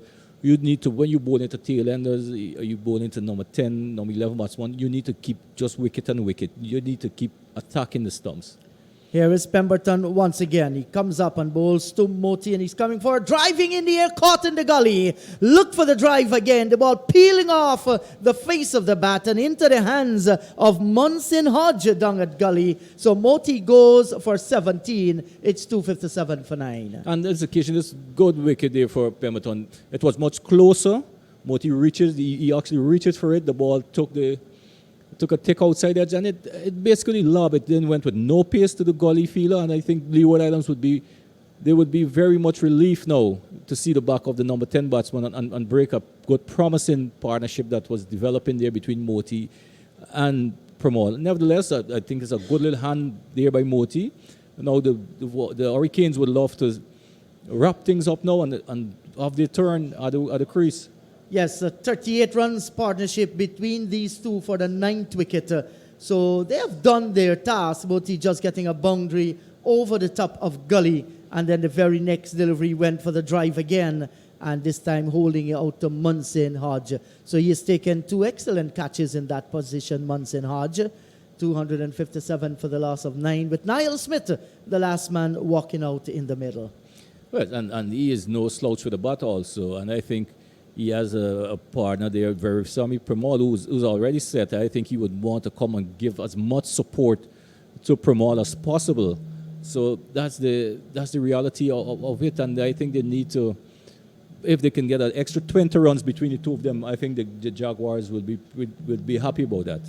Yes, certainly they are going to feel happy at one stage, being 30 for the loss of 2. And then losing in quick succession, Leon Johnson yesterday and Barnwell at the close 115 for 4. Reifer resumed on 4 today, Vishal Singh on 53. Today they lose Raymond Reifer for 43, Vishal Singh for 90, Kevin Sinclair, he didn't score. Then Bramble for 23 after lunch, and Moti just going for 17. So Niall Smith has come out in the middle, and it's going to be Premal to take this delivery from Terence Ward. There's the solitary slip. There's a fine third man. We have extra cover, long off, long on. There's mid-wicket and a deep backward square, all on the boundary. Premal is coming forward, strokes it on the offside of the pitch for Ward to field, and there is no run. Ward, before this 26 overs, none for 56. As he comes in once again, right arm off spinner, comes up, also Premal down the track, takes it on the top of the pad and drops it away into the onside field. The forward short leg comes in, he collects, and there is no run. So Premal, we're going to see his approach. He might very well go after the bowling from here on. Well, at least the Hurricanes feel so, because there are men on the boundary. Give himself a little bit of room, drives, peeling off the tick on the edge, and it goes slowly away down towards Pemberton, patrolling the third man boundary. Premal gets a run. He now moves on to 22, and the Jaguars with a single move on to 258 for the loss of 9. Yes, and when you look at the field placing there for Premal, you would have thinking that the Leeward Hurricanes would have preempted that Premal would have gone off to the bowl. I think there were some 5 fielders being placed on the various boundaries around the point, the extra cover, the deep mid-wicket, the long off, long on. And so now with Smith coming into the attack, you see everyone else coming closer. Yes, so here is Ward, bowls to Smith, and he turns it away. That's intelligent cricket and look competent as well. Down towards backward square, he's off the mark with 1. It's now 259 for the loss of 9. And Smith is no rabbit with the bat as well. He can hold his own. Yes, and if he can do that for the next half hour with Premal, I think the Jaguars would be very much pleased with that. Ward comes in, bowls to Premal. He's on driving down towards long on, and he takes a single. Premal with that single. He now moves on to 23, and it's now 260 for the loss of 9. So every run that is scored here now, it is going to be additional pressure on the Hurricanes. Still lots of time remaining in this match. 2 days after this one. It's been a happy hunting ground for the Leewards Hurricane, the National Stadium. Smith comes forward, keeps it all along the ground, down towards short mid-wicket. There is no run. The over has been completed. Premal stays on 23. Smith is on 1. The Jaguars in their first innings, they're 260 for the loss of 9. I think 260 on this wicket, it will represent a good challenge in total. that's posted there by the Jaguars. I mean, obviously they would want to get as much as possible. So when comes second innings batting, they don't have much. They don't want to bat too long in the second innings or what. But 260 on the wicket, given the way how it is placed, a bit, it's slow. It's difficult to get the spinners off. Most times you have to wait on the bad deliveries to do such, which was presented, and it calls for a lot of intelligent batting on this type of wicket. So Pemberton, he has taken 1 for 51. He's going to be a happy guy. Worked away from this end, gotten the wicket of Godakesh Moti. Cornwall, he picked up 4 wickets. So too Jeremiah Louis. So these are the wicket takers for the Hurricanes. There is a slip, a gully. We also have a square cover, extra cover. There's a wide mid-off. We have mid-on, mid-wicket, forward square, and a deep backward square out on the boundary. Pemberton breaks into his lovely run. He comes up, bowls to Premal. This is on the full toss. And he plays it away down towards Kieran Powell at short mid-wicket. Could have done a little better with that one. Yeah, he's a bit disappointed. You can see he walked away in a bit of frustration there. I mean, he was given a gift there from Pemberton, and he just managed to push it to the straightest mid-wicket there in Kieran Powell. Yes, and he actually walked around the full toss. Virasamy Premal. Pemberton getting some shine on the ball and now steps into his approach once again. He passes the umpire, comes up, bowls to Premal, and Premal is looking for the on-drive, taken on the pad. There was some baton to that one because Pemberton was going up with the appeal. Premal walking across the stumps. The ball squirts away down towards short backward square. That one was heading down because from the angle that it was delivered from and by Pemberton, clearly you could see it was heading down, and so it was more of a stifled appeal. Maybe there was a bit of bat in it also that muted the appeal, but it was just Pemberton went up half-heartedly. There was no support from the keeper nor the slip region. Yes, so he starts his approach once again. Premal lifts the bat. Now he taps away the crease and looks up. Sees Pemberton passing the umpire. Bowls of Premal down the track. He's taken on the pad there. And the ball goes away down towards a gully. Premal very early says to the bowler, I'm coming down the track, taking the 3-4 steps down to the medium-fast bowler. Well, I guess he know the wicket does not have any devil inside, no short ball wouldn't be coming his way. So he's taking that risk to come down and meet him with a mid-off and mid-on pretty much in with. Well, the mid-off is basically halfway to the fence, the mid-on a bit closer. So Premal has shown his positive intent to the pacer. Yes, he has certainly done that, Virasamy Premal. Here is Pemberton once again. He passes the umpire, comes in, bowls to Premal, and he's driving away down towards cover on the boundary. 3/4 of the way to the boundary, the return comes in. Premal gets another run, and with that single, he goes on to 24. 261 now for the loss of 9. Premal, he has done exceedingly well with the ball this season, with best figures of 8 for 18, 45 wickets so far this year. Match figures of 15 for 77 against the Scorpion. And he has done well with every single team that he has bowled against. Yes, and when you see Premal get wicket, you know when you're a little boy and mango season, there's a mango plantation, you just go pick up mangoes, the regularity that is there available for him to get. And it's just amazing. So he steps into his approach once again. Pemberton comes up and a bowl's taken on the pad. Niall Smith, he's gone a leg before for one of the bowling of Pemberton. He has taken 2 wickets in this innings. The Jaguars 261 all out. Yes, that one was pretty much straight. Niall Smith, and this was just half-heartedly pushed out, just about middle stump. The ball was full, hit him plumb in front. Don't think there was much hesitation in umpire Nigel Duguid raising that dreaded finger. And finally, the Leeward Islands Hurricanes can bring a sign of relief that they finally ended the task in dismissing the Guyana Jaguars. No one would want to see the way, how their approach will be when their turn comes to bat. Yes, and in the bowling department, Ward, 27 overs for 58 runs. Cornwall, 37 overs, 4 for 95. Touching 300 wickets in the first class level in the process. Louis, 24 overs, 4 for 49. And Pemberton ending with 2 for 51 of his 17 overs. Burridge, the fast bowler, just a lone over on the first day before being injured for 1 run. And like I said, Powell sent down 2 overs for 3 runs. So that's the bowling for you. In the batting, Imlak bowled Cornwall for 2. Tej Narain Chandapal, LBW, Cornwall for 9. Leon Johnson bowled by Cornwall for 35. Christopher Barnwell was caught by Jangu of the bowling of Cornwall for 8. The Jags overnight 115 for 4. Reifer was on 4. Vishal Singh had 53. Today, Raymond Reifer was caught by Ward of the bowling of Louis for 43, 192 for 5. Vishal Singh caught at the wicket of Louis for 90, 197 for 6. Kevin Sinclair bowled by Louis. He didn't score, 197 for 7. At lunch, 198 for 7. Bramble on 6, and Premal yet to score. Bramble was the first to go after lunch, caught by Hodge of Louis for 23, 219 for 8. And then Moti caught by Hodge off Pemberton for 17, 257 for 9.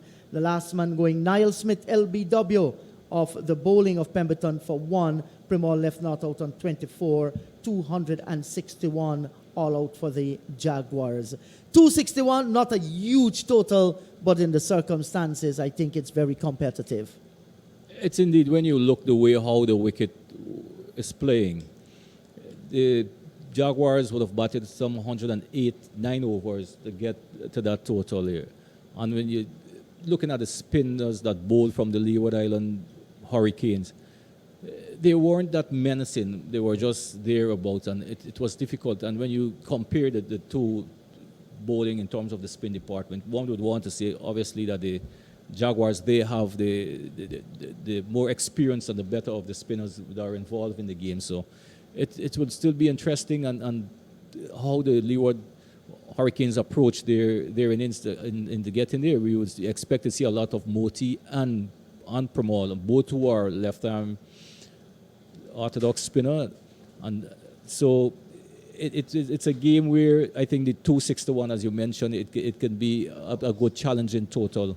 I will take some batting, real good batting to get to that total. Yes, and the outcome of this game, I think, will depend heavily on how the Hurricanes bat in their first innings here. Not a bad batting lineup at all. That batting lineup is led by Munson, Hodge, and the youngster Casey Carty as well. Both of them scored against the Jaguars when they won here the last time. You remember that 100 that Munson Hodge made, 127. Carty made 67 in the second innings, with the Hurricanes going on to win that match. It was a very, very good cricket match. There's also Jamar Hamilton in the side, and Jangu. They've all batted reasonably well this season.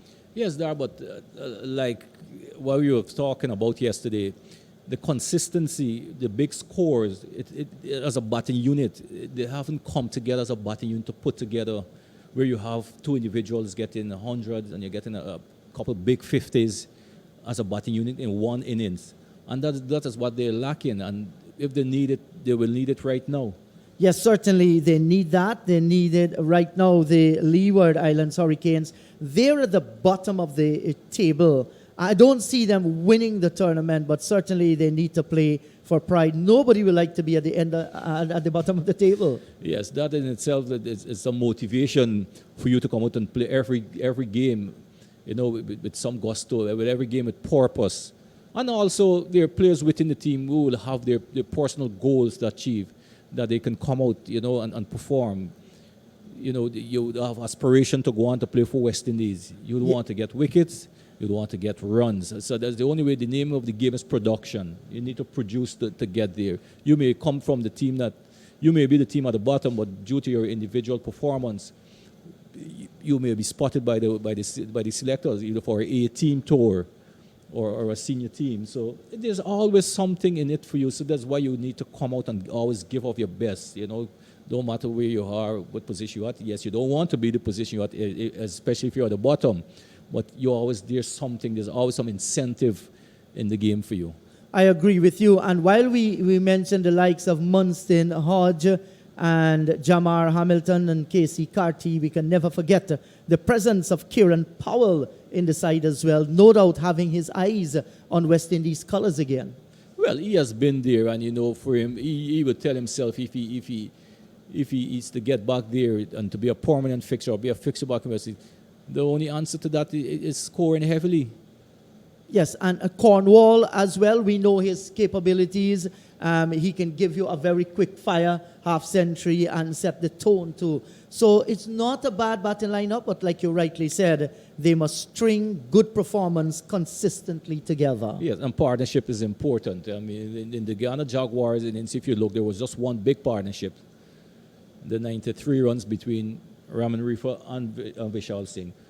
That would have helped them to get to the 290. Had there been two partnerships of substance, another one along with that, they would have been easily past the 300. So this is where you see the importance of batting partnerships in a team. You always look for two big partnerships within your batting unit, and that would help with other small ones that would help to get you there. So there's always responsibility on the batters to batting partnerships and also to go and develop and get your own personal goal. It all comes out well for the team.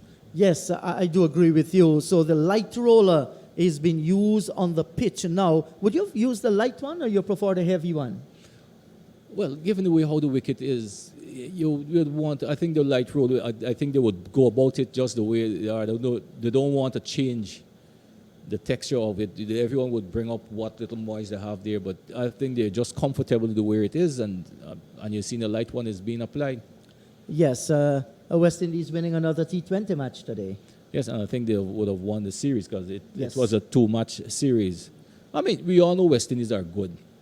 The West Indies team, they're good at T20. This is the and the saying is goes. People say you don't have to think much in T20, but it is not too much pressure. But nevertheless, you still have to perform. You still have to be consistent because a T20 game is be aligned as like a 100-meter dash.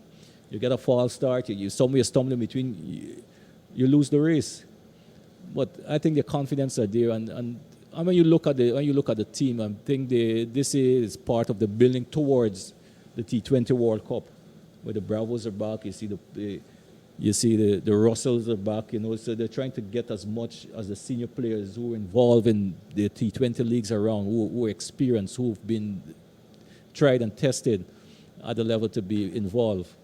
Yes, and Shimron Hetmeyer on that West Indies team didn't get a chance to bat in the first T20 game, but came back nicely in the second one. He batted and was 43, I think, of 42 deliveries when the West Indies won. Right. You see, we all knew of his capabilities, and they always said there's not a problem at all when it comes to that part of that. But it's just to make the players to realize that you still have to keep some sort of level of discipline in terms of your fitness, in terms of your commitment, and all of these things. And that is what's needed. And I think that is what they're trying to make sure that everyone is on the same par when it comes to that aspect of it. Yes, and just some scores maybe about a half an hour ago in Trinidad and Tobago at the Brian Lara Academy, where top of the tables, Barbados Pride, they are playing Trinidad and Tobago Red Force. Red Force made 242 when I last heard. The Pride, they were struggling a little. They were 44 for the loss of 3. Well, yeah, and you know the Red Force was having a very inconsistent season. They're not performing, and from the position that they were in to get 244, I think they will take that. But when it comes to the Red Force and the Pride, there's something about that game that it always brings out the best in each other. Yes, certainly. There are some teams when they reach each other, they play for bragging rights, a clash between Trinidad and Tobago and Guyana, a clash between Barbados and Trinidad and Tobago, and that is what competition does. Sometimes it brings out the best in you. So as we speak with you, the Guyana Jaguars, they're taking the field, and in a moment we are going to see the arrival of the opening batsman for the Leeward Hurricanes, the Jaguars, making 261 in their first innings. Jeremiah Louis picking up a 4-wicket haul. So too Rakeem Cornwall and Pemberton picking up 2. So Steps in the gully, backward point cover in the mid-off. There is a mid-on short. And there is a fine leg for you. That's the field placement by Leon Johnson. 25 without loss. It's key moment here now for both sides, whereby the Jaguars would want to make some inroads, Clyde, and on the other hand, the Leewards batsmen would want to put up a good performance for their side. Here is Reifer comes up wide of the off stump. He needs to get that ball close to the batsman so he can play it. 25 without loss. I think Reifer is guilty here, trying too hard. And then what he's got to do from the last delivery ball in the previous over, that should have given him an inspiration to try and bowl in that same area. He needs to bowl just on or about the off stump. And the ball is blowing a little bit away from the right-hander. Well, he'll have to get that ball closer to Hodge. Hodge is on 8. He's been there, of course, at the start of the innings. We're in over number 14. He is on the back foot and plays defensively down into the cover area for Chandrapal to come into field. And there is no run. Leon Johnson's at first slip. Christopher Barnwell at second slip.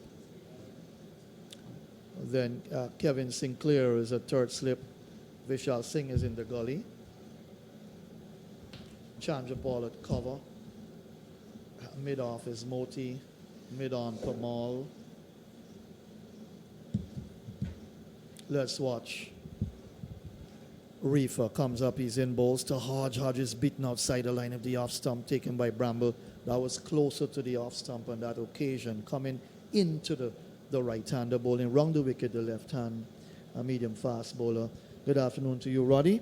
26 without loss, the Leewards in reply to Guyana Jaguars 261 so far. Yeah, good Crucial afternoon. wicket going on in Kieran Powell. Good afternoon, Matthew. Yes, indeed, and to all listeners and those who following us live stream. Yes, I guess not the start the Leeward Islands Hurricane would have envisioned from the two most experienced batsmen, Munchin Hodge and Kieran Powell. Especially Powell, they would have loved for Powell to be there, spend some more time out there, but unfortunately, and good luck for the Jaguars, they've seen the back of him. Here is a ball that Hodge is driving down to mid-off for no run. He's kept on 8, 26 without loss, but that's certainly a crucial wicket, and the man to have got that wicket for Sami Pamal. Well, one would have always anticipated that Pramal would have been always on this type of wickets here in Guyana, would always been a threat to any batsman. So 532 wickets. He's continuing to build his tally of wickets in first-class cricket. A number of players, spinners, would have picked up a number of wickets, beaten outside the off-stump again. Munson Hodge, very uncertain outside the off-stump there. Thus far, Roddy, watching him how he's played, and certainly when the ball is closer to the off-stump, he tends to be in two minds. Yes, and what happens, I think mostly he's playing for the ball to come back a bit more from Reifer. Because the angle he's playing, but the ball is not coming. So when he probed that edge there, the ball is just doing just a little too much not to touch the edge.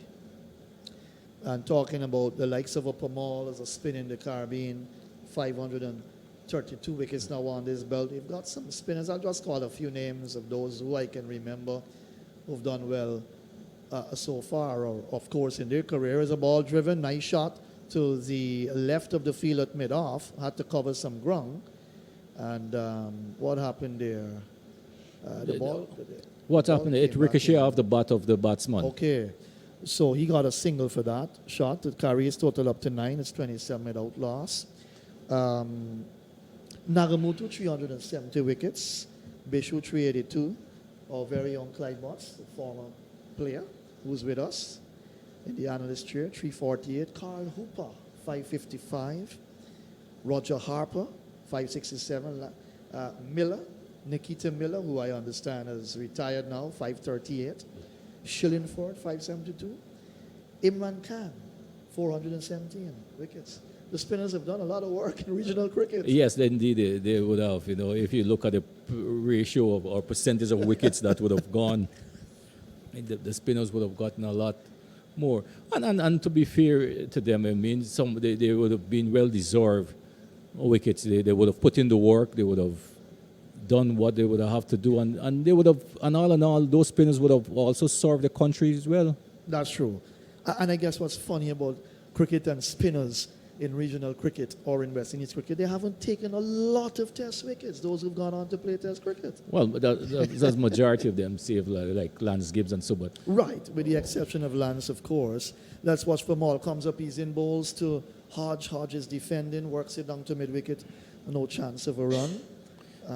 But it's not like they've been what you call, they've threatened international teams, you know. it's not about the threat. When you look for West Indies dominance was on the back of a four-prong pace attack. That's right.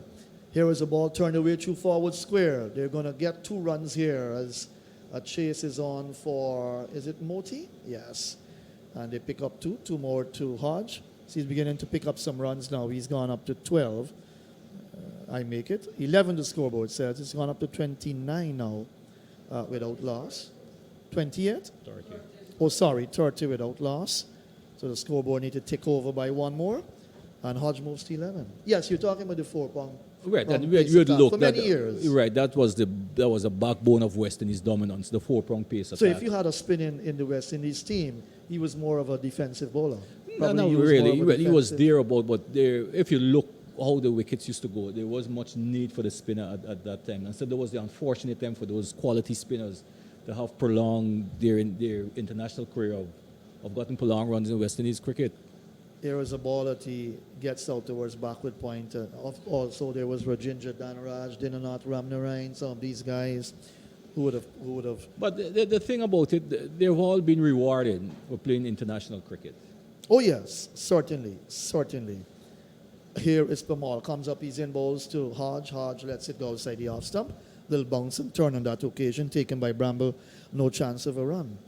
But I guess it's more easier now for spinners to get into a West Indies side. Look, you've got the guy from Barbados who bowls his off breaks. Forward he comes, plays defensively into the offside, no chance of a run, and he picks up some crucial wickets at times. With Roston Chase. That's right, Roston Chase. He's more of a batsman that Of can course. bowl, and he, over the years he has developed into a good, competent off spinner. And the West Indies have gone with a Warrican who is bowled as well. Let's watch Pamal comes up, he's in bowls to Hodge. That's quicker, flatter. He's defending on the back foot, plays down towards Barnwell, no chance of a run. And also, Matthew, what you would have seen too, even when they're not the potent pace attack that we're accustomed to when we used to dominate within the West Indies, and even when the spinners now are there, yet still we don't see the spinners coming to the fore at the international level.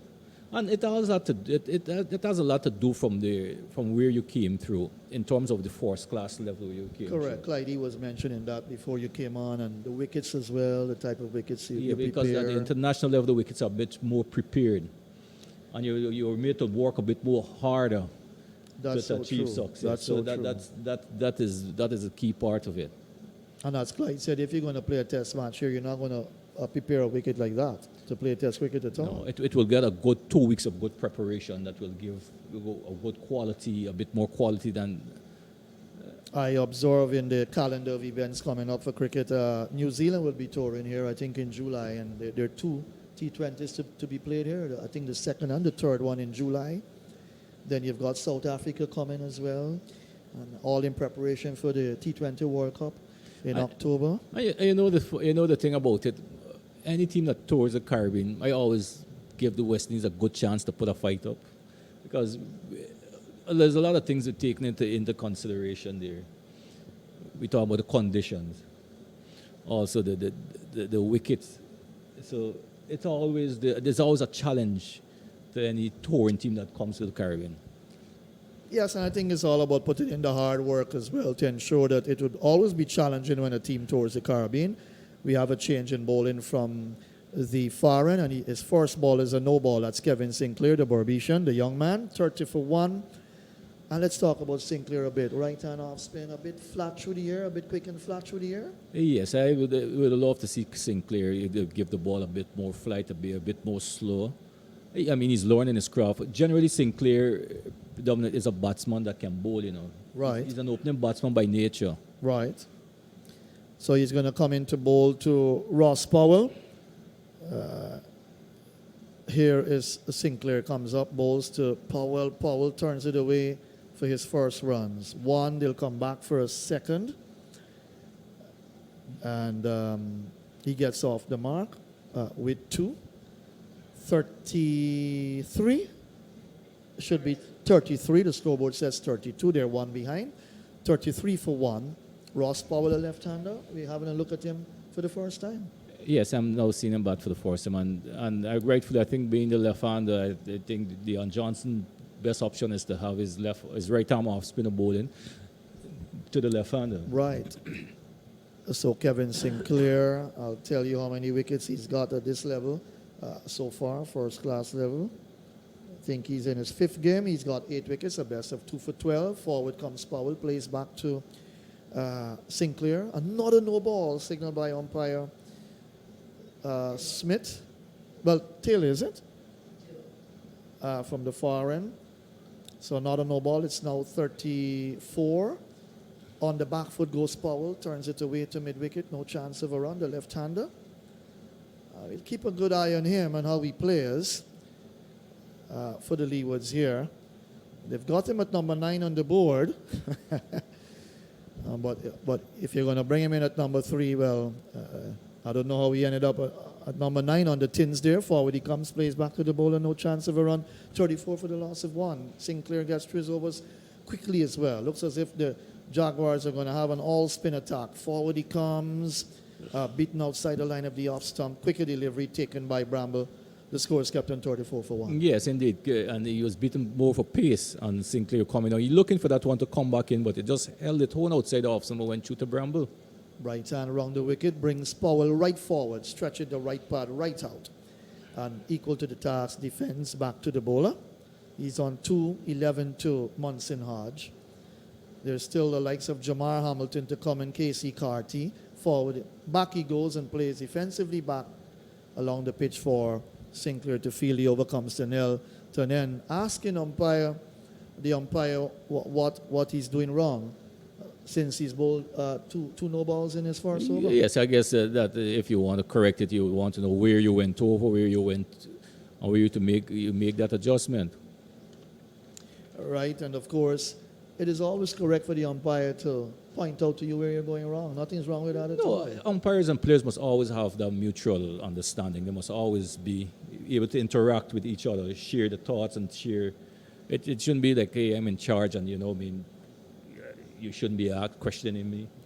And a new thing introduced now that we have a shadow umpire from Guyana, a young umpire who's been out here and following what's been going on. Here is a new over from Pamal, brings Hodge forward. No chance of a run. Good way to develop the youngsters. Well, that's actually I saw the umpire. I think it's young Josiah. That's right. And I saw him around there, and I was saying to myself, he's here to pick up a few pointers. That's right. But now that you would have said that he's there as a shadow umpire, I think it's something good.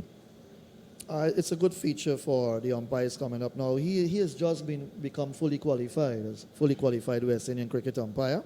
Umpires in the Georgetown area. Forward comes Hodge, plays defensively on the onside, no run. Of course, Latif, our technical man, is a fully qualified umpire as well. He should have been in the thick of things here, but I think we've got a few others in the two days remaining to come and do some work in terms of shadow umpiring. Forward he comes, plays into the offside, no run. Good way to learn the trade, Roddy, since a lot of cricket is being played around the world. Many more teams have come on board now, many more nations in cricket. You need a lot of umpires. He lets it go outside the offside. And not just umpires, you need quality umpires, and every opportunity you could give them to learn to improve on the stature as an umpire. That's it will right. be good. Pamal bowling around the wicket, comes up, he's in, bowls to Hodge. That's tossed up and he drives, beating Barnwell to his left. A chase here for Reifer. He will pull the ball back just inside the boundary, and the batsmen come back for 2. That's a nice shot from Hodge to carry his total up to 13, and the Hurricanes up to 36 for the loss of 1 as the over comes to an end. Yeah, it's a good steady start so far by the Hurricanes. Not one of out of the blocks, very quick. They're very circumspect in the way they're going about. I mean, unfortunately, they would have lost the wicket of the experienced Kieran Powell earlier. I think they would have still wanted to have both Kieran Powell and Hodge, Bunch and Hodge still at the crease there. Hodge is still there. We know he has the capabilities of scoring big, and I think a lot would rely on him if they're to challenge the 260 and beyond what the Guyana Jaguars would have posted. And when you look at some of their batsmen to come, you look at Carty, you look at Django, Hamilton, and Ward, they can all bat.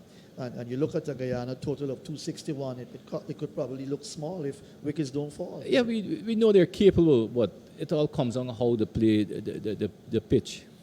Let's watch Sinclair comes up. Bowls to Powell, wraps him on the pad. Not out, says the umpire. That was probably going down the leg side. 35. So the scoreboard has got it right now, Roddy. 35 for 1. We're in over number 17. And I'm sure you're happy to see brilliant sunshine at Providence. Here is a ball on the off stump. He's forward. Defense plays to the right of the bowler who skips across the field, no run. Yes, the sunshine has finally graced us here at Providence. I guess the players would welcome it on the back. Here is Sinclair. Comes up. He's in bowls to Powell. Powell is defending, playing into the offside. I guess the big question is how long you want to do this for. You're playing 4-day cricket. You've got to have tremendous patience to two spinners, and that's where the skill of your game comes out. And we just said that he's lifted that over extra cover, heading out towards the boundary. A chase for the fielder. That's Reifer. He gets onto the ball now. They come back for 2, and just as I said that, he went for a big shot, airish over the extra cover area. It ended up being a safe shot. It was full outside the off stump there, and he saw the opportunity, a scoring opportunity, and he made the most of it. Well, I guess he would wanted to get more out of the shot, but he just went after it. It was a little wide and full, and he played it over the field at cover. He's on to 4, 37 for 1. He's defending, gets it off the outer portion of the bat, away from Johnson. It slipped. And was that a chance by any means? Right, it hit the ground first, so he got a single for that. Little streaky shot. 38 is the total. And he moves on to 5. Hodge comes in to strike. You're going to see a lot of overs bowl if the spinners continue to bowl in tandem here, Roddy. Yes, I guess, Guyana and the spinners do get through the overs very fast. And, well, this is one thing the Leeward Hurricanes would have expected, the plethora of spin bowling coming towards them. But he's going to bowl over the wicket to the right hand now and gets a ball that crept onto him. It kept a bit low, hustled on to Hodge. He defends, pushes it back to the bowler. The over comes to an end. 38 for the loss of 1. 17 overs gone. The Leewards are looking to fight here and build a nice innings at the top of the order. Yes, and so far, Munchinaj has been very watchful in his innings, in his approach. He knows, I think he knows the wicket is expected to play a certain way, so he's not taking too many risks. And he also knows that the batting is centered around him. Once he's there, the others bat around him. He could be the architect of a good total for the Leeward Highlands Hurricane. So Andre Russell came good today. 40 from what? A couple of balls? 6 sixes in that knock. I think it was 40 from 14. Always a man to come and end a T20 match nice for you. West Indies winning by 7 runs there and wrapping up that T20 series. But they've got a good combination, a good side. When you've got the likes of a Russell back, you've got Hetmeyer back in that side. Fabian Allen bowled well, picked up 2 wickets and featured in a run out as well. They ended the series overall, or the tour there, on a high in terms of T20 cricket. Of course, they lost all 3 one-days. They've got to do some hard work in the one-day cricket, Roddy. But certainly the West Indies are a good T20 side. Yes, they are. And this is mainly to the players them who would have played a lot of T20 and a lot of T20 franchise around the world. And they've gained their experience from that. Here is Pamal comes up. He's in bowls to Powell. Powell is defending, playing down towards straight mid-wicket where Barnwell comes into field. No run, 38 for the loss of 1. And also, some teams in the regional tournament will miss some of their key players as well because they're playing franchise cricket around the world as well. Here is Pamal comes up, he's in, brings Powell forward, squeezes it out behind point for 1 to take his total up to 6 now. It's 39 for the loss of 1. The left-hander is looking to dig in, as we would say, Roddy, in our terminologies in Guyana. He's looking to dig into the spinners here. He's got to be very watchful. Yes, and so far he has shown that way. You know, he's looking at the ball very long and playing it a bit late. He knows the wicket is not the best in terms of bounce. It keeps low, and that's what he's looking for. And you know Primol is a quality bowler also. That's right. So he just has to stand up there and try to do a job and stay as long as possible for his team. Pamal bowls round the wicket to Hodge. That's too wide of the off stump for Hodge to play at, no run. And you're talking about, if you study players, here is a man on debut, and you're facing a man in his 120th first-class match with 532 wickets on his belt already. You've got to be very watchful and careful to him. That's a beauty. That one pitched on the off stump and turned away from Hodge. He pushed at it, beaten outside the off stump. Good delivery from Premal. One came in with the angle from around the wicket, and on pitching it turned past the outside edge. Let's watch for Maul. He bowls, he's driving down to Barnwell at short extra cover. No run, he can't score. It's kept on 39 for 1. And how it's important to study players. You're going to play against a side. You need to study every player, because if you're on debut, you don't want to come out and you start flashing at Premal and you're out, and then your team they begin to tell you off, as you would say. You're on debut, you're going to flash like that. You got to take your time, learn to play, experienced play as well. That's the hallmark of a player who can become great eventually. And this is where the senior players of the team will come in. Their role also is to nurture the younger ones, explain to them about what they know about other bowlers, other batsmen, what they know about the opposition. And you go through the profiles of the opposition, and you try to single out players who does what, and then you take it from there. It's for you now, when getting those information that you will go and try to execute it in the best way you can. So true, and he's from St. Kitts Nevis, and you're batting with a man like Monson Hodge, the Anguillan. He's got the experience, wrapped on the pad, didn't offer a shot, he's given out. And that's interesting, Roddy, but he didn't offer a shot, and the ball struck him on the pad, and judgment by Powell on that occasion, not that good. It wasn't that good to the extent that umpire Taylor gave him out. So he's gone leg before wicket to the bowling of Sinclair for 6:39 now for the loss of 2. Yes, error of judgment there from young Powell there. Once the right-hand is coming around the wicket, who doesn't turn the ball a lot. You go always a danger leaving alone with the ball with angle which comes into you all the time. And this occasion, a quicker ball from Kevin Sinclair. Powell on this occasion, a short man. Stride wasn't too much. He just pushed there at it. He was struck in front, and pretty much from here it seems very adjacent to the wicket. So what easy decision there for umpire Taylor there, and we just was talking about the young players coming through and the judgment. It would have always been better for him to try to play as much as possible delivery. Just possible. It was too close, was too straight, and went out. Right, so just a little correction to the total. It's 40 for 2 now. Thank you so much, Ravishwar Latif. Doing a lot of work here. So he made what? Did he make 6 runs? Well, I see the scoreboard has got 9, but he made 6, so they'll have to change that score. So he's gone. And yes, Roddy, commentator scores. We're talking about the young man on debut. You want to do well, and then here is a young man as well in terms of his career in first-class cricket, Sinclair, bowling a quicker, flatter one. His judgment was not good on that occasion, and being given out by umpire Taylor leg before wicket. So Sinclair has picked up a wicket, and a new man who's come out is Amir Jango. If I'm correct, he's from Trinidad. And we'll have to see what Jango can do. He's a franchise player playing for the Leewards, another left-hander. Left-hander replacing left-hander. So Ross Powell not getting much, just 6 runs. Came out a difficult time with the spinners on. And you've got quality spinners in the Jaguars side. Jango settles. Here is Sinclair bowls. He is top edge in that. A sweep shot down towards fine leg. A chase here for Chandra Paul. He'll get onto the ball now. And the batsmen come back for 2. Looking for a big shot, of course, down the leg side. And when he played the shot, top edge in the air, and came down to fine leg for 2. He's off the mark with 242 for the loss. Yes, he didn't have control over it, but it was good positive intent. It was one down the leg side. The shot was on offering there. He went after it. I think he would try to hit it a bit too hard and get it at top edge, but it was safe in the end. It was safe indeed. There is Sinclair, comes up, bowls to Jango. Jango is on the back foot and plays into the offside field, and there is no run. 42 for the loss of 2. So Amir Jango. Let's see what I can tell you about Amir Jango. He's in his 21st match, 1,007 runs at this level. He's averaging 28.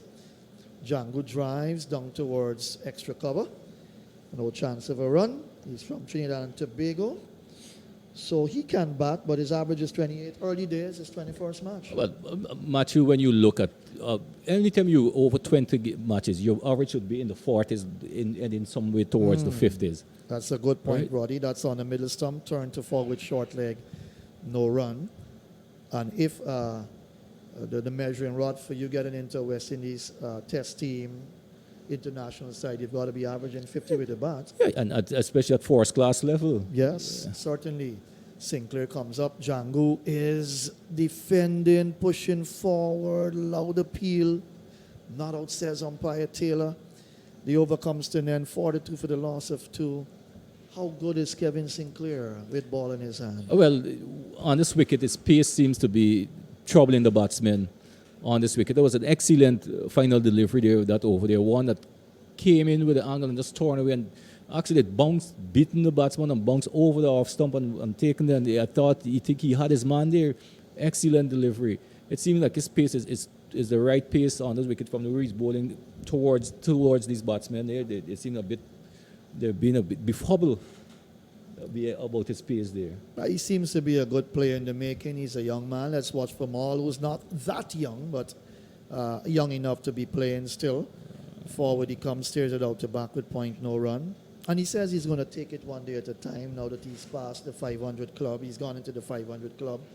Take it one day at a time, see what happens. He's picked up one already. That's outside the off stump, taken by Bramble, no chance of a run. Versamy Pamal, the hard fighter, great soldier for his side. And how the Jaguars depend on him so much. He comes in now, bowling round the wicket. He's up there, bowls to Hodge, quicker delivery on the back foot he goes. That was pitched in line with the off stump, and he plays it out into the offside, no run. And it also kept low too. So it was well played in the end by Hodge. 2 slips, backward point cover, extra cover mid-off. That's the offside field for you. Pamal bowls, brings him forward as he plays it into the offside again. No chance of a run. Then there's a mid-on, mid-wicket, forward short leg for you. 42 for the loss of 2. Django is 2. 13 to Hodge. 6 extras on the board. Reifer 7 overs for 12. Pamal is in his 6th over, 1 for 5. Bowls to Hodge. Hodge defends into the offside. No chance of a run. Sinclair 3 overs, 1 for 9. And Smith 5 overs for 12 runs so far. The bowling figures for the Jaguars. And over the years, Roddy, they've depended so much on their spin attack. All spin attack. When they get going, Pamal, Bishu, Moti, now Kevin Sinclair, you can add to that list. Forward he comes, plays down to Barnwell, no run, the over comes to an end. 42 for the loss of 2. Because it has brought them success over the years, and the fact of it, because of the nature of the wickets that we played our general first class season with in the region.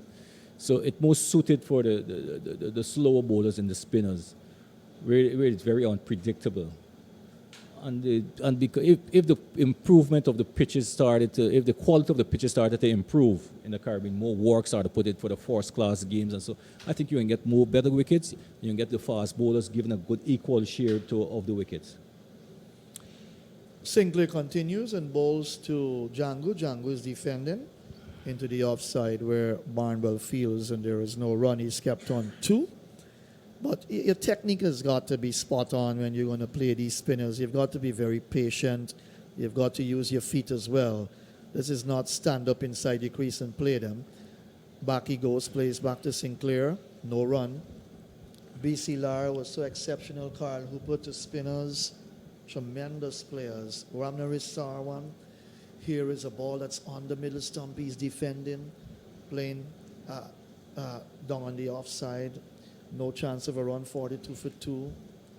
But to produce quality batsmen in the Caribbean who can play spin well, it's not been that easy of recent times. Here is a ball that he's playing down on the onside of the pitch. No chance of a run. No ball signal by the umpire. That's 1 more to the total. Extras move on to 7. The total up to 43. Yes, and as a batsman, you must always be prepared to use your feet to the spinner. Got to learn to dance down the track. Here is a ball on the middle stump again. He's forward defending, playing to Barnwell, no chance of a run. Have you seen recent players really dominate spin bowlers in the Caribbean? I haven't seen, that's true. I never really seen much of those. I mean, they will they will survive them and bat long against them. But I like that point, Roddy. Here is a ball that he's playing defensively forward to, fielded by Sinclair, and again, no chance of a run. Where the batsmen in the Caribbean who can really rip into spinners and embarrass them. Sinclair comes up. He's on the back foot looking to work it away through the leg side. It travels up to, looks like And Moti down at mid-on. No chance of a run. The over comes to an end, 43 for the loss. good steady over there from Kevin Sinclair there to Django, one that kept him in check, kept him quiet. And back to the point about the spinners being dominated by the batsmen. It's a fear within the batsmen because the wicket are not too trusted by the batsmen coming against the spinners. And I've looked at the last, well, I haven't looked at the last game. I read reports of the last game that Prevails gets 8 for 18 or something of that. Right. And Guyana had to make 24. First thing came into my mind here is the quality of the wicket on the third day. Let's watch from all. Comes up, he's in now, bowls to Hodge. Hodge is on the back foot, good delivery, that kept low. You would almost call that a ground eater. And he had to hustle back onto that, and he kept it out. How did he keep it out? Only heaven knows, 43 for the loss of 2. Let's watch from all.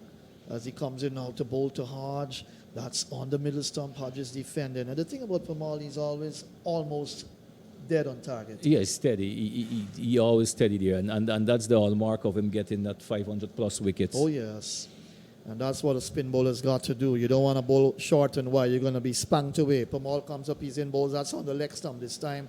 And he turns it down to mid-wicket for Chandrapal to field. No chance of a run, 43 for 2. And when you find most of the spinners within the Caribbean, they tend to be a bit more of a defensive bowling, flat. They'll be accurate, but... On the middle stump, that turned right across him. That was a quicker one taken by Bramble. You can hardly have an answer for that unless you want to counter-attack a bowler. You've got to know to mix defense with attack. Use your feet nicely. Not many players dance down the track like Carl Hooper used to do on BC Lara.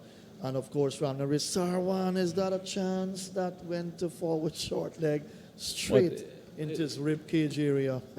But before you, as you said, Matt, before you dance down the wicket, it must be there. The confidence must be there, and the ball must present itself for you to do that. You just can't do it because you want to do it. Given some flight on this occasion on the leg stump, and he played it down to mid-wicket where Chandrapal fields. No chance of a run. The over comes to an end, 43 for the loss of 2. I guess I'm going to give you some homework. Maybe overnight you can check on it. Who's some of the players now that you believe can really play spin well in the Caribbean? Something to think about. I myself have got to do some homework because there are quite a number of young players that have burst onto the scene in regional cricket now. But I guess you'll have to look more at the players who've been around for some time. Look, Powell didn't last long. He was dismissed by Pamal, and he's an experienced cricketer. He went for 13. The other Powell on debut, he didn't last long as well. I guess we'll have to give him some time to see what he can do. Outside the off stump taken by Bramble, new over from Sinclair, no run. Yes, and it has to do with a lot of things, Matthew. As we said, we talk about the pitch. We also talk about the confidence in terms of how the balls behave on the wicket. If the batsmen have the confidence enough to stand. Most batsmen would want to do is to survive. And the big question is, Roddy, how are coaches and your management team helping you in terms of your mindset to play against spinners? Here is Sinclair, comes up, he's in bowls. Django lets it go outside the off stump, taken by the keeper, no run. Matthew, your mindset could be helped, but the bottom line is it still has to do with what is presented to you in terms of the pitch. Here is Sinclair, comes up, bowls to Django, quicker delivery, beats him outside the off stump, taken by Bramble. Pushing forward tentatively. I guess Sinclair would be a difficult bowler to really negotiate because of how he bowls. Quicker, flatter through the air, gets a little extra bounce at times. Off the back foot, cracking shot. That's heading out towards the boundary. A chase here for the fielder, and he'll pull it just inside the boundary. And the batsmen come back for two runs. So 2 to Django. That was a good shot on that occasion. He's moved up to 4 45 for the loss of 2. As much as Django's just came to the wicket and he just scored 4 runs, what I've noticed about him is he's prepared for any ball that presents itself to score off of. He's prepared to do that. Sinclair bowls. Django's on the back foot, stands up straight and plays back to Sinclair. Rifles the return to Bramble. The over comes to an end, 45 for the loss of 2. 24 overs have been completed here, with the Jaguars getting up to 261 all out. In reply, the Leeward Island Hurricanes, they've lost 2 wickets in Kieran Powell, bowled by Pamal for 13-25 for 1. And then Ross Powell, leg before wicket, offering no shot. His judgment bad on that occasion of the ball of Sinclair for 6. 40 for the loss of 2. It's progressed to 45 for 2. All right, and when you look at 24 overs would have bowled, we had the same discussion, but the amount of overs the Guyana Jaguars would have faced in their innings, 108, right, it's 108 overs for 260 runs. That just represents just 2 point something going per over. Right. Now, the Leeward Hurricanes, they're at 45 for 1 and 24, 45 for 2. Per overs yet. Not even 24. averaging 2. And it comes down, as we say, it's what is presented to them in terms of the pitch. It's a difficult pitch. You could be a batsman in there you're batting for an hour and a half, but you just feel like you're still not in. That's true. You know, you have wickets or pitches you go and bat on. Once you get past the first half, you start to feel confident because you already worked out the nature of the wicket, how it's going to play, and these wickets, you're not getting those sort of justices from these wickets in that term. So you still have to keep scratching and fighting it out there. In other words, the bowling has been tight. Tight spin bowling. Well, it's difficult to negotiate the bowling on these wickets. Wickets like this would always favor the bowling. It always makes run scoring difficult for the batsmen. Right, so you're not missing any cricket. The drinks, the guys are having some drinks out in the middle. The refreshment cart is on the field, 45 for the loss of 2. So let me go through quickly for you what transpired today. Day 2 started with the Jaguars resuming at 115 for 4, Singh 53, Reifer 4. 54 overs were bowled yesterday. A lot of interruptions with respect to the weather and a lot of time lost. But when they resumed today, a brilliant partnership between Singh and Reifer took them to 188 for 4, Singh 86 and Reifer 43. 84 overs bowled in the innings before the new ball was taken. At that stage, the two had put together 89 runs for that 5th wicket. And when the new ball was taken, we saw that Cornwall bowled the first over with it from the southern end. And then it was Louis who stepped into the picture of things and picked up 3 quick wickets, in fact 4 wickets, 3 before lunch, and then he picked up Bramble after lunch. We lost Reifer, caught Ward, bowled Louis 43, 192 for 5. Singh caught Hamilton, wicketkeeper, bowled Louis for 90. Good knock, 6 fours, 229 balls. He took his time and played some nice shots. Good wristy players. Vishal Singh 197 for 6.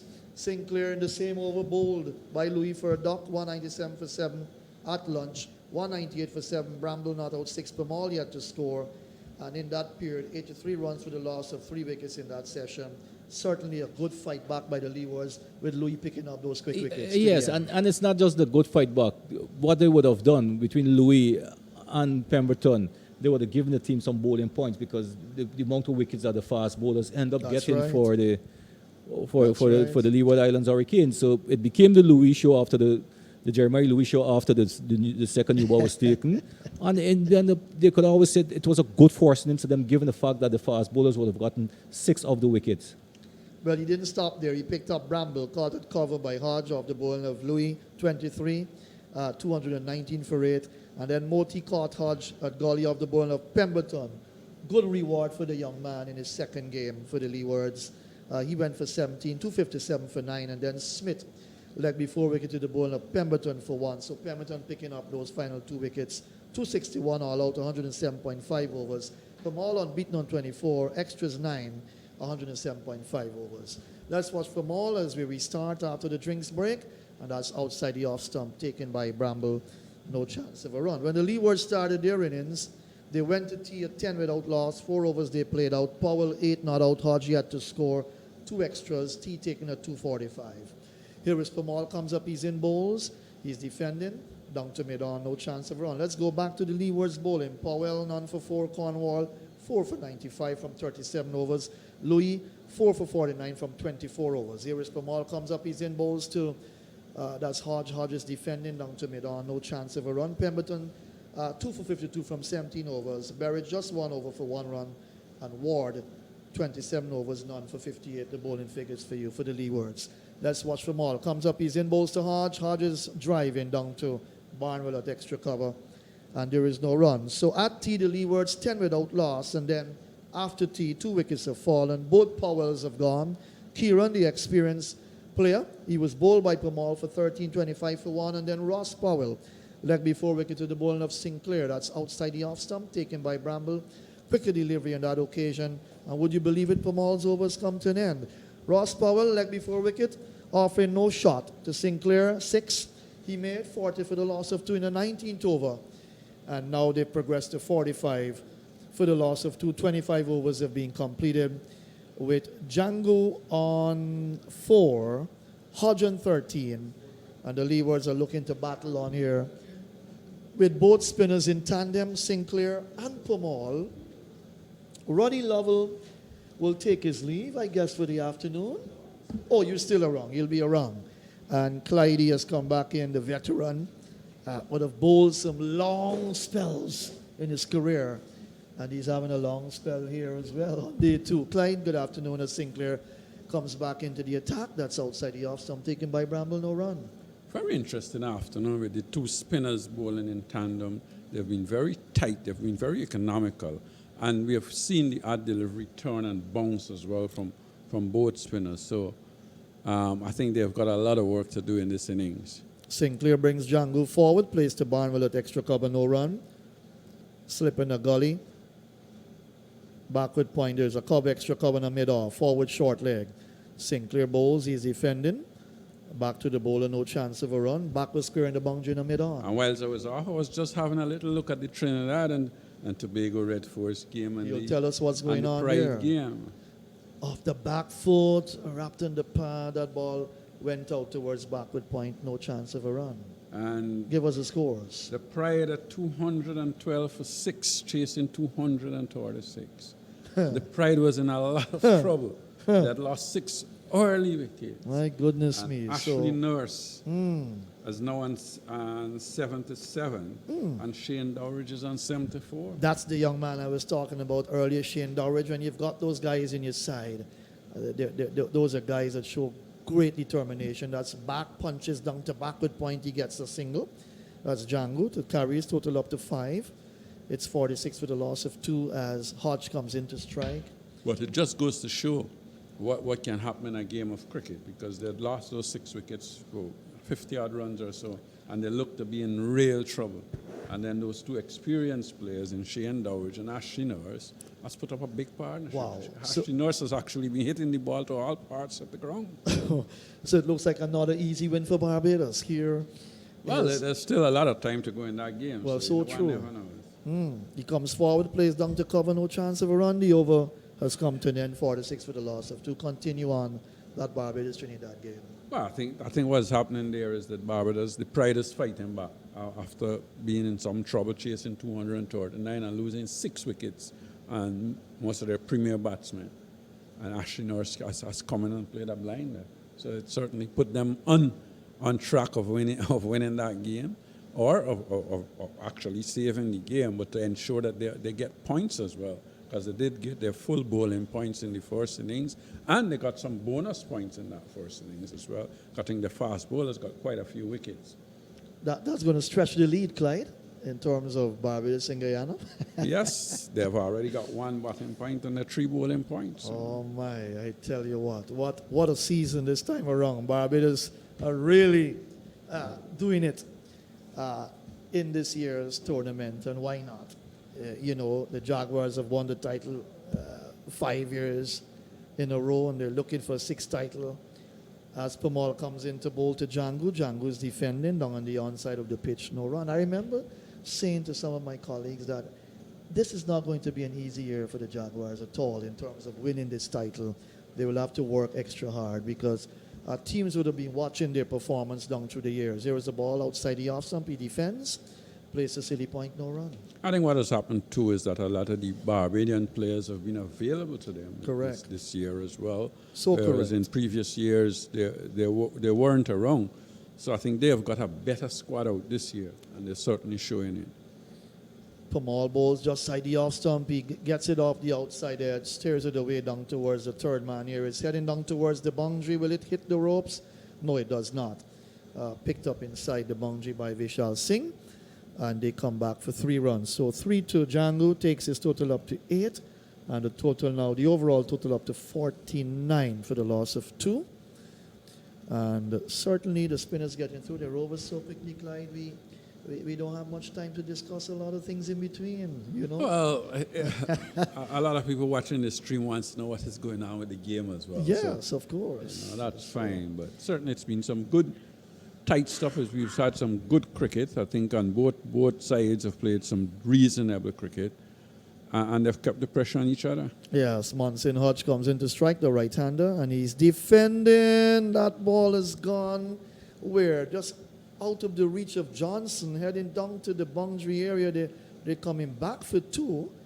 I guess Clyde will explain that, what really happened there, but that was a quick, sharp delivery. Well, that was a quicker delivery from Pomal. Took the outer edge of the bat. Leon Johnson was diving away. I don't think he actually got a hand to the catch. No, I think he it did would have not. dropped just in front of him. Half stopped it, and they were able to get 2 runs. All right, streaky stroke there by Hodge. He's gone up to 15. He's battled his way through. He's been there from the start of the innings. So it's now 51 for the loss of 2. Let's watch Pamal as he comes in now to bowl to Hodge. Hodge is playing a dart, beaten outside the off stump. That's the ability of Pamal to the right-handers. Clyde is 51 for 2. Yeah, I think Pomal has been steady, he's been consistent. What I like about him in this innings, he's actually getting the ball to turn and bounce as well. Let's watch Pamal. He bowls on the middle stump. And the Hodge is coming forward, playing stodgy in defense, gets it out to forward, short leg. The total is 51 for the loss of 2. 25 overs have been bowled, 7 extras on the tins. Django is not out 8, Hodge not out 15. And the batsman out Powell, Kieran Powell.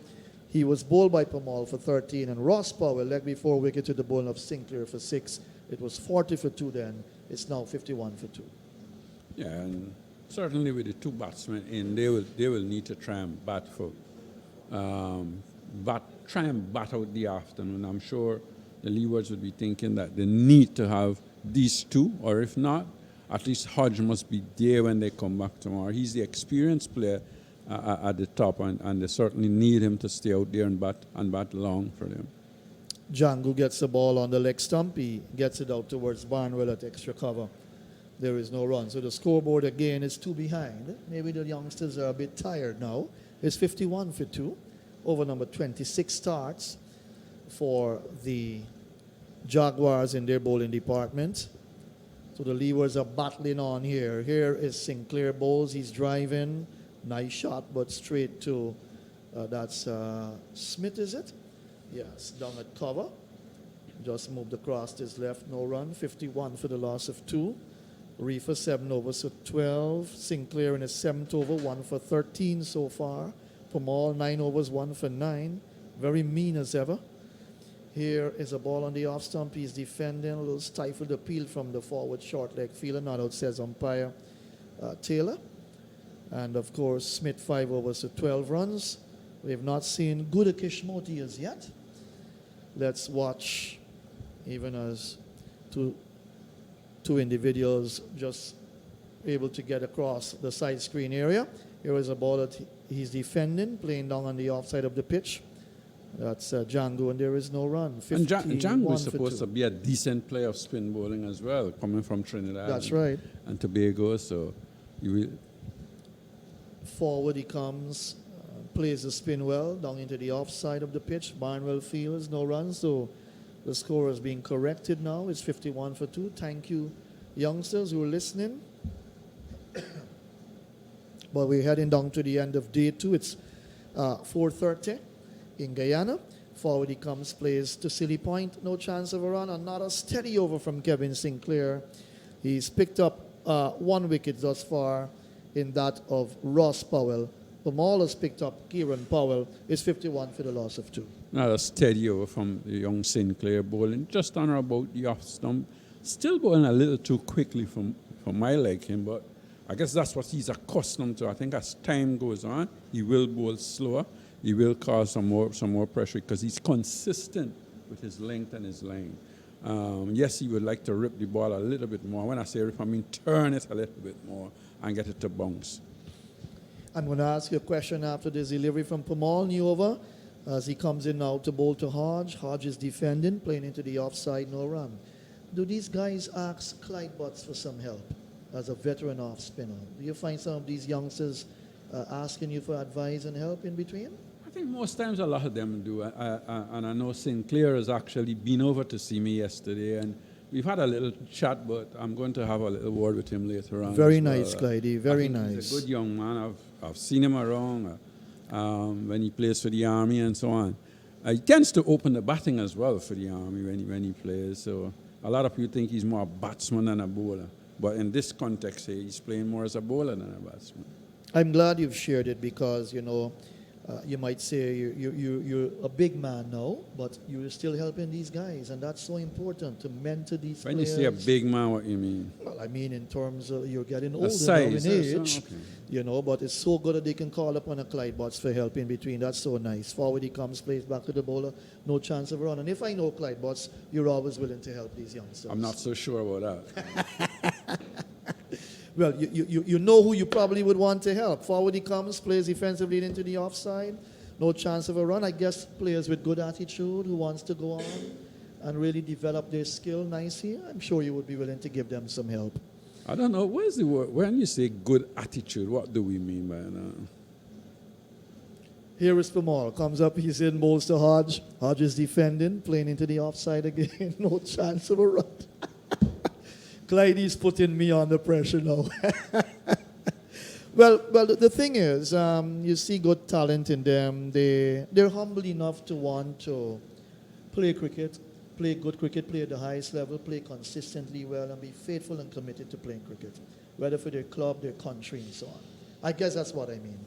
I understand, but sometimes I find it difficult to understand some of the younger players, and not only find it difficult. I think the thing is how do us senior people treat the younger players a lot of times. But yes, players have an attitude, and you would find that with the good players. They will have some, and the attitude didn't necessarily mean that it's a bad attitude. Their attitude could be confidence. Right. Because right. some people are like that when they think they're good, they're very confident with what they do. And a lot of people cannot understand that.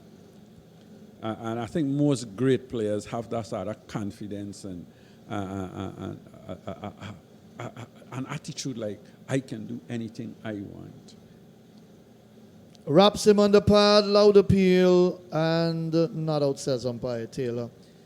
I don't think that was one's down the leg straight side. enough. That one was actually pitched just about leg stump, and it probably keep going down the leg side. It didn't straighten, he didn't get it to Yes. spin back a little. I think he's bowling from wide outside the off stump. He's bowling from a little wide of the crease, so he's angling the ball down the leg side, and he has to get it to actually turn or show the umpire that it's straightened up enough to.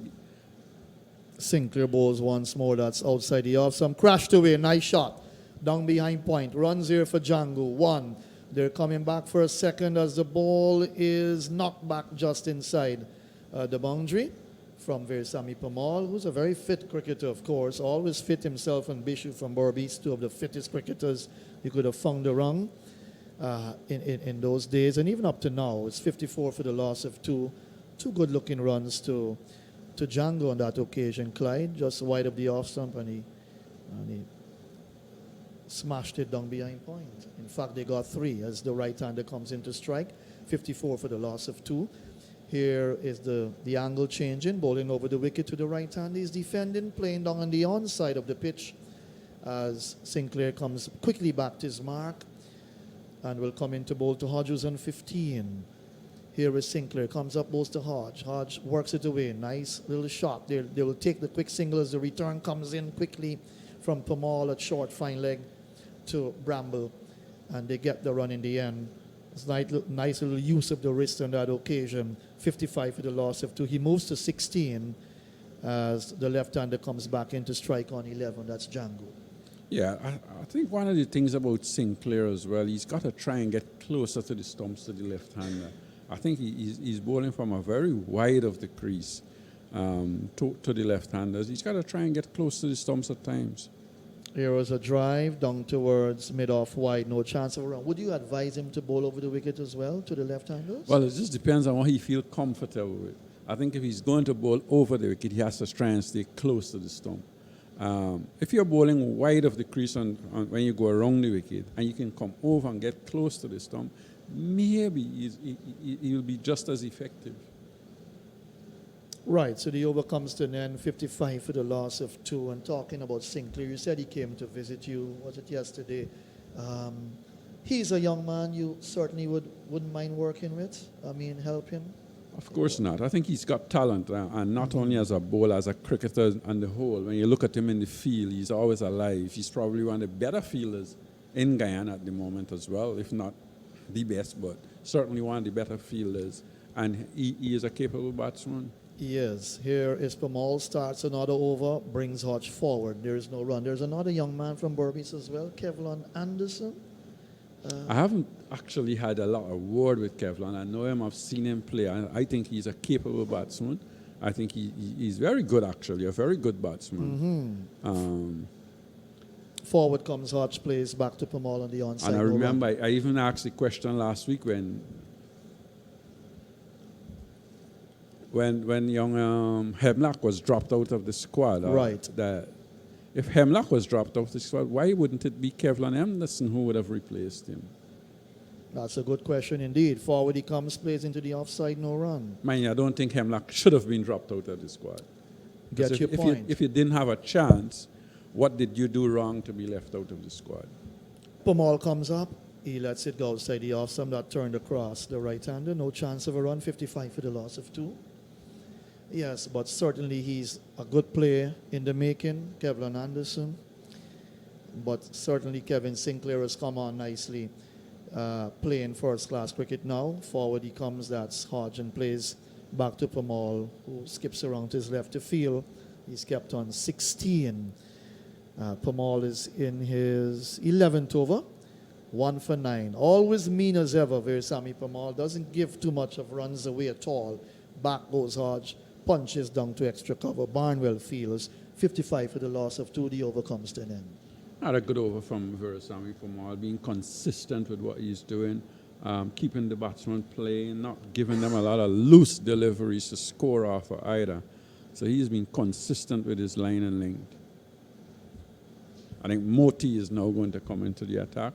Be interesting to see how Moti goes. I'm a little disappointed in Moti, actually. I think when he started, I was so impressed with it, with the way he used to bowl. He used to give the ball flight. He used to spin the ball. Then all of a sudden, I find him bowling very flat and very quick. I just couldn't understand it, but I was very impressed with him when he started out playing for Guyana, because he used to spin and turn the ball. And for a left-arm spinner, a little bit of height. He has a little bit more height than Pamal. And Yes. that could be a good thing to get the ball to bounce and turn a little as well. Yeah, look, he's a player, remember, on the 15 level, he was shorter, slimly built. And you're wondering, what is this little boy doing, playing, I think in the county cricket and so on. And look, Moti today, but this is his first match, I believe, for the season. If I'm correct, his first game. And he's going to come in now left-hand orthodox. Pamal is left-hand orthodox as well. And he has a way he cuts, sometimes he cuts between the umpire and the stumps, but he's going to bowl over the wicket to Django's on 11, the Trinidadian player. He's a franchise player for the Leewards here. He's forward defensive. First ball from Moti. Plays into the offside, and there's no run. He'll be looking for his 100th first-class wicket, Clyde. He's got 99 wickets on his belt. Gudakish Moti comes up. He's in bowls to Django. Django down the track, then checks the shot. Plays back to Moti. No chance of a run. He's in his 29th game. And 99 wickets, a best of 6 for 20 in an innings, 11 for 105. Good economy rate, 2.49. Forward comes Django plays into the offside, no run. He's got 7 4-wicket hauls and 4 5-wicket hauls in 1 10-wicket haul. So not that bad when you look at the fact that he's in his 29th match. Here he is. Did that strike him on the pad coming forward, pushing the left pad out? It bounced behind the wicketkeeper, tidied up by Johnson, no chance of a run. And that's what I would love to see him do more often. Slow the delivery up a little, beat the batsman in flight, and then the ball actually turn and hit the batsman on the pad. Well bowled. Let's watch Moti once more. That's a little bit flatter. And driven through the offside by Django. Runs here for the left-hander. 1, they'll come back for a second. Smith is onto the ball and sends his return in to Bramble. 2 more to Django. He's gone up now to 13. The total up to 57, I believe. 57 for the loss of 2. Let's watch Moti. Comes in once more. He's up there, bowls to Django. Django lifts that beautiful stroke. Nice counter attack. And he lifted that over a vacant mid-off position down to the boundary for 4. Nice way to end the over for the Leewards. Django is an attacking batsman. He's gone up to 17. The total up to 61 for the loss of 2 as the over comes to an end. Nice shot. As a spinner, I don't think Moti would mind that at all because Django, previous delivery came down the track. This time he gave it a little bit more air. It was outside the off stump, and Django decided he was going to hit him over mid-off, and he hit it well. Good shot, and a brave shot as well. Right, so Pamal will continue. It's, what did we say? 61. As the scoreboard is saying 59. It's 61 for the loss of 2. So he's gone to 17. So he's gone past Hodge, who's been there from the start. Let's watch Pamal. Comes up, he's in bowls to Hodge. Hodge is on the back foot, defends. Plays it out to Barnwell. Skips around his left to field. And there is no run. He's kept on 16. Over number 32 in progress. And the spinners have bowled between them. That's 8, 11, 8, 19, and 120. 20 overs of the 32. Forward he comes, steers it out to Gully short. No chance of a run. Reifer 7 overs. Sinclair 8. Pamal in his 12th. Moti just bowled his first. So you're talking about 21 overs of spin when this is completed. Back he goes, plays it out towards cover again. Barnwell again doing some work on the offside of the pitch. No chance of a run. 61 for the loss of 2. We're heading down to the end of day 2. Here is Pamal on the middle stump that turned right across. Hodge, who was looking to play first, and then when he saw the bounce and turn, just pulled the bat inside the line, taken by the keeper. No chance of a run. Very Sammy Pamal, always in the thick of things. He gets his work through very quickly and efficiently. Comes up, he's in, that's given some air. That's worked away down to mid-on. Fielded by Kevin Sinclair. No chance of a run. He's kept on 16. And the spinners getting through their overs very quickly here. The scoreboard is saying 11 overs remain. In the day's play on the back foot he goes. Quicker, flatter, pushed out to Barnwell. No chance of a run. And Pamal's over comes to an end. 61 for the loss of 2. Clyde with Django on 17, Hodge on 16. Yeah, and I think Pamal continued to be consistent with what he's doing. Good length, good line. The odd ball turn, the odd ball slower, making the batsman play, but not really causing that much trouble in terms of beating the batsman, encouraging them to look to drive him through the offside. I think he's more or less bowling very tight, but not really bothering the batsman in terms of beating them and making them worry about what he's doing. I see the scoreboard says 9 overs remain in the day's play.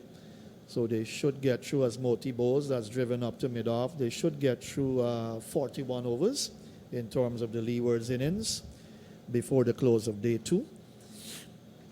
As we go on to and come down to the end, I'll just tell you what has transpired for the day. That wraps him on the pad.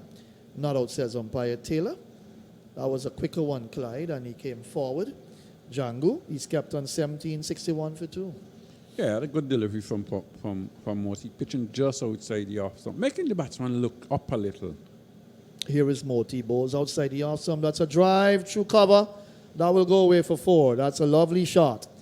And certainly Django is beginning to open up his shoulders a bit now to the spinners. He's gone to 21, the total up to 65 for the loss of 2. That's an excellent shot from Jando. Again, Moti losing his patience, trying to bowl a little quicker. It was too full outside the off stump.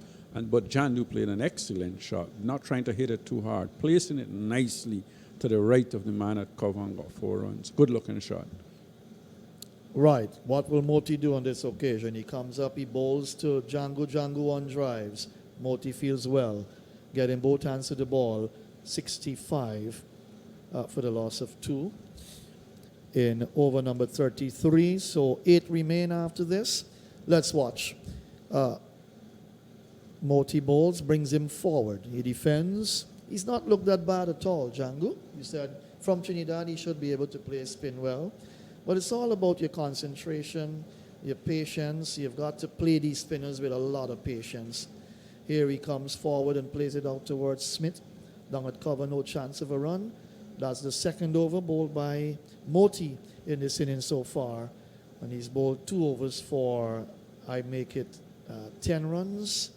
That's right, the scoreboard will change for him. 2 overs for 10. Pamal, 12 overs, 1 for 9, the spinners. And of course, Reifer 7 overs for 12, Smith 5 overs for 12. And Pamal 12 overs, 1 for 9. And Sinclair 8 overs, 1 for 17. I think that was a fairly good over from Moti, with the exception of that one delivery that was pitched up outside off stump that was spanked for 4. What he probably needs to do is maybe look to put the mid-off back as well and bowl a little slower. Encourage Jandu to look to go over the top. Right, so Pamal will continue from the media center end, and he doesn't offer a shot. That's Hodge. He's kept on 16. That's outside the off stump. And there is no run. Slip, gully, backward point cover, extra cover, mid-off. Mid-on, mid-wicket, forward, short leg.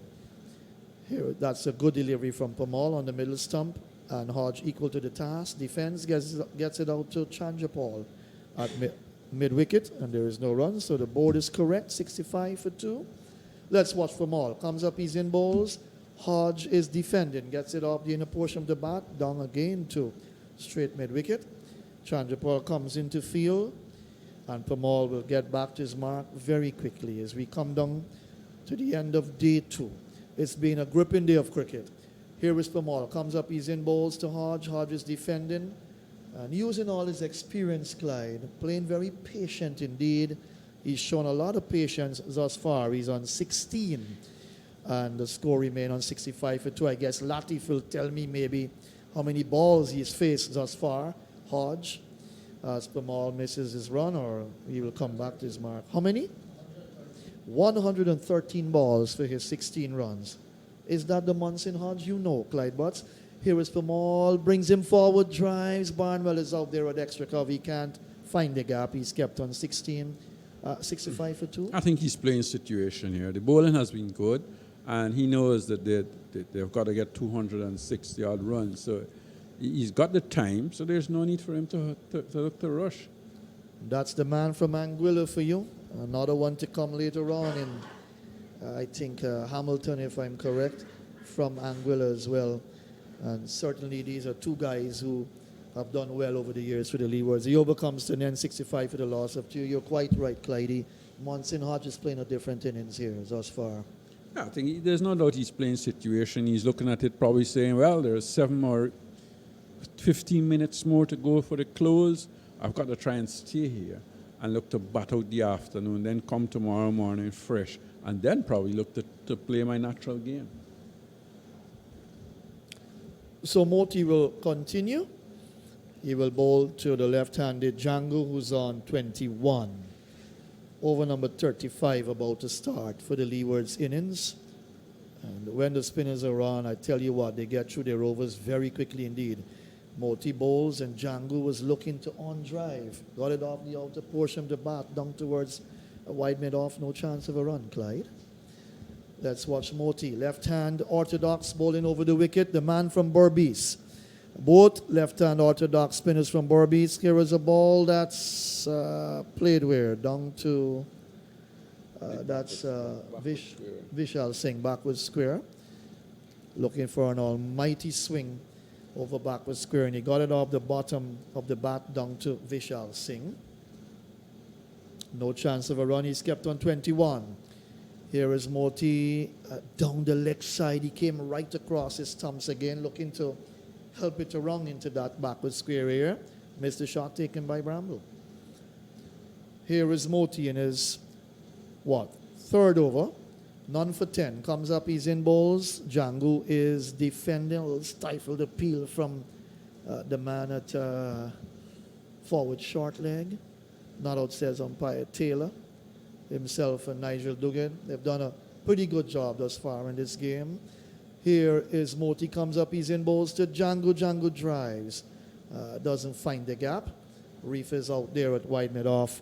No chance of a run. 65 for the loss of 2. Gripping cricket at the National Stadium at Providence when both spinners are on. Certainly, you don't get much time to do a lot. Here is a ball that he's on the back foot to. Plays it out into the offside. Another over comes to an end from Moti. He's bowled 3 overs so far.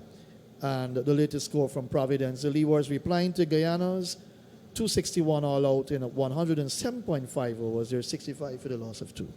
Yeah, and I think both batsmen content now and trying to look to bat out the afternoon.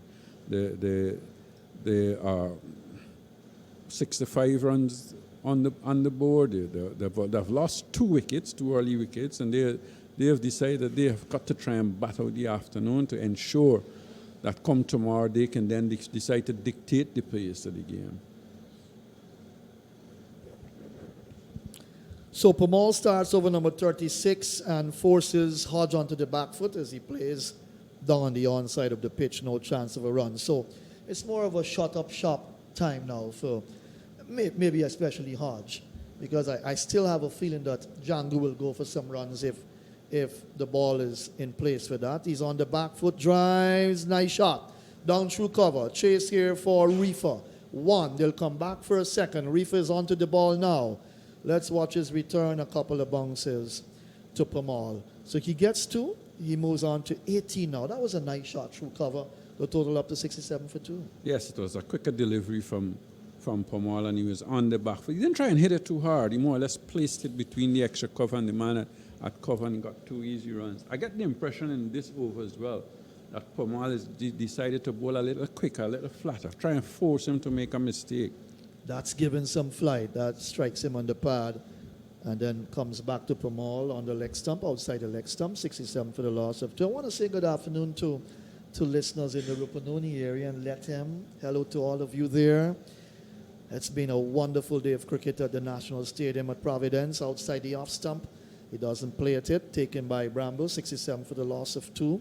Hello to all the radio announcers up there, the radio stations that have been set up in those areas. Certainly a good job for those people in the outlying areas. That's off the pad, I believe, down towards short backward square. They come through for a run leg by signal by umpire Duguid. 1 more, 2 extras. Extras will move on to 8, and the total will move up to 68 for the loss of 2. I trust you're enjoying the cricket to every part of Guyana, listening. And of course, those who are watching, live streaming, you're enjoying the commentary. It's been a tough day for us at the mill as well, Clyde. And certainly, we're going to come back tomorrow, Saturday, the weekend, well and truly on. And another good day of cricket in the making. Interesting situation with the game, with Leewards fighting back here, 68 for 2. They need 261, well, to get past the Jaguars. Here is Pamal bowling over the wicket now to Django. He's defending. That's his first ball to Django from this, bowling from this end. I make it. He defends, plays back to the bowler. 68 for the loss of 2. 36 overs are being completed. And the scoreboard says now, Clyde, that some 5 overs. I make it. 5 overs remain in the day's play. 37 overs gone. 5 overs remain in the day's play. 68 for the loss of 2. Yeah, and I think, both batsmen has virtually shut shop up, and it's up to the fielding side to try and create something now. I think Leon Johnson may be thinking that he has to put a little bit more pressure on the batsmen, force them to do something different rather than just be content and just blacking out the rest of the afternoon. Moti will continue, will bowl now, rung the wicket to Hodge, who's got 18. And he's faced a lot of balls for those 18 runs. His concentration has been good thus far. Here's Moti comes up, bowls to Hodge. Hodge defends, plays back to Moti. And there is no run. Over number 38 in progress. So let's tell you what happened today. When the day started, the Jaguars 115 for the loss of 4. So as we wind down to the end, I'm going to tell it to you as it happened today. Forward comes Hodge, plays into the onside, no run. So the first to go was Reifer. Good partnership ending, 93 runs for the 5th wicket between Reifer and Singh. Here is Moti comes up, bowls to Hodge. Hodge defends, pushes it down to cover, no run. He was the first to go. He made 43, caught Ward at second slip, bowled Louis for 43, 192 for 5. Let's watch. Gudakish Moti comes up, he's in, bowls to Hodge. Hodge defends, back to Moti. No chance of a run. Singh caught, wicketkeeper Hamilton bowled Louis for 90, 197 for 6. Sinclair bowled Louis without scoring, 197 for 7 at lunch. The Jaguars 198 for 7. Bramble 6. Pamal yet to score. Here is a ball that he's playing defensively back to Moti. Again, no chance of a run. 83 runs for 3 wickets in that session. And then after lunch, Bramble caught by Hodge at cover, bowled Louis for 23, 219 for 8. Moti comes up, bowls. That's on the middle and leg stump. He plays back to Moti. And again, no chance of a run. The over comes to an end. 68 for the loss of 2. Moti caught Hodge in the gully, bowled Pemberton for 17, 257 for 9. And then Smith leg before wicket to the bowling of Pemberton for 1, 261 all out. Clyde, Pamal 24 not out, extras 9. Innings coming to close at 9 minutes after 2 this afternoon, 107.5 overs. You may have felt at that stage that the Jaguars needed a few more runs. Oh, yes. I think when you won the toss and decide to bat on your home ground, I'm sure Leon Johnson and management team would be thinking that we need to score a 300, 350, and in decent time as well, so as to ensure that you get those batting points that is needed. And you get bowled out for 261, I think you'll be a little bit disappointed with that. For sure. Pamal will continue from the media center. Let me give you the bowling figures for the Leewards in the Jaguars innings. Cornwall 4 for 95 from 37 overs. Louis 4 for 49 from 24 overs. And Pemberton 2 for 52 from 17 overs. They pick up the bowlers. They picked up all 10 wickets together, the 3 of them. Here is Pamal, comes up, he's in balls, wraps him on the pad. That turned into him from outside the off stump, not out, says the umpire. Powell 2 overs for 4 runs. The other bowlers used Barrett just 1 over before he picked up that injury for 1 run. And Ward 27 overs, none for 58. I'll ask Clyde to sum up the bowling of the Leewards in a minute. Here is Pamal bowls. That's on the middle stump, plays defensively into the onside. No chance of a run. I thought they did very well in terms of their bowling. They were patient. Cornwall, as usual, started out pretty well. Lost it a little bit in the middle, but I think he came back and bowled well later on as well. Louis didn't bowl that well yesterday, but he came this morning with the new ball and bowled pretty well, got 4 wickets. And the young man, Pemberton, kept coming back at the end and picking up 2 wickets. When you've lost a strike bowler early in the innings like they did, only had 1 over, and you can still bowl a side out for 261, I think you've done really well with it. But I quite agree with you on that. For sure, the Leewards stuck to the task in the bowling department. Hamilton using his bowlers, changing them around nicely, and they did well for him. Here is a ball that he's defending, coming right forward and plays into the offside. It's been a quiet over thus far. And then when the Leewards started their innings, they went to tea at 10 without loss. Powell 8, Hodge yet to score, 2 extras. And they went to tea at 2:45. Forward he comes off the inner portion of the bat along the ground to mid-wicket, no chance of a run. Pamal's over comes to an end. 3 overs left in the day's play now. 39 overs have been completed. Clyde, 68 for the loss of 2. Powell was the first to go, Kieran Powell that is. Bowled by Pamal for 13, 25 for 1. And then Ross Powell leg before wicket, offering no shot, clearly misjudging that delivery from Sinclair. He went for 640 for the loss of 2 in the 19th over. And since then, these two have taken the total up to 68 for the loss of 2. And they've kept their heads down and they've batted well thus far. Yes, they have. They've both looked very good in terms of their defense. They've been very tight with their defense. Haven't scored a lot of runs, but obviously they're thinking about coming back tomorrow. And they've been pretty good against the spinners. Yes, they've shown the clear intent is to stay there to the end and to come back fresh tomorrow. Moti bowls outside the off stump. Hodge didn't have to offer a shot taken by the keeper, no chance of a run. So I'll give you some bowling figures for the Jaguars as we head down to the end. Here is Moti, comes up, he's in bowls to Hodge. Hodge is punching down to mid-off. No run. Reifer 7 overs for 12 runs. Sinclair 8 overs, 1 for 17. Pamal has so far bowled 15 overs, 1 for 11. Here is Moti, comes up, he's in bowls, he's on the back foot, steers it out to cover. No chance of a run. Moti's in his 5th over so far, none for 10, and Smith 5 overs for 12 runs. That's the bowling figures for you for the Guyana Jaguars.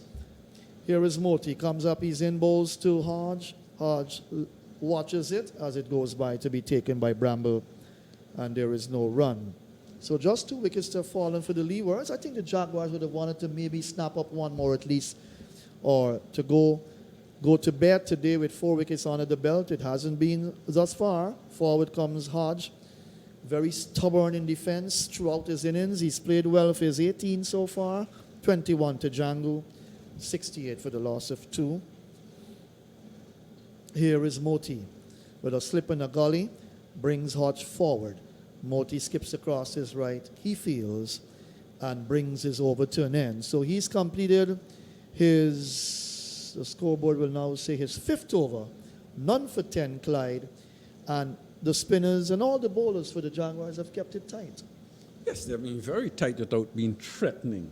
They've been tight, they've been consistent with their length of line. What we haven't seen a lot of is them inviting the batsmen to use their feet, making them look to come down the track. Pamal has done so in a little way because he's bowled slower than the other 2 spinners today, without being that threatening. I think when the ball was new, actually, Pamal was getting the ball to turn and bounce a little bit more. But just lately, he just seems to be going through the motion, just being tight without threatening the batsmen. Well done to our commentary panel today. Inderjeet Prasad, Clyde Butts, who's with me, Roddy Lovell, and of course yours truly with Latif, our technical man, ensuring that the cricket is seen around the world by all who pays interest in regional cricket. Forward comes Django, push into the offside, no run. Here is Pamal, 2 overs left in the day's play. It will be 1.4 overs now. Forward comes Django, plays back to Pamal on the offside of the pitch, no chance of a run. 68 for 2. Pamal in his 16th over, 1 for 11 so far. He comes in now, he bowls to Django. That's outside the off stump, and Django was looking to flash that through the offside. Clyde, who did that hit? Did it hit the field at Silly Point? I don't think he timed it. He didn't time it. Hit the bottom edge of the bat. Oh, yes. And just trickled out to mid-off. 68 for 2, an expansive cover drive that he didn't really get onto. He didn't latch onto, and he simply mistimed it. Over number 41 in progress. So the Jaguars have done well in terms of their bowling rate. Clyde? And of course, well, the spinners are operating. That's and right. Runs not scoring as well. 16 and 8, that's 24. Forward he comes, 24 and 5, 29 overs ball between the 3 spinners. No run, 68 for the loss of 2. Here is Pamal. And we'll have a slight change. We've got a man now at, leg slip.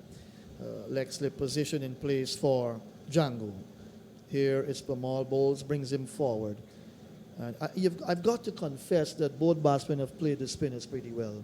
Yes, they have. Without being aggressive, Right. they have defended stubbornly. Very admirable indeed. This is what 4-day cricket is all about. If you're going to play longer version cricket, you will have to see this a lot. When the spinners are on, forward he comes, plays into the offside, no chance of a run. So we're down to the final over.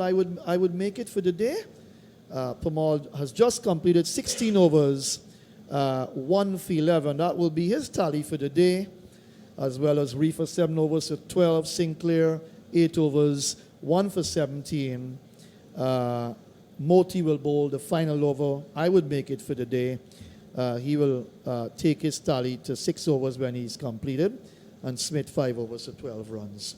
So we're down to the end. My watch says 5 minutes after the 5 o'clock hour. So I think we're spot on in terms of the timing here.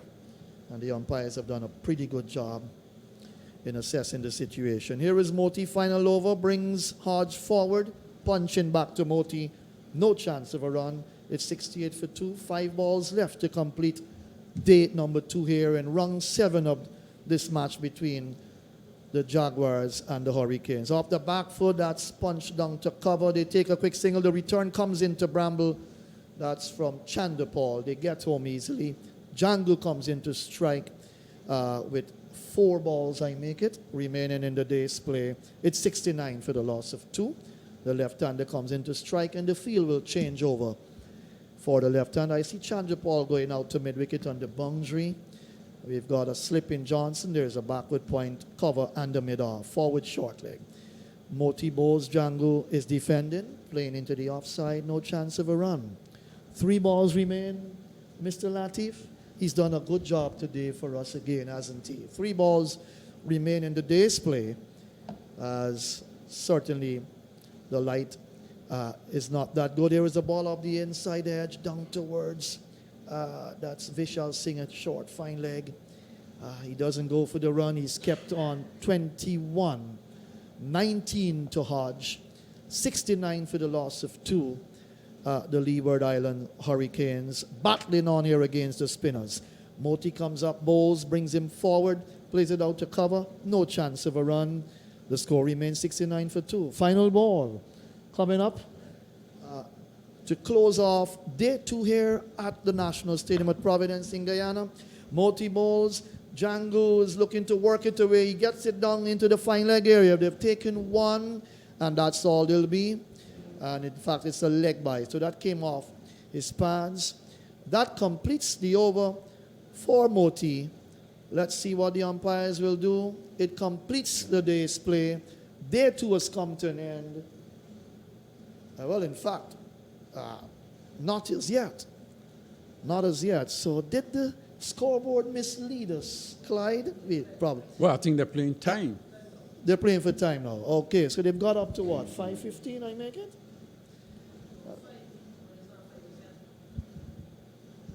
What time is your watch saying? My watch. All right, so they're playing for time, I've been advised. So it's 70 for the loss of 2. That over coming to an end. Extras have gone up to 9 now. So Hodge is on 19 and 21 is Django. So let's watch them all. Comes up, he's in bowls to Django. Django looks to slug sweep, missed the shot. Came off the pad, and Bramble didn't tidy up, but tidied up by Chandrapal. A leg slip. 70 for the loss of 2. Let's watch Pamal, Clyde, in his 17th over, 1 for 11. Bowling over the wicket. Comes up, bowls to Django. Django works it away. Nice shot down towards backward square. He's looked good so far in his innings of 22. The score has gone up to 71 for the loss of 2. Just looking at my phone, the score in Trinidad and Tobago is 244 for 7. 244 Shane for Dowridge is 7. on 94 not out. So, Goodness gracious me. I mean, Ashley Nurse got out. But he's got out. Right. What a player Shane Dowridge is. I really like this young man. And since he started playing for the West Indies as the wicketkeeper batsman, he's shown a lot of grit and determination, Shane Dowridge. His game has improved a lot. And with that 9-4, looking to ensure that Barbados come out with another outright win, Clyde, and take their points even further up. Here is Famal, comes up, bowls to Hodge. Hodge defends down to a silly point where Chandrapal is. No run, 71 for the loss of 2. Over number 43 in progress.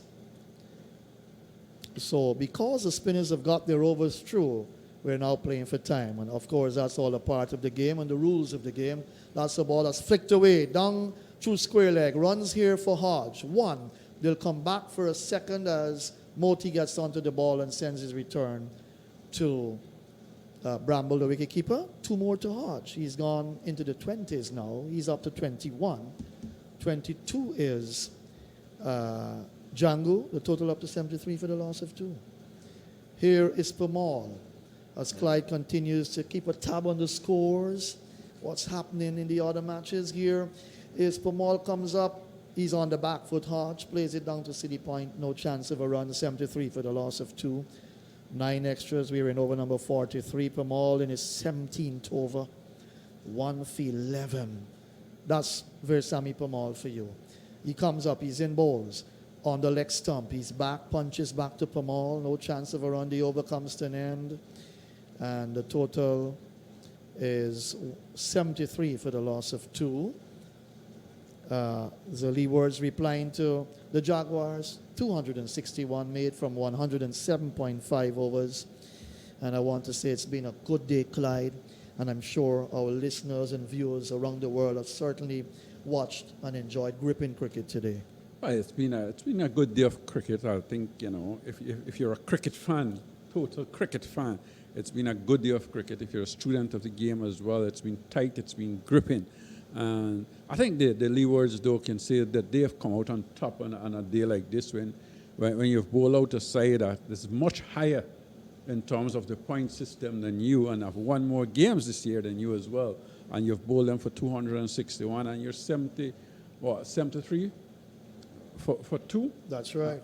If you can say that way and go to close, you would say, well, we've had a better day than the Jaguars. Certainly. You've got to give them the edge indeed. The Leewards, they've played well today. Here is Sinclair comes back into the attack now, and here is a ball that's played out towards cover by Django. He's kept on 22.73 for the loss of 2. So Sinclair's figures will change at the end of the day. He's in his 9th over, 1 for 17. Kevin Sinclair from Berbice forces Django onto the back foot, plays back to Sinclair, no chance of a run. Slip in a short gully, backward point, cover, extra cover, mid-off, mid-on, forward short leg, and a backward square. Sinclair bowls, Django is getting a ball that bounced and turned, taken by Bramble. That certainly bounced, yes. And bounced very high. Bramble had to take that shoulder high. And Django was pushing forward, feeling for that. He didn't anticipate that bounce at all, Clyde. 73 for the loss of 2. He's come down the track to have a few words with Munson Hodge. That would be to try and make sure that make this the last over. Yes, he's on 22, Django. He's batted well, 73 for 2. Gets a good ball on the leg stump. He's forward and plays back to the bowler. No chance of a run. Sinclair, 9 overs. Well, he's in his 9th over, 1 for 17. He's been mean as well. He comes up, he's in bowls. Here is a ball that he's whipping down towards mid-on. Doesn't score. Played it straight to Moti. He's kept on 22-21 to Hodge. 9 extras on the board. We're in over number 44. Here is Kevin Sinclair. Right hand round the wicket. The off spinner. That's outside the off stump. Quicker delivery taken by Bramble. The over comes to an end. It's 73 for the loss of 2, Clyde. Yeah, another good over from young Sinclair, just bowling on or about the off stump.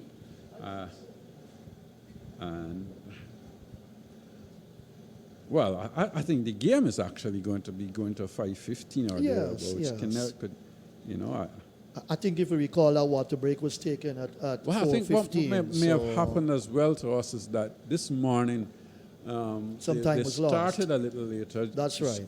A few minutes were lost this morning. Correct. So I think that may be what they are actually making up at this time. So this could very well be the final over because my watch is saying 14 minutes after 5. Let's watch them all. From the media center end, brings Hodge forward. Plays back to Pamal, no chance of a run, 73 for 2. Hodge is kept on 21, 22 to Django. And they've both played very well, coming together with a score at 40 for the loss of 2 when Ross Powell went. Back he goes and drives down to Smith at mid-off. There is no run. So they've put on 33 so far for the third wicket. Yes, they've used up a lot of balls, but that's what the game is all about when the spinners are on and they're bowling well outside the off stump. Taken by Bramble, no chance of a run. And they've shown good discipline indeed in ensuring that they remain there to the close of play. Here is Pamal bowls. He's on the back foot, Hodge. Plays down on the onside of the pitch, no chance of a run. As Moti comes into field, 73 for the loss of 2. So, the Jaguars 261 all out today. Forward he comes, Hodge. Plays back to Pamal. Again, no chance of a run, 73 for the loss of 2.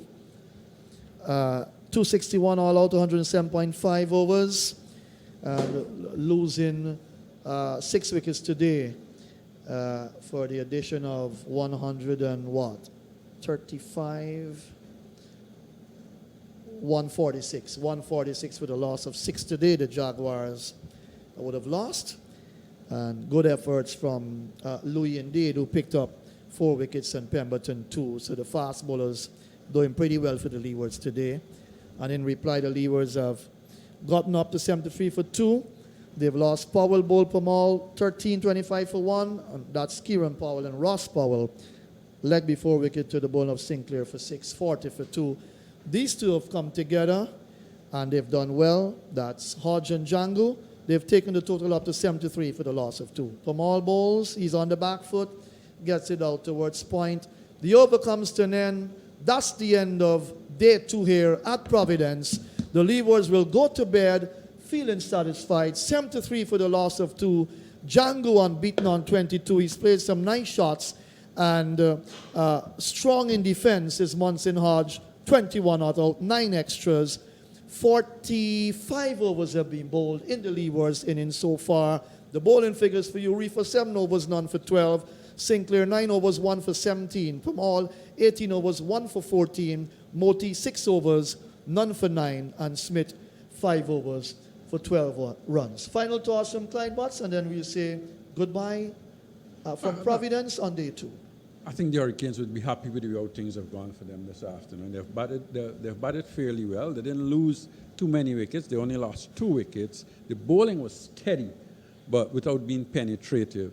And I think at the end of the day, the Leewards would say, well, we are a little ahead of the Jaguars at this moment. Well said, Clyde. So we're going to leave you from Providence. Day 2 as the groundsmen get the covers on to ensure that we can have play tomorrow. We're looking forward to an excellent day's play. The weekend is about to start. Saturday, day 3. Gripping match in progress. The Jaguars, 261 all out. In reply, at the end of day 2, the Leeward Islands Hurricanes, 73 for the loss of 2. On behalf of the entire commentary team, it's goodbye from Providence.